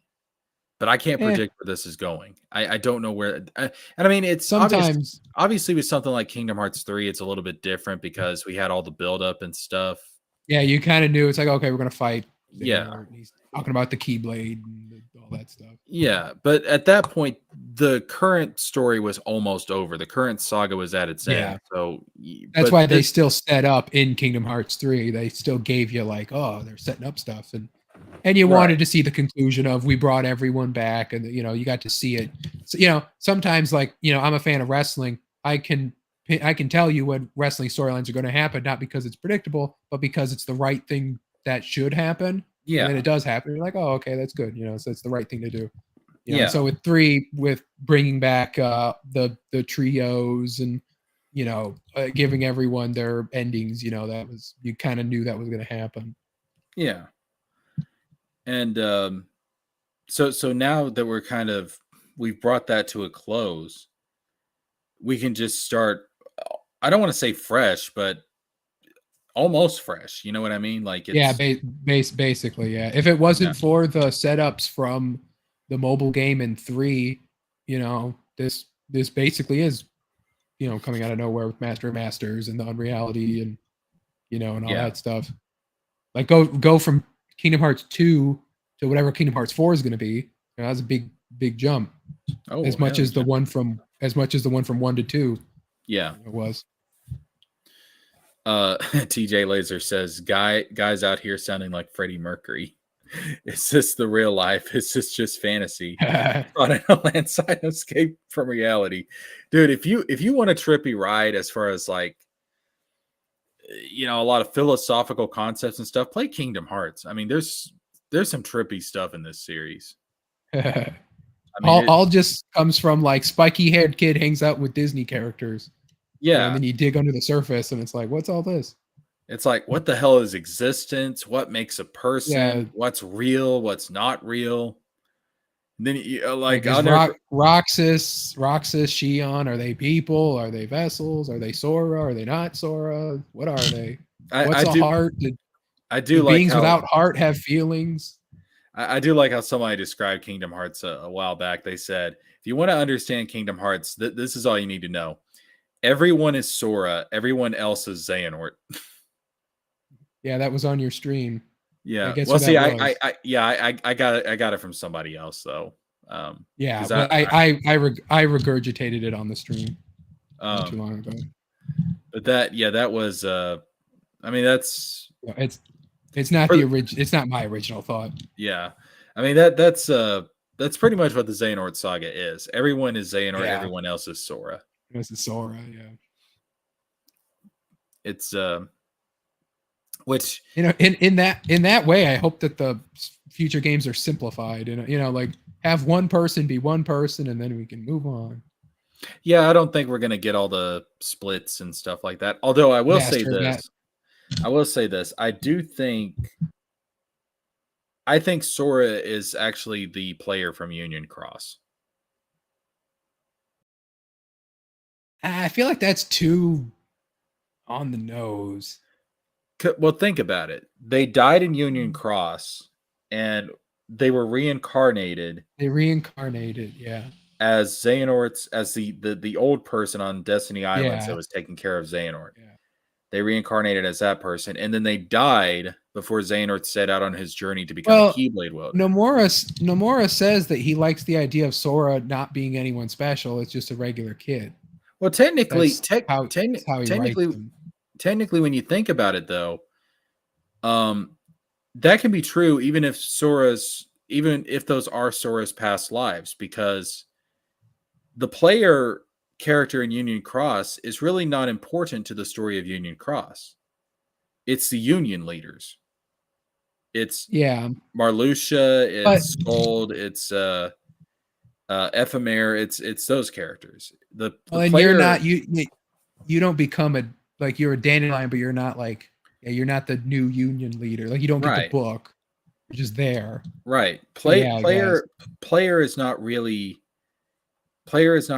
all that important in the grand scheme of things. He or she is important to Scold and Ephemer because they're friends, but in the grand scheme of things, you're not you're a footnote in the history. You're just there. And then even I guess at the same time, then what's the point of making him the descendant? It goes either way. It's a funny meta thing because he's the other playable character, right? And I think it for two reasons. One, Nomura has said that Kingdom Hearts is Sora's story, so it would make sense that Sora would be in Union Cross in a past life, as player, and then again, I think the missing link main character is the old person that's taking care of Xehanort in Dark Road, but when they were younger. I think they grow up to be that person, the player character in Missing Link. Yeah, Xehanort's mom or whoever that looks like Scold or whatever hands baby Xehanort to him in that Bloodborne looking Skalad Kylan place. Right. And we know for a fact that Xehanort's descended from Ephemer. Do we? Oh yeah, the caretaker of Xehanort even tells him, you have the bloodline of Ephemer. Yeah. So, to me, the fact that Xehanort's mom looks like Scold, that tells me that Ephemer and Scold at some point did hook up. Yeah. I don't think making her look like Scold was a mistake. No, I think it was deliberate. Yeah, I think they hooked up. Romance in my Kingdom Hearts. Oh dear! Oh goodness! Yeah, so we know that Ephemer got laid.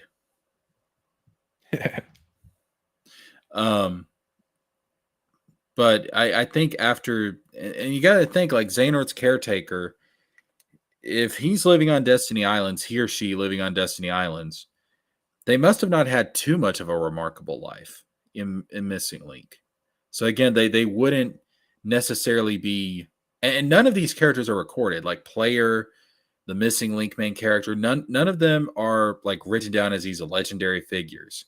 So it's not like Yeah. Sora's reincarnated from somebody legendary. They're all just there, kind of in the background. Yeah. And then when Xehanort's caretaker dies, he or she is reincarnated as Sora. And that kind of brings a certain poetic vibe to it, because that means that when Xehanort hands the Keyblade off to Sora, he is handing the Keyblade off to his former caretaker. Yeah. That's kind of weird. Yeah. That's kind of weird. And the caretaker talking about the child of destiny, which becomes Sora, I assume. Yeah. What that prophecy was talking about. Yeah, I think Sora's the thinking child of destiny. Yeah. Yeah. And it makes sense. It would work. They might also just, if they never say that the missing link person is that person in the cloak, they could do the Xehanort like Ansem cloak thing, and it'd be like it's actually Sora from the future. For like no reason, it wouldn't make any sense. And it'd be like what? That cloak, that's the time travel cloak.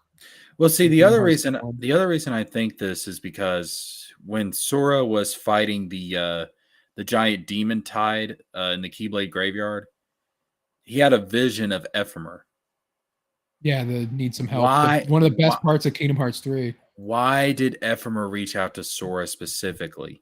Could it be because in a past life, Sora was his friend when he was Player? Yeah. The other thing he has all the Union like players help him. Yeah. Other players. The other thing is, notice in Kingdom Hearts 3, when you look at the links, and I'll actually pull up the links right now since I got Kingdom Hearts 3 on screen.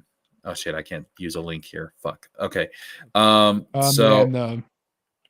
to the gummy phone. Characters. Where even look at it.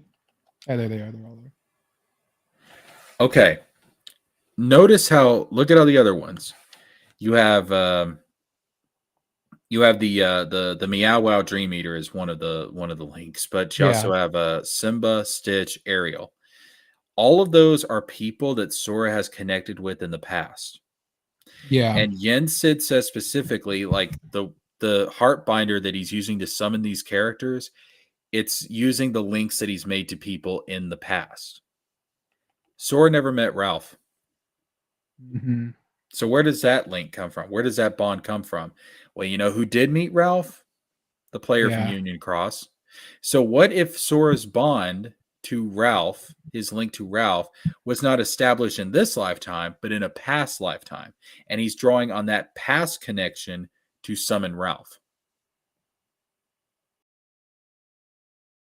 Yeah, that makes sense. So I am fully convinced that Sora is player reincarnated. That tracks. TJ asks, I think someone should take the philosophical ideas of Kingdom Hearts and make a whole franchise on its own out of them. Is that what the mystical world of Mallow is? In a lot of ways, yes. The story I'm working on, it's got reincarnation as a central part of the plot. There is like a chosen young hero boy that there is a lot of inspiration from Kingdom Hearts. I'd be lying if there's even like these creatures that they pop in from like another dimension, and you could kind of see them as being inspired by the Heartless in a sense. Again, like I don't want to like spill the beans on everything. But there are like these creatures from like another dimension that play a role as well. But yeah, there's a lot of inspiration from Kingdom Hearts.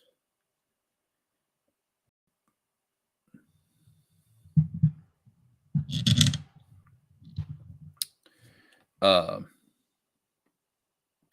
but that is my theory that Sora is actually player. Yeah, I mean, it makes sense.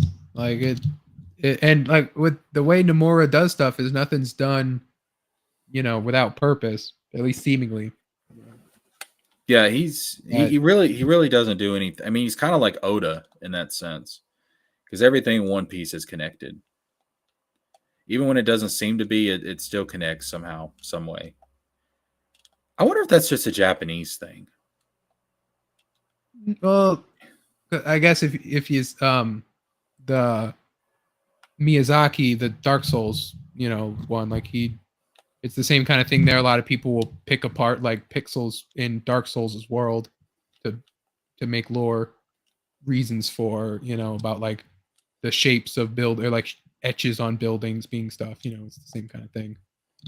Maybe it's just the work ethic / like just creative like freedom, like I don't know. Yeah, that's. I mean, I guess in America, they're beholden to a lot of like corporations and advertisers, and stuff has to make money, and you get these directors and creators that can put hidden stuff in there, and then they get to shine. But otherwise, like some of the best movies are the ones where you can be like, this little thing in the background links to this, but sometimes it's just not that deep. Yeah, that's something I've noticed. Capitalism and art are very tenuous bedmates. You know what I mean? Yeah. It's when money's a factor, it really does kind of it can stifle creativity, unfortunately. Yeah, because you have to do the easiest thing. You have to do the easy thing for the most money. Unless you become an established franchise that's got a built-in fan base, then you got, I mean, basically Kingdom Hearts does. I mean, Kingdom Hearts has got a loyal following, so Nomura can kind of do whatever the fuck he wants, and people are going to buy it. All Disney does is just sign the check, and then they just, for like the voice acting and all and the rights and all that, and then they just collect a bunch of money. They're like, this Japanese guy keeps making us a bunch of money making these video games. I don't care what he does. Yeah, from what I understand, and this has been said in interviews, like Disney is very, very reasonable when it comes to this series. Yeah. They don't interfere very much with it. They'll basically give Nomura whatever movies he wants to use to make worlds out of. And I'm very happy that it's like that. Yeah. Like Disney was perfectly fine letting Sora be in Smash. It was Nomura who didn't want to do it because he wanted to find out how to make it canon. Oh yeah, yeah. It's like Nomura, no. Oh, I guarantee you that between the time that Sora faded from his reality and transferred over to unreality, I guarantee you he took a little detour into Smash Brothers. That's how they're going to make it canon. Yeah. Well, Shovel Knight, like Kratos appearing in that was said to be canon to the original like games or something, like him being in Shovel Knight. Like the director at the time was like, yeah, it's canon, who cares? Now that's funny. And then him being in PlayStation All-Stars is referenced in Ragnarok. They reference like you were in a fight with undead automatons and princess or whatever, and he's like, I don't want to talk about this. That's why I wonder, like, is the reason Cloud and Sephiroth were not in Kingdom Hearts 3 is literally because the Cloud and Sephiroth and Smash Brothers are that version of the characters. If you watch like the last scene that they're in, when after the Sephiroth boss fight, when they go up in the sky, and then like Aerith or Tifa is like, they're off to fight a great battle, and then it hard cuts to Smash, and it's like, Nomura, he planned it, he knew. He planned it back then in Kingdom Hearts 2. He was like, these fuckers are going to Smash. But that would actually be funny if that was the explanation. Like, the reason they're not in Kingdom Hearts 3 is because they actually are in Smash Brothers at that time. Yeah. I hope that there is some type of, like, if there's some type of like item you pick up that's like a or a Smash Ball keyblade, like a Smash Ball keychain makes like a Smash keyblade. Some type of little reference, like, it's a memory from a journey Sora went on, or something like, it's just like, just some kind. Hell, I'll take just a reference. Just like some, like he just they bring it up out of nowhere. They don't even have to say specifically Smash, but something like a nod to where the fans are going to be like, "Oh, okay, we know what they're talking about." You know what I mean? Because Sora in Smash was so popular, and so you would have to at least reference it. He was the final character for the DLC. Yeah, because he was the most requested in for Smash Bros. For Wii U, and they couldn't do it back then. And then, when they added it for this, they're like, we finally got to do it. Finally, game when he went, and he was like, that was the thing. It was like we had to Sora for Smash was so big. I was so happy, dude. I was so happy. I mean, that was one of the best video game memories I think I had. I was like, my boys made it. Because when you're a video game character, if you make it into Smash, you've made it. Yeah. It's like, I wish that I wouldn't have read the leak, because the leak came out like a couple hours before. It was like that some music spoilers. company. I avoided spoilers that like the plague when that happened. It was some guy online said, I work for a music company, and like someone from Nintendo just licensed Disney tracks or something, and it was like a couple hours before the direct, and it's like, oh no. And it was, it turned out to be true, and it was like, oh man, they spoiled it. But I was still surprised that they did it, and because it was kind of like when I saw Banjo pop up, it was one of those things where it was so popular. They were like, oh, they actually did it, they did it. And then learning about that he was the one that won that contest back during Smash for Wii U, and they couldn't do it back then because I think they lied and said it was Bayonetta. When Bayonetta was added, they're like, oh, Bayonetta was, I think they said that she was high up on the list for the people that they could actually do. Because I'm sure like Goku was on there and all that, but yeah. And they said that Bayonetta, I think, was high up on there, but Sora was actually number 1, but they couldn't announce it back then. I think that at some point we're gonna get a Smash game where Goku is in it. Yeah. I don't know when, but I think that's an inevitability because we gotta get another Smash game first. Like, we still don't know if we're doing that. Switch 2 will be coming out soon, and they're gonna do a Smash. They're gonna do a Smash. Let Sakurai rest. Goku is Sakurai's gonna die. I mean, I hope he has a nice long life and everything, but at some point he is gonna die. I feel like also you could just port Ultimate for many years. Like Ultimate was, I feel like that's the be all end all. But what I'm saying is Sakurai doesn't have to do Smash. Because he is gonna pass away at some point, and you can't just let the franchise die with him. It's too big. You know what I mean? Yeah. Like I said, the Ultimate can just be a port. Like they don't have to keep making sequels. Making new characters is the fun. Like I don't even play Smash. I don't even have a Switch. But I still watch those character reveals. Just be like, oh, who's it gonna be? Who's gonna join the crossover? And that's half the fun. But as far as being a game, like a fighting game goes, it reached its final level, I guess, with Ultimate. In some ways, I mean, they might just port Ultimate when the Switch 2 comes out, but eventually they are going to have to do another Smash.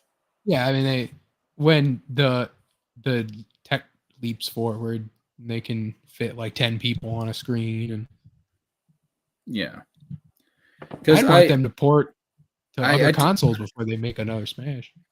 I don't think that the Switch 2 is going to be, because there's like a whole thing with Nintendo. Like when it comes to their consoles, one's like a revolution and then one's an evolution. So you had the Nintendo Entertainment System, which was a revolution. Super Nintendo was an evolution of what the NES did. Then you had the N64, which was a revolution, and then the GameCube just evolved what the N64 did. Wii was a revolution, and then Wii U evolved what it did. And then you had the Switch, which was a revolution. So the Switch 2 is probably just going to be a evolution of what the Switch has done. Yeah. So I mean, you would get a lot by just increasing its power. Like it has weak, stuff. Yeah, I think it's in a lot of ways, I think it's just going to be a beefier Switch in a lot of ways. Yeah, I get that it's the gimmick. But I wouldn't want a portable Switch. I get it's the gimmick, and I'm sure it's good for some things, but I I'm sure Nintendo people would rather have really powerful Zelda and Mario games that don't need to be portable. They can just stay on their console. They can be really powerful. Yeah, well, I think the idea of the Switch is perfect as far as like the concept, because Nintendo's always had a home console A division handheld, and a yeah, and a handheld handheld, division. And now to yeah, combine the two into one system, I think makes a lot of sense. yeah, yeah, But I just want them to build on that and to make it more yeah. Well, and they synchronized, I make guess. their Switch Lights, like they make a Switch Lite, but not a Switch Heavy, like not a Yeah, Switch that's only a console. Like I'm saying, yeah, like you can still do your portable version on that, but like a Switch Heavy that's just like it's a console, it's really powerful.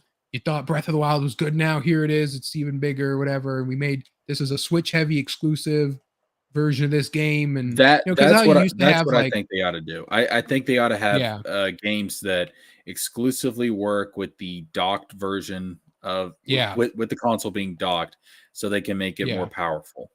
Well, like you remember, like during the age of like movie tie-in games, how you would have like your PS2 version and then your DS version. DS version was completely different, Yeah, because it was a side scroller version, different story, maybe a completely different company, but it was just called the same, something like yeah, that. But for the Switch, where it's like yes, here's your Legend of Zelda, whatever. It's this large, huge open world, but you buy the Switch Lite version, it's a side scroller. It's yeah, like a more retro style Zelda game, whereas so it's basically getting two games already.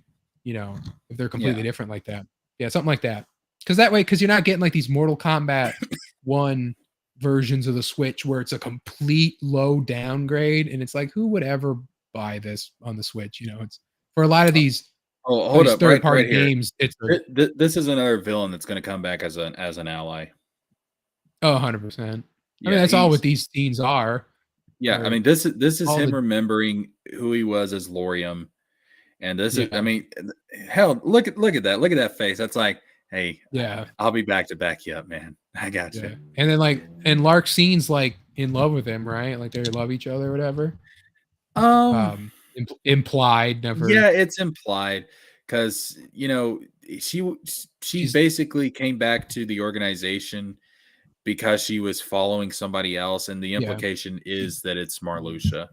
yeah, because of Union, they knew each other back then. No other person it would be, and they even in Chain of Memories, right? They're part of the defecting group or whatever with Axel or Yeah, whatever. So it makes sense that she says she's just along for the ride. So it's like I imagine she just does whatever Lucia does. But which kind of makes I would like to see them both back and being nice. Larkine being like nice and happy will be like cool because they'll be all like shocked, like why? And she'll just be like, whatever.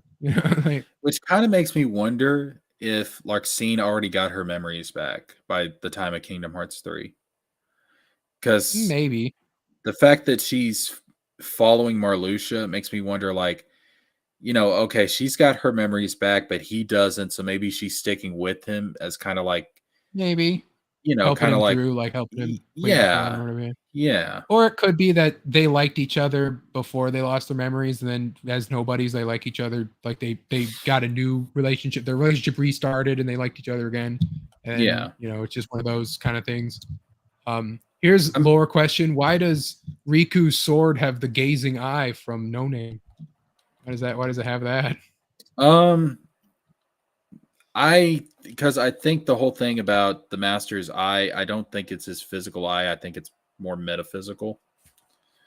I don't know how exactly, but I think it's more of a metaphysical thing. I don't think it's his actual physical eye. It's a seeing enchantment on an eye, kind Yeah, of jewel or something. yeah. Or he Because just I mean, it doesn't. he cloned his eye, maybe. It doesn't blink. It doesn't blink, and he, Oh, that would be it's not freaky. It's not an actual eye that moves around. It's just a stone. Can you imagine that? Can you imagine that cutscene? Like Xehanort's holding up his Keyblade and he's just staring at it. Looking All of at a him. sudden, it just blinks and he's like, "What the hell?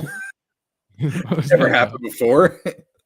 No, I guess with the sword having the gazing eye, because Ansem's costume is built from Xehanort's, so it's like when he's possessing Riku, he like Riku's Riku's costume is Vanitas's in a Yeah. lot of ways. You know, so it's just he's a compilation of all the dark aesthetics, and then these. Yeah, Yeah. it's just funny the eye, how the eye is there. It's like, why is the eye there? What does that have to do with anything? And then It means something, man.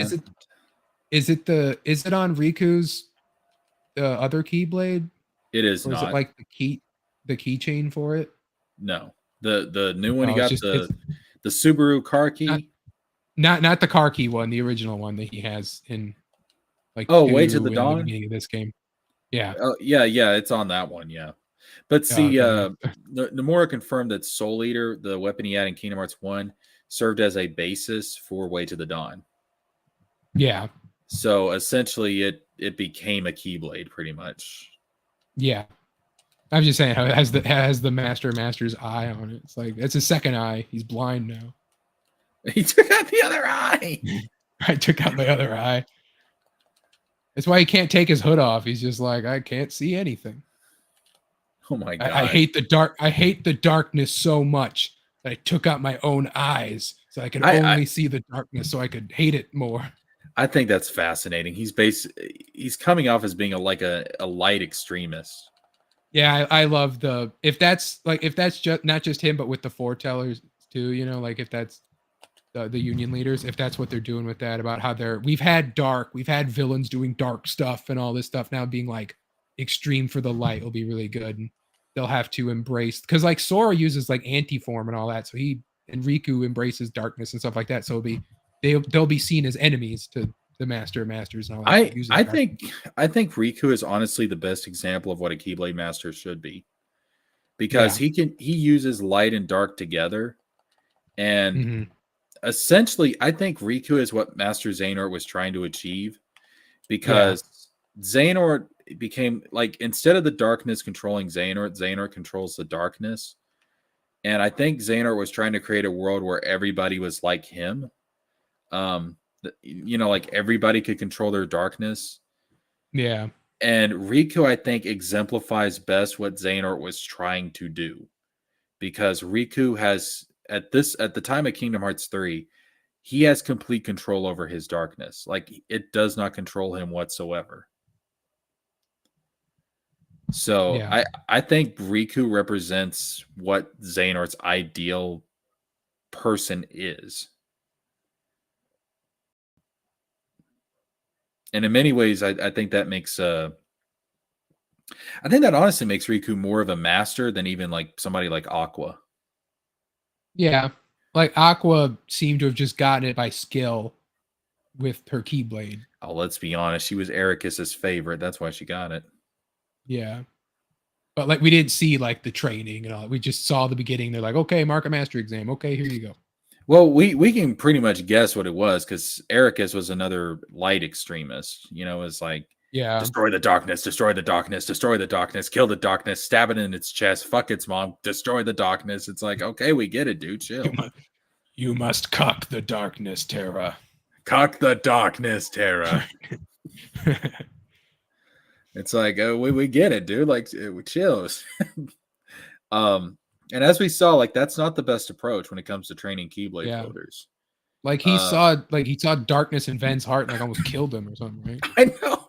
He was like, wait a minute. Hold up.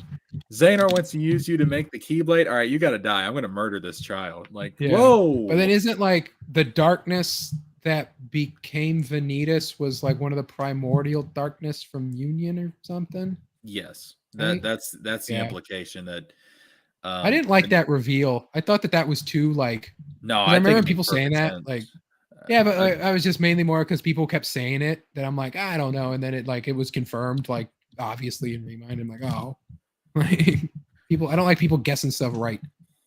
They say it a bunch. Well, I think it makes perfect sense, because I was like, wait a minute. So what if Xehanort, if Vanitas is just a heart of pure darkness, what separates him from a heartless? Because that's basically what a heartless is. Yeah. And then I was like, and how is he able to give life to his negative emotions and turn them into monsters? Yeah. I was like, this is weird. Could you do this to anybody in the series? Like, could you split anybody's heart and create a Vanitas? Like, that that seems a little like too easy what Xehanort did. Yeah. But now that it's revealed that he's actually this entire other entity. He's a primordial darkness. He's like this ancient being. I'm like, okay, now that makes sense. So he proceed like he's something that like precedes even the heartless. And it would make sense like if he's this uber powerful ancient darkness, he can probably do crazy shit like turn his emotions into monsters. Like that's what they did that to the Dream Eaters and the Cherokees or whatever in the Union. Oh yeah, the Dream Eaters are basically dead child soldiers. Yeah. Yeah, the Cherokees. I mean. Yeah. Like they make the dark Cherokee and they do all that. But no, I think the reveal of darkness being Vanitas, like I remember the ending of Union hadn't happened yet, so it wasn't the idea that all these darknesses were going to escape and do all that. Like it was, people were just guessing like, oh, it's darkness, because all it was just, it says I'm darkness in the no voice, text, and then he's like darkness, Vanitas or whatever, like Sora's like, and then it was like, well, that to me that darkness Vanitas like line that Sora has, like it was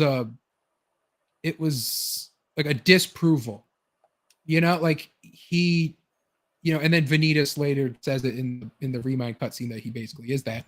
But to me, it was just like there was something weird about maybe it was just a translation thing, but just the way that line was said, where if you have to ask, like, Vanitas, to me, it's like, that's no, like that's because it's a question that means it's no. But, well, I think it's basically confirmed that it is just a darkness that clung on to him. It became Vanitas. Yeah. Which it does make me wonder, like, which darkness Vanitas is, because it seems to be implied like each darkness represents, especially because there's like two sets of them. There's like the 7 most powerful ones are like basically the 7 deadly sins, pretty much. Yeah. And then like there's like the other 6 are like lesser darknesses. So it does make me wonder like what Vanitas represents. I would assume, given his name, vanity would be my like guess. The Union leaders are sins too, ain't they? Like in their names, at least. Right, but they were named that because the master. See, the implication is that the master gave them all names, so it's because they're going to be vessels. Right. So I'm almost thinking like these foretellers were orphans. The master took them in and raised them to basically be lambs to the slaughter. So I think he named them specifically because he always knew, I'm going to sacrifice these guys to get rid of the darkness. Yeah, because there's 5 and then 6 with Luciu. So then he say that he was going to be one of those too. So yes, like what sin wasn't there, if you could like figure out what Pride. his name would be. Pride. Yeah. And I think in Latin, pride is superbia. So I think his name's got something to do with I mean, it could just be straight up Master Superbia or something like that. Yeah, something like that. Yeah. But yeah, it's pride, because Luciu is lust. Luciu's lust. Ava is greed. I'd imagine because of avarice. Gula is gluttony. Probably. Aced isn't Aced one of them? I think Aced is anger or wrath. Probably. Well, he's the bear one, right? He's the one that's yelling all the time. The Travis Willingham. That's the voice of Thor to me in a lot of things. So I just I hear that voice. I'm like, Thor is going to be in Kingdom Hearts. Although he might be jealousy, because he was jealous of Ira. I don't think they fully embody like their actual things. I think it's just the names. Yeah, because like Ira was the leader. I guess you could say Luciu's lust because he takes the bodies of people, but that is disgusting. Yeah, it's just like I said, like I don't think they actually embody their actual sins. I think they're just named that way for thematic purpose. Oh God, I'm just picturing a scene where he's like, "Nice body. I need an adult. I am an adult." Uh-oh. As if. Yeah, I wonder when he picked up the as if thing. I wonder when he picked that Had to up. be when he took over Brague or whatever. Like if he And you know if he what? That makes takes me wonder, like, what happened to the original Breg? well, like because doesn't he take Brain, right? And then Brain also appears later in Scala. So like It's implied, but it's not confirmed. do they come back after he dumps their vessels? Maybe That's what I'm wondering. Because you have to like that think could be a thing. before he possessed Breg, there had to be an original heart inside of Breg. And Yeah, so who's the original Breg? Like what happened to him? Like when he possesses yeah. somebody, does it just go away or like what Or happens? is it like what happened with Terra and Ansem and Cum Guardian, where it Yeah, where just is it's like like just suppressed, hidden, some like controlled. just in there? Yeah. Or like with Ericus and Terra, where he's just kind of in there. With Yeah. Ventus and Sora, where he's just kind of in there. With Yeah. Roxas and Sora, where he's just kind of in there. Yeah, There's it's a like lot of people. There's a lot of nesting dolls in Kingdom Hearts. yeah, it's like cuz in those situations like the subordinate hearts are pretty much they're suppressed. They're like in a state of sleep Yeah. inside. Um Yes. so it does make me wonder like like do these other people that Lucio has possessed like are they going to be relevant? Like are we going to see the original Breg and what was he like? You know what I mean? Like what was he Yeah. like before he got Well, possessed? because you read like Luciu's lines, and he doesn't talk like Zigbar. Like he doesn't do the as if and the all that stuff. He's like a timid. Yeah, You he's know. timid. Yeah. So it's like, did he just as he got just years went by, or did he take Braig's personality? I do wonder if like he's gotten jaded after all this time. Yeah.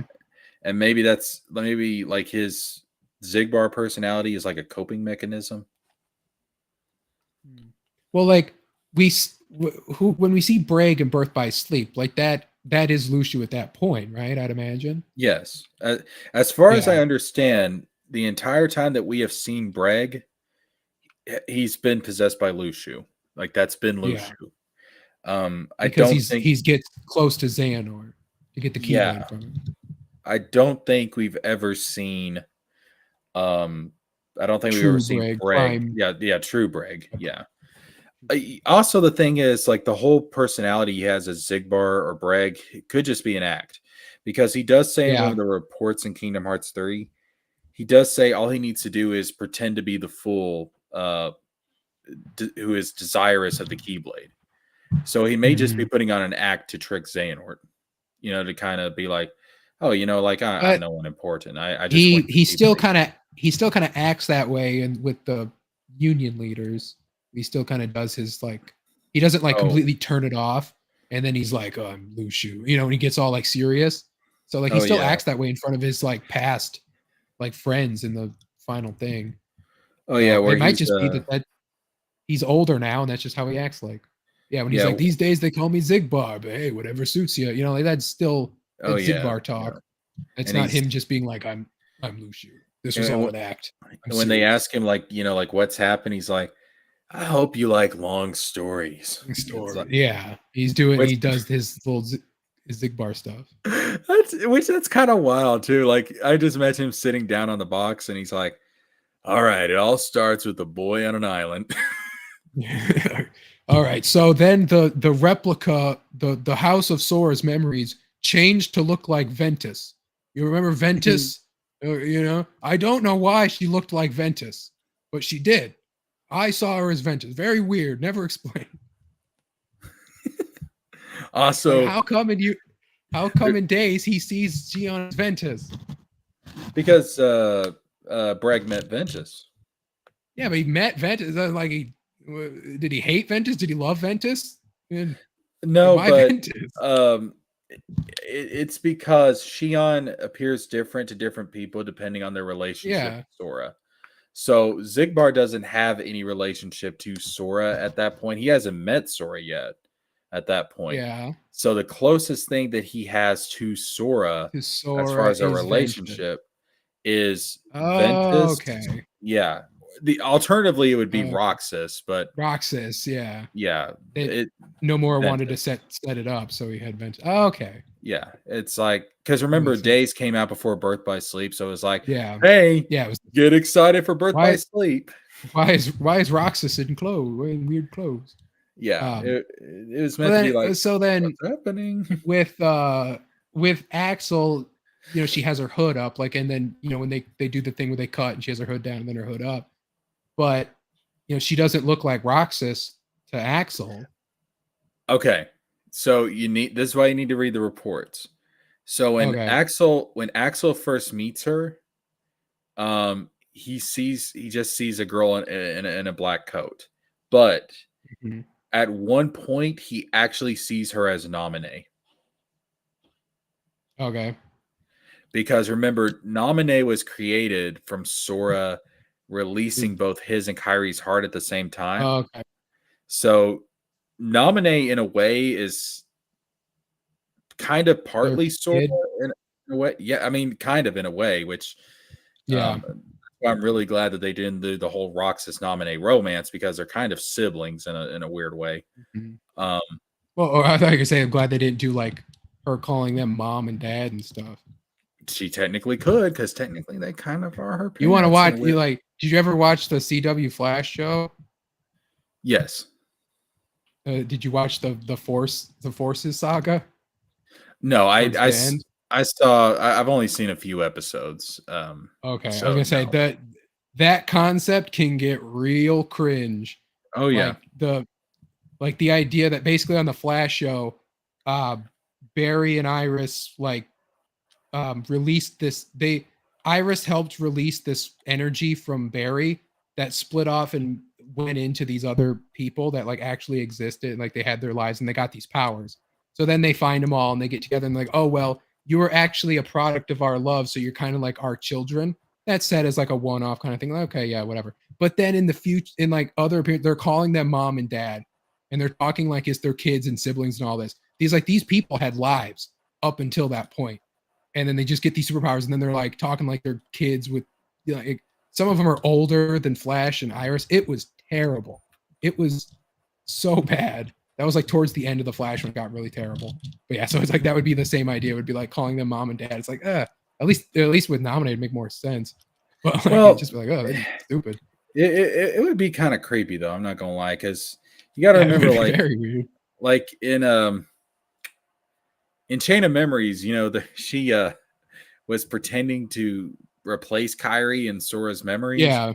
It's like, whoa, like that's your dad, honey. Like and then again, like her and Roxas, you know, in a weird way would kind of be siblings, you know what I mean? Yeah. What do you think that if they do the romance, do you think it'll be Riku and Naminé then, or was that just is it like a protector younger sibling type dynamic with them? No, I think Roxas will probably end up with Shion, which is kind of weird in and of itself. But I mean, like Riku and Naminé. Yeah, I think Riku and Naminé is almost canon. Yeah, I would say because Replica Riku cared more about Naminé than regular Riku does. But you got to remember, you got to remember though, like they spent a year at Diz's mansion together. Yeah. And she was there when he was like struggling with Ansem being inside of his heart. So she probably saw Riku at his most vulnerable, and that's got to leave some kind of impression. I also wonder about the ages, because like Riku's 18 now, right? Like especially after the Remind time skip, I think he's 18 now. And then Naminé's put inside of a vessel, you know, at the end of Kingdom Hearts 3, she's put inside of a vessel at the age that she was in Kingdom Hearts 2. So, you know, might be the Radiant Garden police force might be showing up at Riku's door if he goes down that route. Listen, man, who's to say what the age of consent is in Radiant Garden? I mean, we don't know. Hold on, Naminé, we have to get on the gummy ship and go over to we've got to go over to Agrabah where the age of consent is only 14. If you're out in the gummy ship in the middle of space, is that like being in international waters? Like there's no laws. Yeah.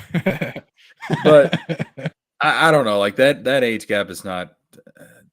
It's not too big of a deal, to be honest with you, because it's like what, a year. It depending on how old she is. I mean, she would be. Well, at the same time, I mean, if you want to get technical about it, I mean, she's only like a couple of years old because she was just born. yeah, if you want to do that.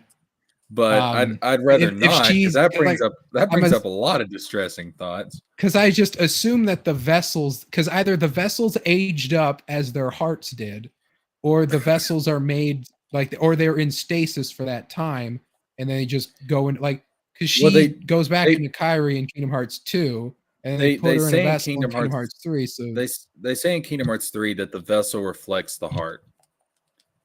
So okay, so if the hearts aged while they weren't in something, you know, like if Naminé age up while she was in Kyrie, you know, like if that. Well, she was. Or if she stayed her. I think it's implied I think it's implied she's aware of being inside of Kyrie. Like, yeah, it's kind of a Kingdom like, Hearts 2 cinematic ending. How they smile at each other or whatever. Yeah.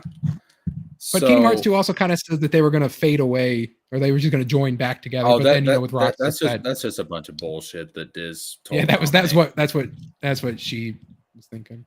Because Diz he's racist against nobody. So that's all that shit was. Okay. Because so if you're going off the fact that they aged up inside of the heart, then it's probably okay. Even though Riku is older than them anyway. So if anything, maybe she's like 16, 17, he's 18, 17, something like that. Yeah. Not too far out there. So Sora and Kairi are 14 in the first game. They're 15 in the second game. Riku's a year older, so he'd be 16 in 2. And the thing is that Kingdom Hearts 3 does not take place a full year after 2. Kingdom Hearts 3 is like maybe a couple of months or something. Like it's yeah, because it's like right after Dream Drop, right? Because then they run up the stairs and they're like, or that's Birth by Sleep is when they do the. Yeah. So Sora, Riku, and Kairi are still the same age that they were in 2, pretty much. Yeah. Just a few months. And then older. they do the time skip at Remind. Right. So Riku would actually be 17. Naminé would be 16. Okay, so that works then. Yeah. That should be correct. And then does Melody have a time skip? No. Melody of Memory takes place right after the Remind, right after the secret, the DLC episode where they do the data organization and the Final Fantasy characters are there. It's like right after that. So no, there's not a time skip. Okay.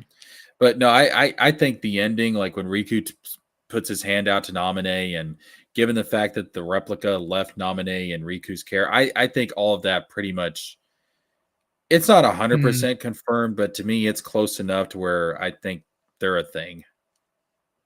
Yeah, like I could see it being more of a protector, like type, like older brother type thing. But we'd have to see where they go with it. I just think there was a lot going on between them in that old mansion during if those walls could talk. If those walls could talk. No, Naminé, the blindfold must stay on. Oh God. It's like, listen, I want to do this, but every time I look at you, I just see Kairi. But if I take the blindfold off, I look like Ansem for some reason. Oh Lord, whoa. Oh God, now we're getting into some real questionable territory. Oh shit. No, take it off, Riku. There actually is some of the novels for Kingdom Hearts. It is there are some like parts in the novel to where like Riku and Naminé, like she cares about him. Because she can like see him struggling with darkness. Mhm. And so she's really worried about him. And then Riku clearly appreciates her as a person, even though Diz just disregards her as a nobody. Riku clearly sees her as a person. Now, again, the novels are kind of second tier canon, which means you can take them or leave them, and they're canon until they're not Like canon. the mangas, right? No, the novels. Oh, I didn't know there were like Yeah, there's no written there's novels. no the manga is its own thing. The manga is its own continuity. Yeah. But the novels take place in the continuity of the games, but they're second level canon, which means if Nomura wants to change something in the games that contradicts the novels, the novels Yeah. lose their canonicity. Hmm. And that has happened before, because there was like a novel where Riku and Axel, or not Riku and Axel, Roxas and Axel go on a mission to Hollow Bastion, and they end up freeing Maleficent's Raven from a cage, and that's nowhere in 358 over 2 days. So, And that was to set up like her return. yeah, you pretty know, much. The reason behind it was Xemnas wanted the Raven to revive Maleficent so that she could create more Heartless, so there would be more Heartless out there for Roxas and Sora to destroy. And then then Union would later like go against that anyway, basically, because well, I guess because the Raven still has to bring her coat, to the tower, but yeah, the it's whole not thing is canon. that she travels back in time. So. Yeah, it's not canon. It's like I said, the novels are second tier canon. They're only canon. I used to have one canon. of those. I used to have one of those Kingdom Hearts 2 manga books. I got them at a book fair. I got one of them at a book fair once, but I didn't know how manga worked. So I was like, this story's weird. It's backwards. They're still making the manga. I mean, they've got a Kingdom Hearts 3 manga. They've got they do novels and they do mangas, and it's there's some interesting stuff in there for sure. There's some things I wish they would have included in the game. Like it's actually revealed, like with Vanitas in the Birth by Sleep novels, that when you destroy an unversed, he actually feels physical pain every time an unversed is destroyed. And So when he feels all that grinding I did to get to level 99 for all 3 characters. And when he feels physical pain, it causes him to feel a negative emotion, so it ends up creating more unversed. So that's the explanation for how they pop back up? Yep. So I wish they would have included that in the game, but it is in the novel. I guess it didn't, it just makes sense to why they pop back up, but video game logic, you don't question it. Yeah. TJ says, I'm just baffled that there's 2 characters named Riku in Final Fantasy lore. Okay, so the thing you got to understand about this is that Kingdom Hearts and Final Fantasy do not take place in the same universe. The versions of the Final Fantasy characters in Kingdom Hearts, aside from their appearance and their names, they really have nothing to do with their Final Fantasy counterparts. They're just like alternate universe versions of the characters. So, like, Leon is not the same character as Squall from Final Fantasy VIII. He has his own backstory in Kingdom Hearts. The Cloud in Kingdom Hearts is not the same as Cloud in Final Fantasy VII. Now, the thing is about the Rikus is that the girl Riku from Final Fantasy X, she has 2 Ks in her name. So, it's spelled different. And again, like she's the version of her in Final Fantasy X is different from the version of her that's in Kingdom Hearts 2. So yeah, it's just like an alternate universe version. Multiversal variant. Is she one of the little like fairies in Kingdom Hearts 2? Yes. In Kingdom Hearts 2, she's the bubbly blonde-haired fairy. Yeah, that's her. Okay. Because those were those were like weird because they're like not like that in their games, right? Like they're like normal people. Yeah, they're normal humans in the Final Yeah, Fantasy X the continuity. making them like the weird fairy things was different. Like to Yeah. adapt the characters. He's never done that before. Yeah. Since. The only character in Kingdom Hearts that may be the same character from Final Fantasy is Auron. Because when you get that little doll that like Hades is using to control Auron's will, Sora touches it and there's like a bunch of lines of dialogue that Auron has, and all of that is dialogue from Final Fantasy X.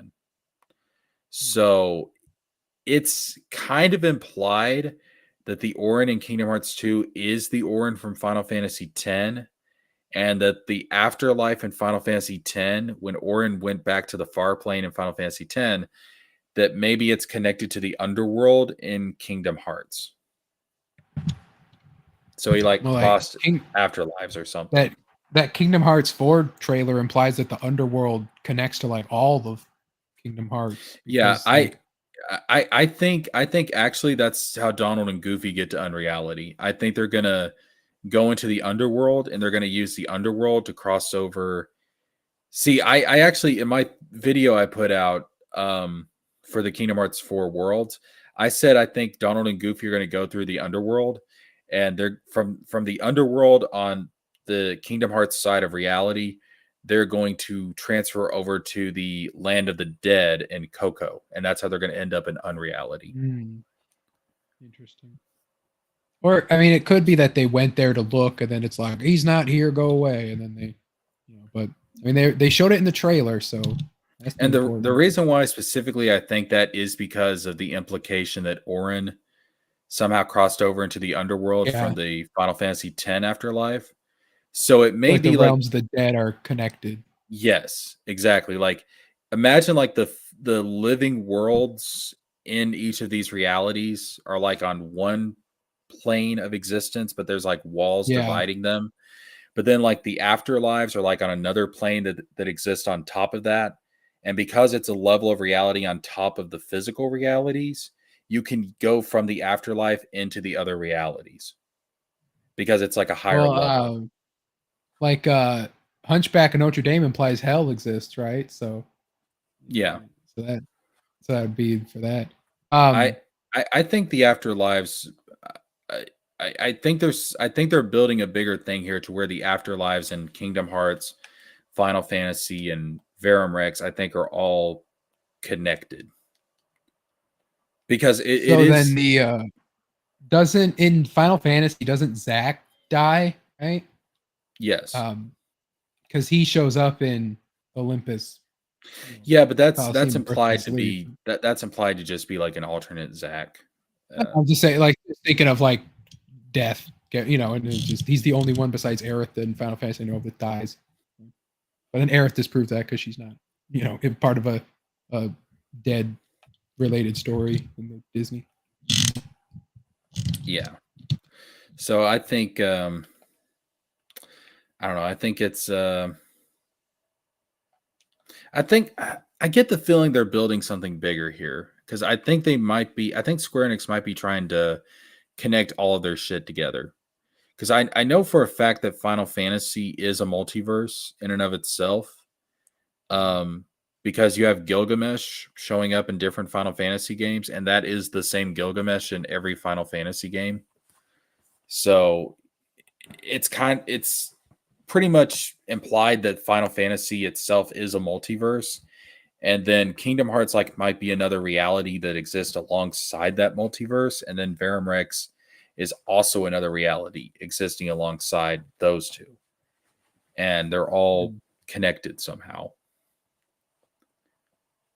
In other words, Square Enix might be creating their own shared universe. But then, because Nomura wanted to not use the Final Fantasy so much. He said Kingdom Hearts doesn't need it anymore. Was that a lie? Do you think he's going back on that? I think he might be reconsidering it. Because the fans are pretty to do this. The fans link together thing. Yeah. The fans were pretty pissed about Final Fantasy not being as prevalent in Kingdom Hearts 3. But it may just be Yeah. the case. It may just be the case that there was so much going on in Kingdom Hearts 3, there wasn't room for it. Yeah, Because like I I mean, said, where would you have put them besides the Sephiroth secret boss fight, of course? you could have, well, like it could have been something just as small as like when Yen Sid shows up in Keyblade Graveyard. Just have like Leon and Yuffie show up with him. Yeah, but then people would have said that they weren't in there enough. You know, that was just that little bit. It would have been enough for me.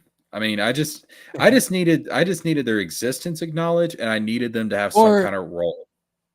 the scenes where where they're at the tower, they could have like Leon leaning up against the wall, and then Yuffie's there too. You know, like they're at the tower with Yensid, and then they show Yeah, up. that could have worked. That You could got to have set worked. them up and pay them off. You got to set it Yeah. up and pay it off. So Because you gotta think Xehanort destroyed their home. yeah, I mean, they were forced to flee Radiant Garden because of Xehanort. So they had as much invested in taking this bastard down as anyone else. or if they could have been the ones helping Kyrie and Axel train because they could spar with them. That would have been good too. too. So there was a place for them. Or even as summons, you know, have them be summons. And what's interesting is that Nomura actually said they were working on models for the Final Fantasy characters at some point in development. So there was an idea to put them in there at some point. I think they ran out of time, to be honest with you. Yeah. I think they ended up on the cutting board. Yeah, at a certain point they had to get this game out. Like the trailer for it came out like 9 years before it did or something like that. The first trailer for it came out in 2013. It didn't release until 2019, so 6 years. Oh, okay. But the thing is about that is that they lost a year of development because they switched engines. Yeah, they switched engines. Yeah. So, like the first year of development, they were using the same engine they used for Final Fantasy 15, and then they switched to the Unreal Engine 4, and they lost that year of development. Are they on Unreal 5 for? Are they going to be on Unreal 5 for Kingdom Hearts 4? Or are they still going to be? No, they're going to be on 5. So the trailer that got released back in 2022 was done on Unreal Engine 4, but they just used that engine for the trailer. The actual game is being developed on Unreal Engine 5. Oh, that'll look good. Yeah, so the actual final version of Kingdom Hearts 4 is going to look better than what we saw in the trailer. Do you think that Roxas and Xion should get their own like Keyblades? Like I think they should have had their own Keyblades in Kingdom Hearts 3. Yeah. I don't know why they didn't. It makes sense for 3 because they come back that they needed their original Keyblades, but definitely for future appearances they need unique Keyblades. Right. Well, see, my whole thing about it is that the whole point of them coming back is that they're no longer parts of Sora; they're their own people.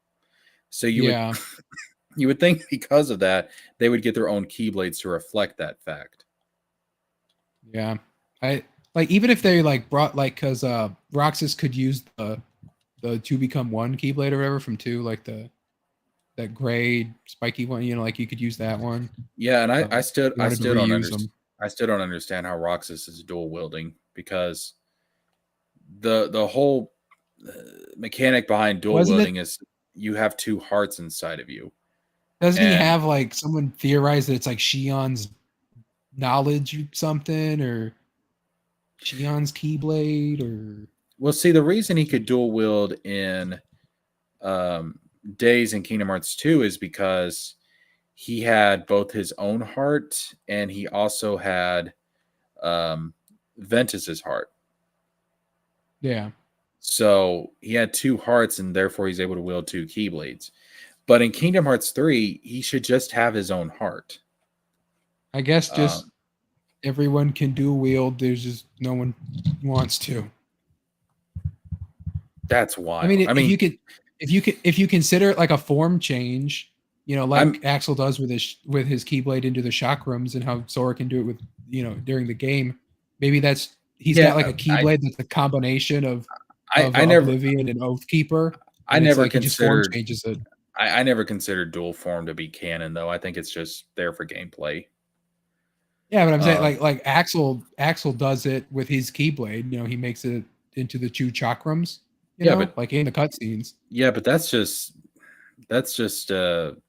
not two different Keyblades. That's just Keyblade. No, but like that's what I'm saying. Roxas has Oathkeeper and Oblivion that like his actual Keyblade is like a combination of both of them. Like, oh yeah, now that I think would make sense. Yeah, then he form changes to become dual wield. Like that would be how they could do it. Yeah, that's honestly what I would have done. Yeah, I think that's what they should have done. That could be what they. Yeah, that could be what they do. You know, when they bring them back, if they bring them back, I'm assuming they do. Yeah. I don't think they're going to have much of a role in Kingdom Hearts 4. I think we'll get cutscenes with them hanging out.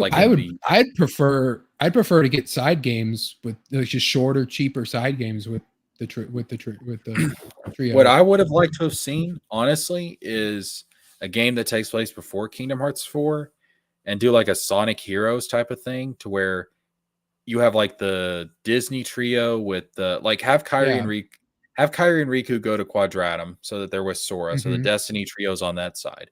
But then have like the Disney trio being Mickey, Donald, and Goofy. Have the Wayfinder trio, and then have the Sea Salt trio. And when you do that, you have like a Sonic Heroes type of thing where each trio gets their own story. And they can be doing something in the main Kingdom Hearts universe, maybe with the foretellers or whatever. And then you beat all three stories and you unlock like a final story type of thing. I would have liked to have seen something like that. Yeah, because like what they set up in the DLC, how they're like, oh, the Disney trio is in they say Radiant Guard, or no, they're going back through the other worlds. Wayfinder's in the Realm of Darkness, and Sea Salt's in Twilight Town. I think they said that they're at. Like just that, it's like, give me that game, give me that game, give me that game. You know? Yeah, they were. The Sea Salt trio, because Roxas and Xion originate from Sora, they were exploring their memories to see if there was a clue about Sora's whereabouts somewhere in their memories. Yeah.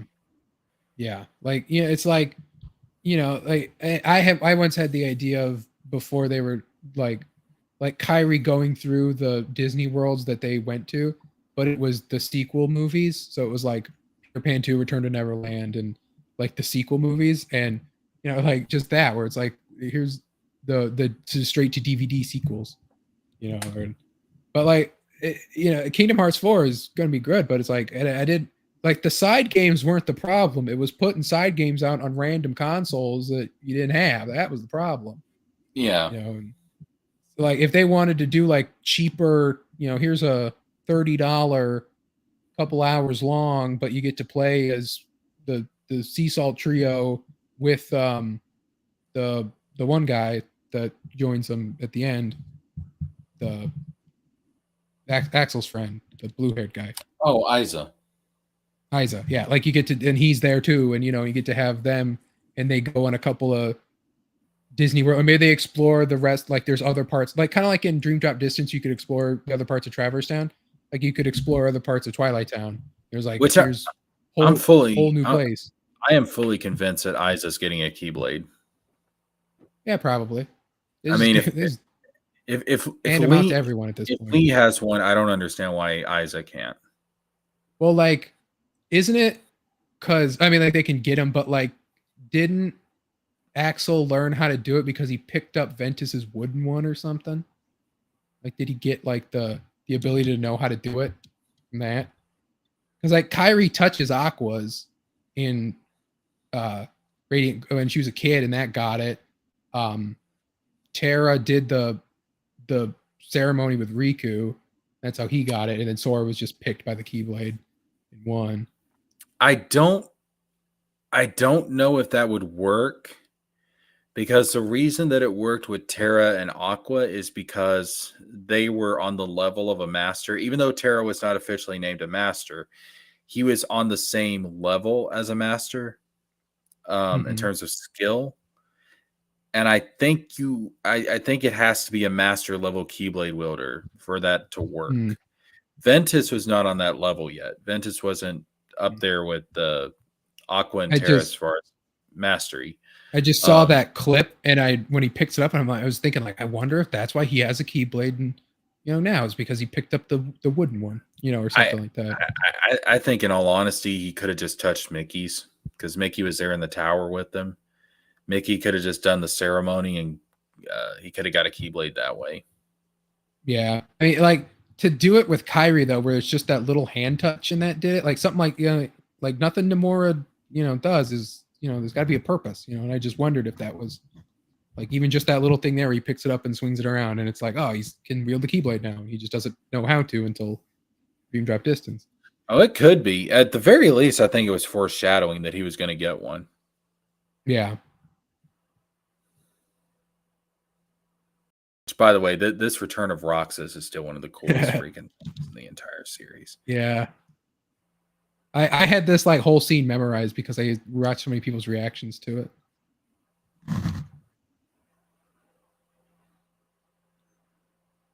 It's like, yeah, boy. The hair.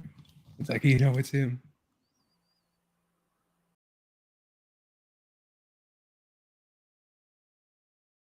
Yeah, again, I imagine we'll see them with new Keyblades because they got new clothes. Like Xeon got new clothes, and Roxas put his old clothes back, or his data clothes back on.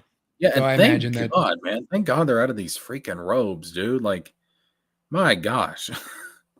Like, where's something normal, people? We've been seeing these robes for 20 years. Yeah, and they belong to the bad guys. What are y'all doing? Yeah. I was the Japanese plaid clothes can block just as much darkness, apparently. But I was really happy to see them get their own shit at the end of the end of the game. I was like, thank God, man, enough of this. I mean, I get the robes are iconic. That's what they all were wearing in Days, and that's what they're calling back to. But daggum, people, that's the bad guys' clothes. What are y'all doing? I mean, it is a good look, though, like just in general. Like, oh, yeah, it's a great design. I mean, if there's one thing Nomura does well, it's character designs. When he's not putting belts and zippers where belts and zippers shouldn't be. Nomura's philosophy is you can never have too many belts and zippers. Yeah. At least with the Kingdom Hearts 3 clothes, he based them off of like real clothes. Yeah, I think there was actually a real life fashion line that he based them on. Yeah, that's why like everyone wears them because he was like in love with it. There are even still random belts on Sora's outfit though, like belts on his wrist, belts on his shoes. Oh, I have moments like that where it's like I'll see something, I'm like, huh, I'd really like to design a character with this or something. It's just you see certain looks and it just sticks with you. But I like the plaid that they went for with a lot of the characters. It just got to the point where it was like everyone like Axel's got plaid clothes, Xion's got plaid clothes, Kyrie's, it's like everyone's got these plaid. The Mickey was too far. Like Mickey wearing the plaid clothes too far. Okay, not everyone needs to wear the clothes. I can't complain about it too much because I've got a lot of plaid stuff myself. Well, it's not so much the plaid. It's like it's the little plaid strip. It's just that it's the very specifically this real life clothes. It's like it's too modern Japanese in this Kingdom Hearts kind of thing. Which for the Kingdom Hearts 4 will make sense because they're going to be in that modern kind of thing. But it's like how different everything looks. Yeah, and then they patched in Kyrie being cool and breaking Sadness's thing. Thank God. To patch it in. And the coolness is over. Yeah. But she got some good hits in though. I mean, she held her own. I'll give her that. Like, I wasn't expecting Kyrie to come into this game being all Billy badass because Kairi is not she's not like fighting was never her thing. Like if you go back to No. Kingdom Hearts 1, she doesn't have a weapon. Like she didn't train as a child. Riku And then, and Sora yeah, have been Kingdom Hearts 2, she like hits like one Heartless with her Keyblade in the cutscene. Yeah. Like Riku and Sora have been training with wooden swords since they were kids. So when they get actual magical weapons, it actually makes sense why they're able to pick up on it so easily because they've been practicing sword skills since they were children. Mm-hmm. I don't know about you, but I always target Xemnas in this fight because Roxas deserves some revenge. I mean, I don't really like. I don't know if I even target people. I just go whoever's closest and just hit X until they die. No, I I always don't go even for use the Xemnas reversal thing. Am I crazy, or isn't Kyrie like adopted by the mayor of Destiny Island? She right? is. Yes. Okay, I remembered that and I'm like, did I make that up or what is that? Like I was like, because it's like offhand mentioned or something in like Nope, the she's adopted flashbacks by or the something. Yeah, because she, and then like we see the rest of Destiny Islands in KH2 when Kyrie and like Selphie or whoever on the rest of the island, but like we never see it past that. It's only ever the one tiny little island that we only ever see. Well, it was actually supposed to be playable in Kingdom Hearts 2 because there was actually a map built for it, but they never went there. It got kind of got cut. It's funny, like people like we play Kingdom Hearts 1 and it's like, you know, they're on this island, you know, like how, and then they there's boats and they obviously go home and all that, but people are like, what, you know, and then in Kingdom Hearts 2 they show you that the island's only like a little bit away from the mainland island. But when you play Kingdom Hearts 1, it's just a void of water, like they're just in the middle of the ocean. Yeah, because they can't render anything closer. Something I've always had a problem with is that we know that Sora and Riku have parents. Because they reference them in Birth by Sleep, so we know that they have parents. Why do they never ask their children about them going off and fighting these universal evils and stuff? Like they just think they're still playing. Like, okay, we're gonna go fight the Heartless. Okay, Sora, be back by dinner. It's like you're like 17, but okay. I mean, you're hanging out with Riku. I can understand like why they didn't question it during 358 over 2 days, because after Chain of Memories, everybody forgot about Sora. But in Kingdom Hearts 2, like you would think Sora's mom would be like, "Holy shit, my baby boy!" Like, yeah. I hope they, you know, maybe it human like it modern like it you know, it ruins the story a bit too much, but I do hope they give us more of Destiny Islands and all that stuff. Like, you know, let us walk around that town and meet, you know, Kyrie's adopted dad, you know, and what's he think? She was kidnapped, you know, multiple times. I mean, gone, you know? I think after Sora and Riku get back from their adventure in Kingdom Hearts 2, their parents would be hesitant to let them go back out and do this whole Kingdom Hearts 3 thing. Yeah. Like we need Yen Sid giving their parents a note. Like, this is where your kid is. Yeah, like I'm not saying like I need their parents to be major characters, but just give me a scene establishing like, okay, how do they feel about this? And yeah, I want to see them. I want to, you know, see everything they've done from a parent's perspective of like the what you've guys been, you know, like you guys are what, or they know about it and they're like, yeah, go kill the Heartless, you know, Sora, you're great, you know. Yeah, like maybe they know the legend of Xehanort being born on Destiny Islands and leaving. Maybe they know that information, you know, because yeah, you know, they're from there, you know, who knows? Maybe they remember when their world was destroyed or whatever, one or whatever. Yeah, I like even if it's just like Mickey give us a civilian's perspective. Yeah, like even if it's Mickey or Yen Sid just going there and sitting down and having a chat with them about this whole thing, like I just need something to where it's like, okay, like we know how they feel about this, and yeah, explain like why they're okay with their kids going off and fighting these literal wars. It's Yeah. I mean, it's like nearly dying, or Sora did die, sort of. yeah, it's like Sora is gone. Sora is missing. Why are his parents not more concerned about this?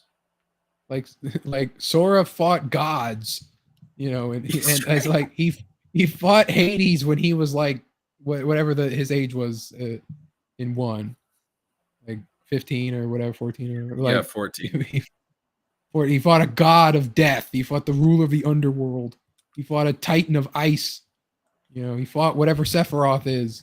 Oh yeah, and I swear to God, I hope he's not actually still in school back on the island, because I mean, he knows more than anybody on that island about how things really work.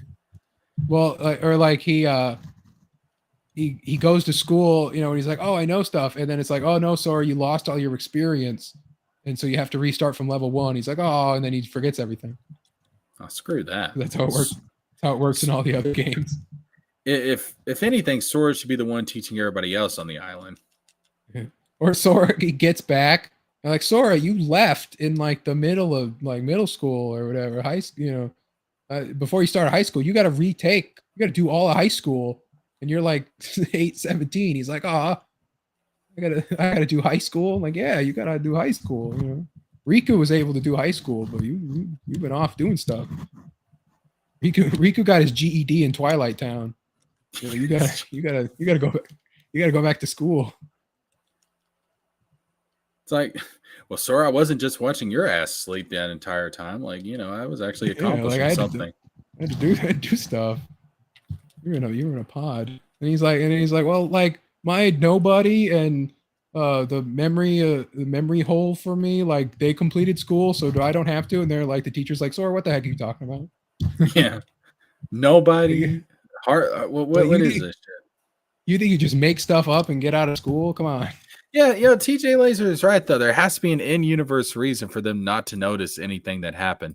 Like, the only thing we get is Sora's mom at the beginning of the first game telling him to come down for dinner. Dinner, yeah. And nothing else after that.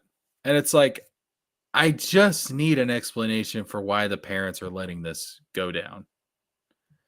That's all I need. I just...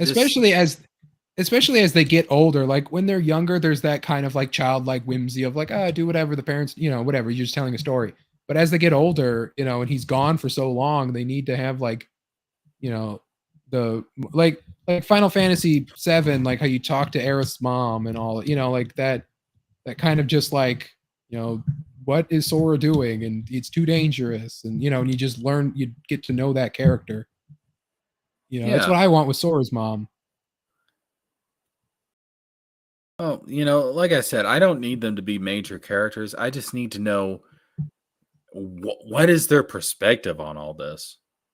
Like I would be mad if just to have them just have like a Destiny Islands, chapter like you have with the other worlds, and you meet the mayor, and you meet, Riku's parents, and you learn this.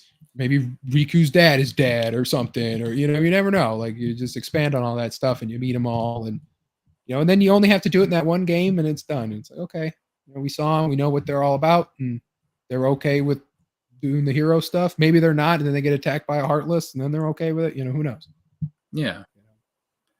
Like even like, because Destiny Islands was destroyed in the first game, like even have Sora explain like, listen, Mom, if I don't go and I fight these guys, what happened to the island is going to happen everywhere. Like I have to do this. Yeah. Something like that. And then I would like to know, like, if they remember like Xehanort being on the island, like, Yeah, like that. Like, oh, there's a legend of a kid who left or something, like white hair, that left. Or it's like, oh, you found that crazy white hair kid that used to hang out around here. Oh man, we always knew he was nuts. Or like or that, and then he came back with a kid wrapped up in a blanket too, and he did that. Yeah, we found that questionable, but we let it slide. We don't judge people here on the Destiny Islands. Anything goes on Destiny Islands. Or like if they had any knowledge, like Kyrie's grandma did, of like the Keyblade War, like, you know, and like Oh, they I think kind of she's knew, I think she's important. you know, who knows? I think she's got some kind of connection to the ancient past.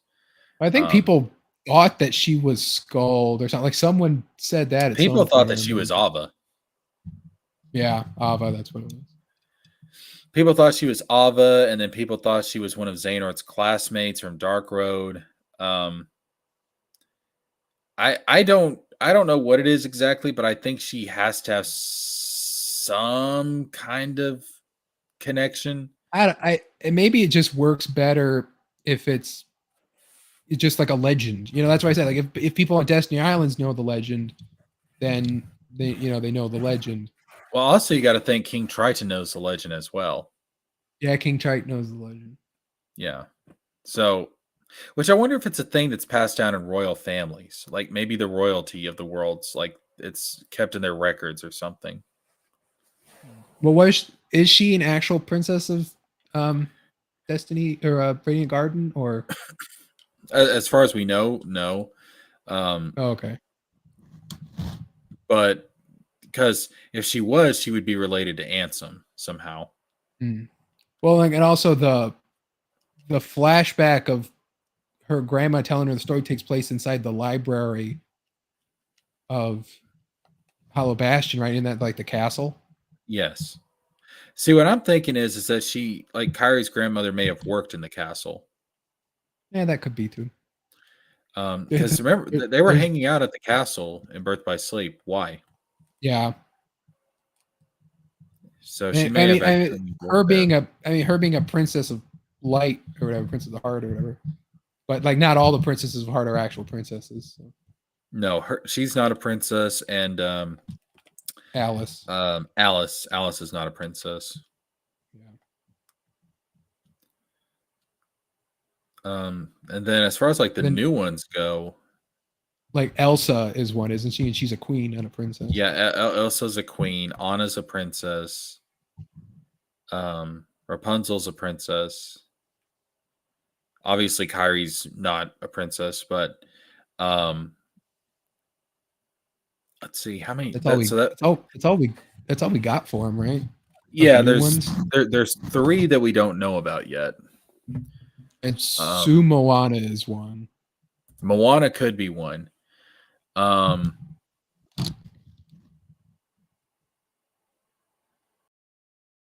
want to say Tiana from Princess and the Frog could be one. Yeah, if they do, that's another one that should have been on your list, is Princess and the Frog. Oh, wait. That one. Well, I do want it. I just couldn't find a spot for it because I don't think there's going to be a ton of worlds in Kingdom Hearts 4. I think there's going to be 8 to 10 worlds. I just think they're all going to be very, very large.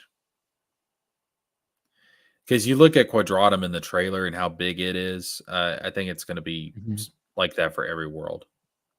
Well, if you think like Endor, you know, if they do Endor and the Death Star, you know, like, yeah, and plus if they do that, they might do the Jabba the Hutt segment on Tatooine. Yeah, depends on how much of Revenge of the Sith they do, or Return of the Jedi. Return of the Jedi, yeah. So that's 3 locations right there that they could just, they could be massive if they wanted to. My dream booking for Star Wars was that you did the prequels first and you teamed up with Anakin in like Attack of the Clones era, maybe Phantom Menace, but like Attack of the Clones, and then you in a different game go to kind of like they did with Tron, like in a different game, then you go to Empire, then like Sora has to or you do Return of the Jedi, and it's like Sora has to realize that it's Anakin Skywalker and he fell to darkness and he has to try to talk him out of it, and then maybe that leads to him turning good at the end of Jedi, but kind of like I said, kind of like what they did with Tron in Legacy, how you meet Tron again. Block that.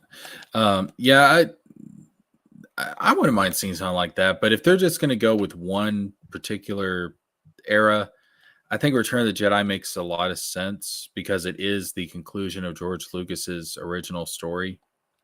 Yeah. So you can get like a boss fight with Vader. You can get a boss fight with Palpatine.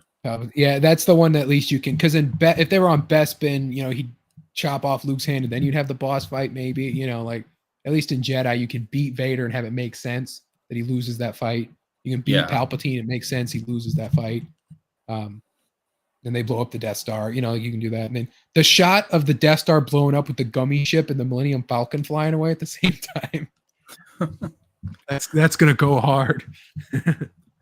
Yeah, man, it's gonna be a different experience because it's not gonna be like traditional Disney. With a lot of these worlds, it's gonna be the acquired stuff, so it's gonna be different. But I think it's gonna be refreshing. I think it's gonna give a new spin to the series, which I think it needs. I think there was like what the equivalent sort of was of I guess World End With You kind of stuff, where it was just kind of different. It was like, oh, this is different. Not Final Fantasy, not Disney. Oh yeah. Which I would not be surprised if those characters actually return in Kingdom Hearts 4. Yeah. If their Shibuya is the Quadrata, type, we don't know the distinction with that. Yeah. So I could see that. I could see that. And I'll be honest with you. I do want Cloud and Sephiroth to come back in Kingdom Hearts 4. It could be possible that when they vanished in Kingdom Hearts 2, they crossed over to Quadratum. Yeah. That could be, and that would explain why they weren't in Kingdom Hearts 3, because they literally were no longer in the main reality. So I'd like to see them come back in Kingdom Hearts 4 for sure. Yeah, especially Sephiroth boss fight with the powers that we have from 3 and what we'll get from 4. To be able to jump and move, in 1 and 2 you kind of low to the ground, but in 3 you're floaty. In 3 you can do a lot of stuff, and so maybe you can fight Sephiroth in the air like Cloud does in that Kingdom Hearts 2 cutscene. Yeah, up into the sky. I can fight like that. Would be cool. I can see it be very Advent Children like. I think that would make a lot of sense. Yeah, maybe you team up with Cloud in that boss fight, so the first time you can fight them both at the same time. You beat Sephiroth for the final time, and yeah, and maybe in this one, his fight could be based off his angelic form at the end of the original Final Fantasy VII. Yeah, that's true. Some kind of variant of that. Yeah. Yeah. Or it's he's like a multi-stage boss fight. So you fight him once alone, then Cloud comes in, you beat them both together, then he ascends and you gotta fight him. And that's when he's truly harder than his past appearances. Yeah.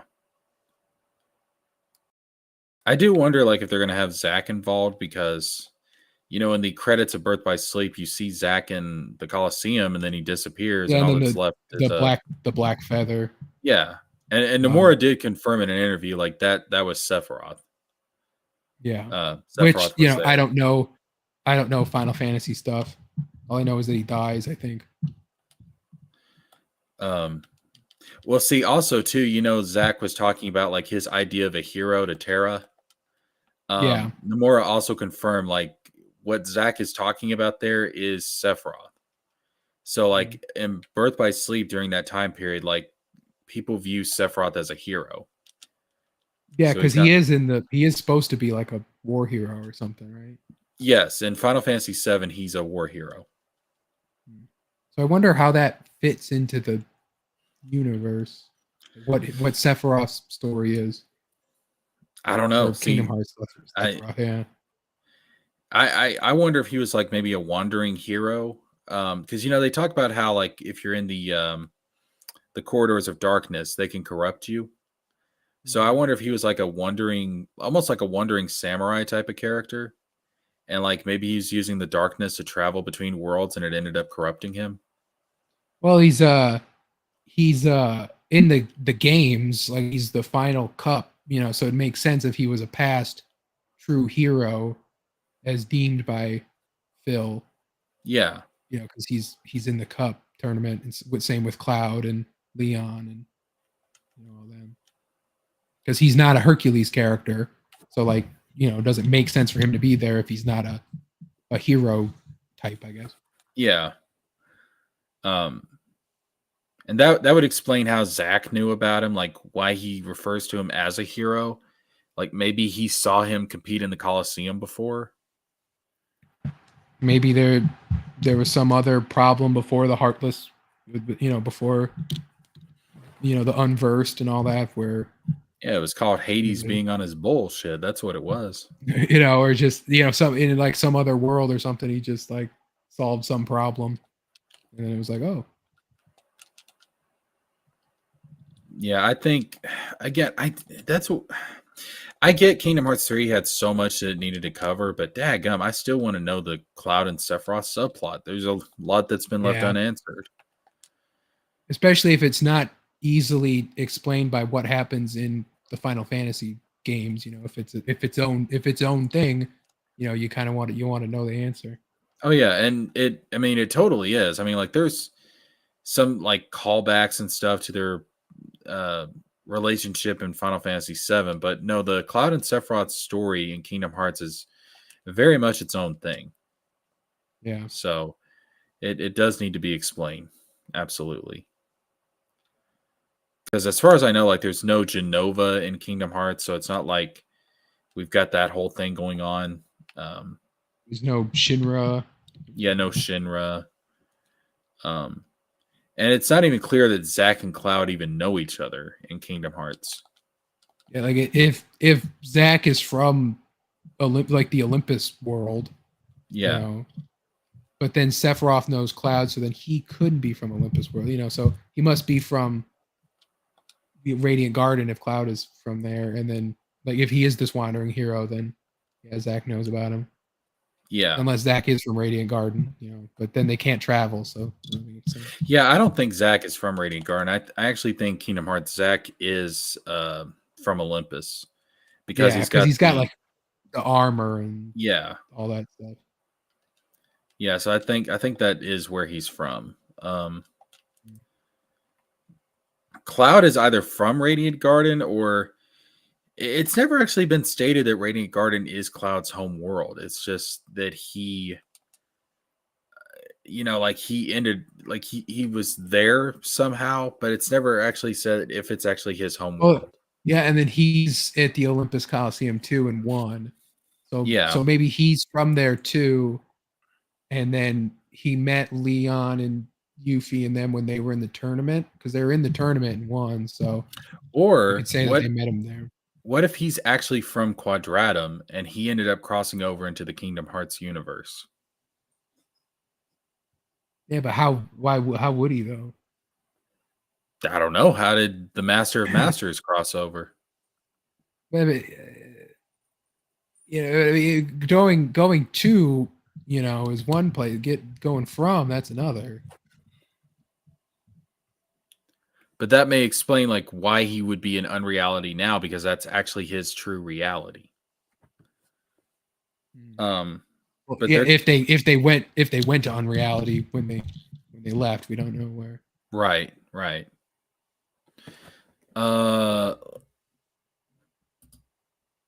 TJ Laser says, yeah, like God of War, Kratos lost all of his powers in the beginning. Yeah, they do that in Kingdom Hearts. Sora always has a reason for starting at level 1. Kingdom Hearts 2, it's because he lost all of his memories and Chain of Memories. And Kingdom Hearts 3, it's because Xehanort manipulated the darkness in Sora's heart during Dream Drop. So he always starts at level 1. I can already tell you what the reason's going to be in Kingdom Hearts 4. When he crossed over between the two realities, he ended up losing his abilities. Yeah, that's easy. I mean, that's what it's going to be. That's going to be the reason. I mean, he also keeps his abilities because he keeps his movement abilities and his like stuff like that. So like he doesn't lose everything, but he does still. Oh yeah, like I think that Sora by the end of each game is stronger than what he was at the end of the previous game. Yeah. I think it's more so Sora's rate of growth. Yeah. I think is improved between the games. So like a level 25 Sora in Kingdom Hearts 2 is equal to a level 50 Sora in Kingdom Hearts 1. Like, you see what I'm saying? Yeah. Or like a level 25 Sora in Kingdom Hearts 3 is equal to a level 50 Sora from Kingdom Hearts 3. So by the end of each game, he is stronger than what he was in the previous game. Like the Sora we see like on screen right now is clearly stronger than what he was in Kingdom Hearts 2. Oh, he would bitch his Kingdom Hearts 2 version. Like there's no doubt about that. Like this Sora my favorite yeah. meme I made out of this scene was Xehanort holding Kyrie, you know, when you require motivation. And it was after Melody of Memory was announced, and I put like Nomura putting Kyrie content inside Melody of Memory, and it was you require motivation, and it was because it was like no one was really gonna play that unless it had story content. Only Nomura could turn a rhythm game into something that actually matters.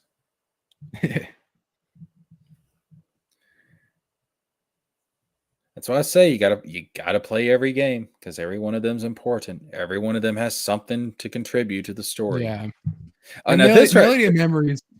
This right here, because you have to remember, like back in Dream Drop Distance, Mickey like used the Stops Us spell to try and like freeze the organization so they could rescue Sora. And like here, Xehanort is like doing it against Mickey, and it's like, ha, gotcha, bitch, revenge. Yeah. And then because he has like the time, he was master of time when he was young, Xehanort, you know, he had all the stop powers. Yeah. He's like I like the Za magic. We don't get a lot of the Za. Yeah, like it's the fourth level of spells. It's common in Final Fantasy, but no, we don't get it very much in this game or in this series. Yeah. It's only like the masters will use it when they do stuff, and that's cool. It keeps it like at another level. Yeah.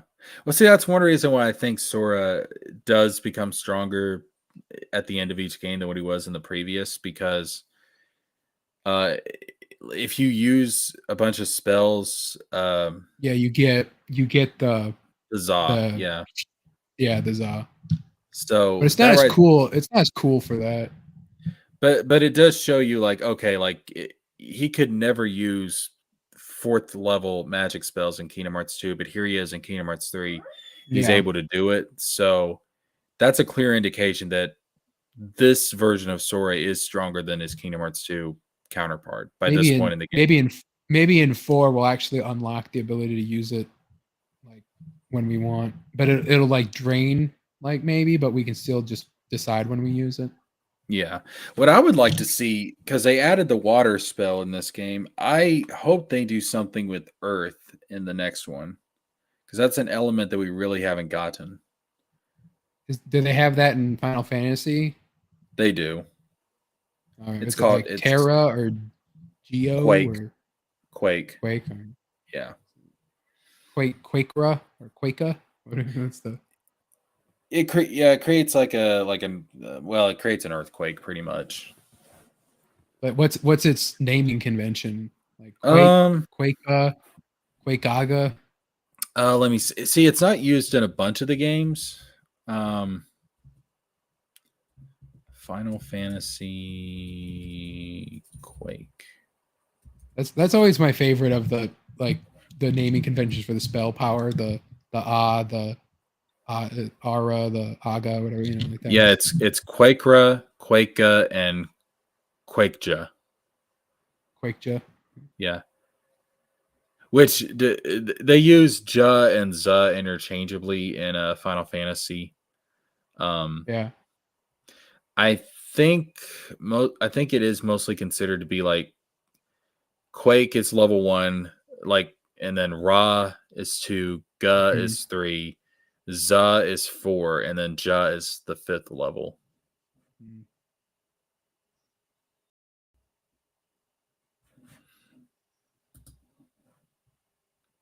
Let's see here. TJ Laser says, yeah, my writer friend and I took all the Space Gods, Secret Societies, and cosmic stuff from Jack Kirby's contributions to Marvel and DC and treated them like a whole genre on its own. Jack Kirby's a freaking genius, man. Like, the stuff he comes up with, like his lore is just it's crazy, man. Like it's nuts. I love it. I love it. I guess I'm gonna call it a stream. I do have to go to work tomorrow, but yeah, I guess at this point we can wrap it up. Call it a stream. We've been going for over 5.5 hours. Daggum. Okay. But yeah, I appreciate everybody coming out. Appreciate Extra Hero being out here. Appreciate you, Wizard of Wordplay. TJ, I wish we could have got you in here. You gotta fix your internet, dog. Fix your internet. Tell the bats in your castle to stop chewing on the router. Like, damn, dude. Come on. But yeah, I guess we'll call it a stream. You got any parting words? Thanks for having me on. I love talking Kingdom Hearts stuff.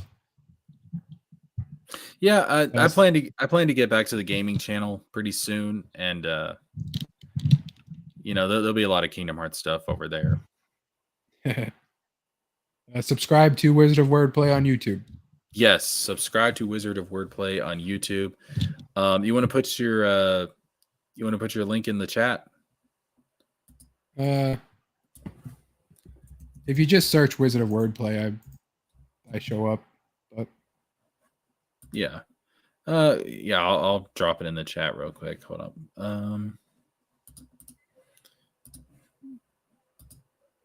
And Extra Hero says that he's going to be start doing YouTube videos soon, so we'll see how that turns out.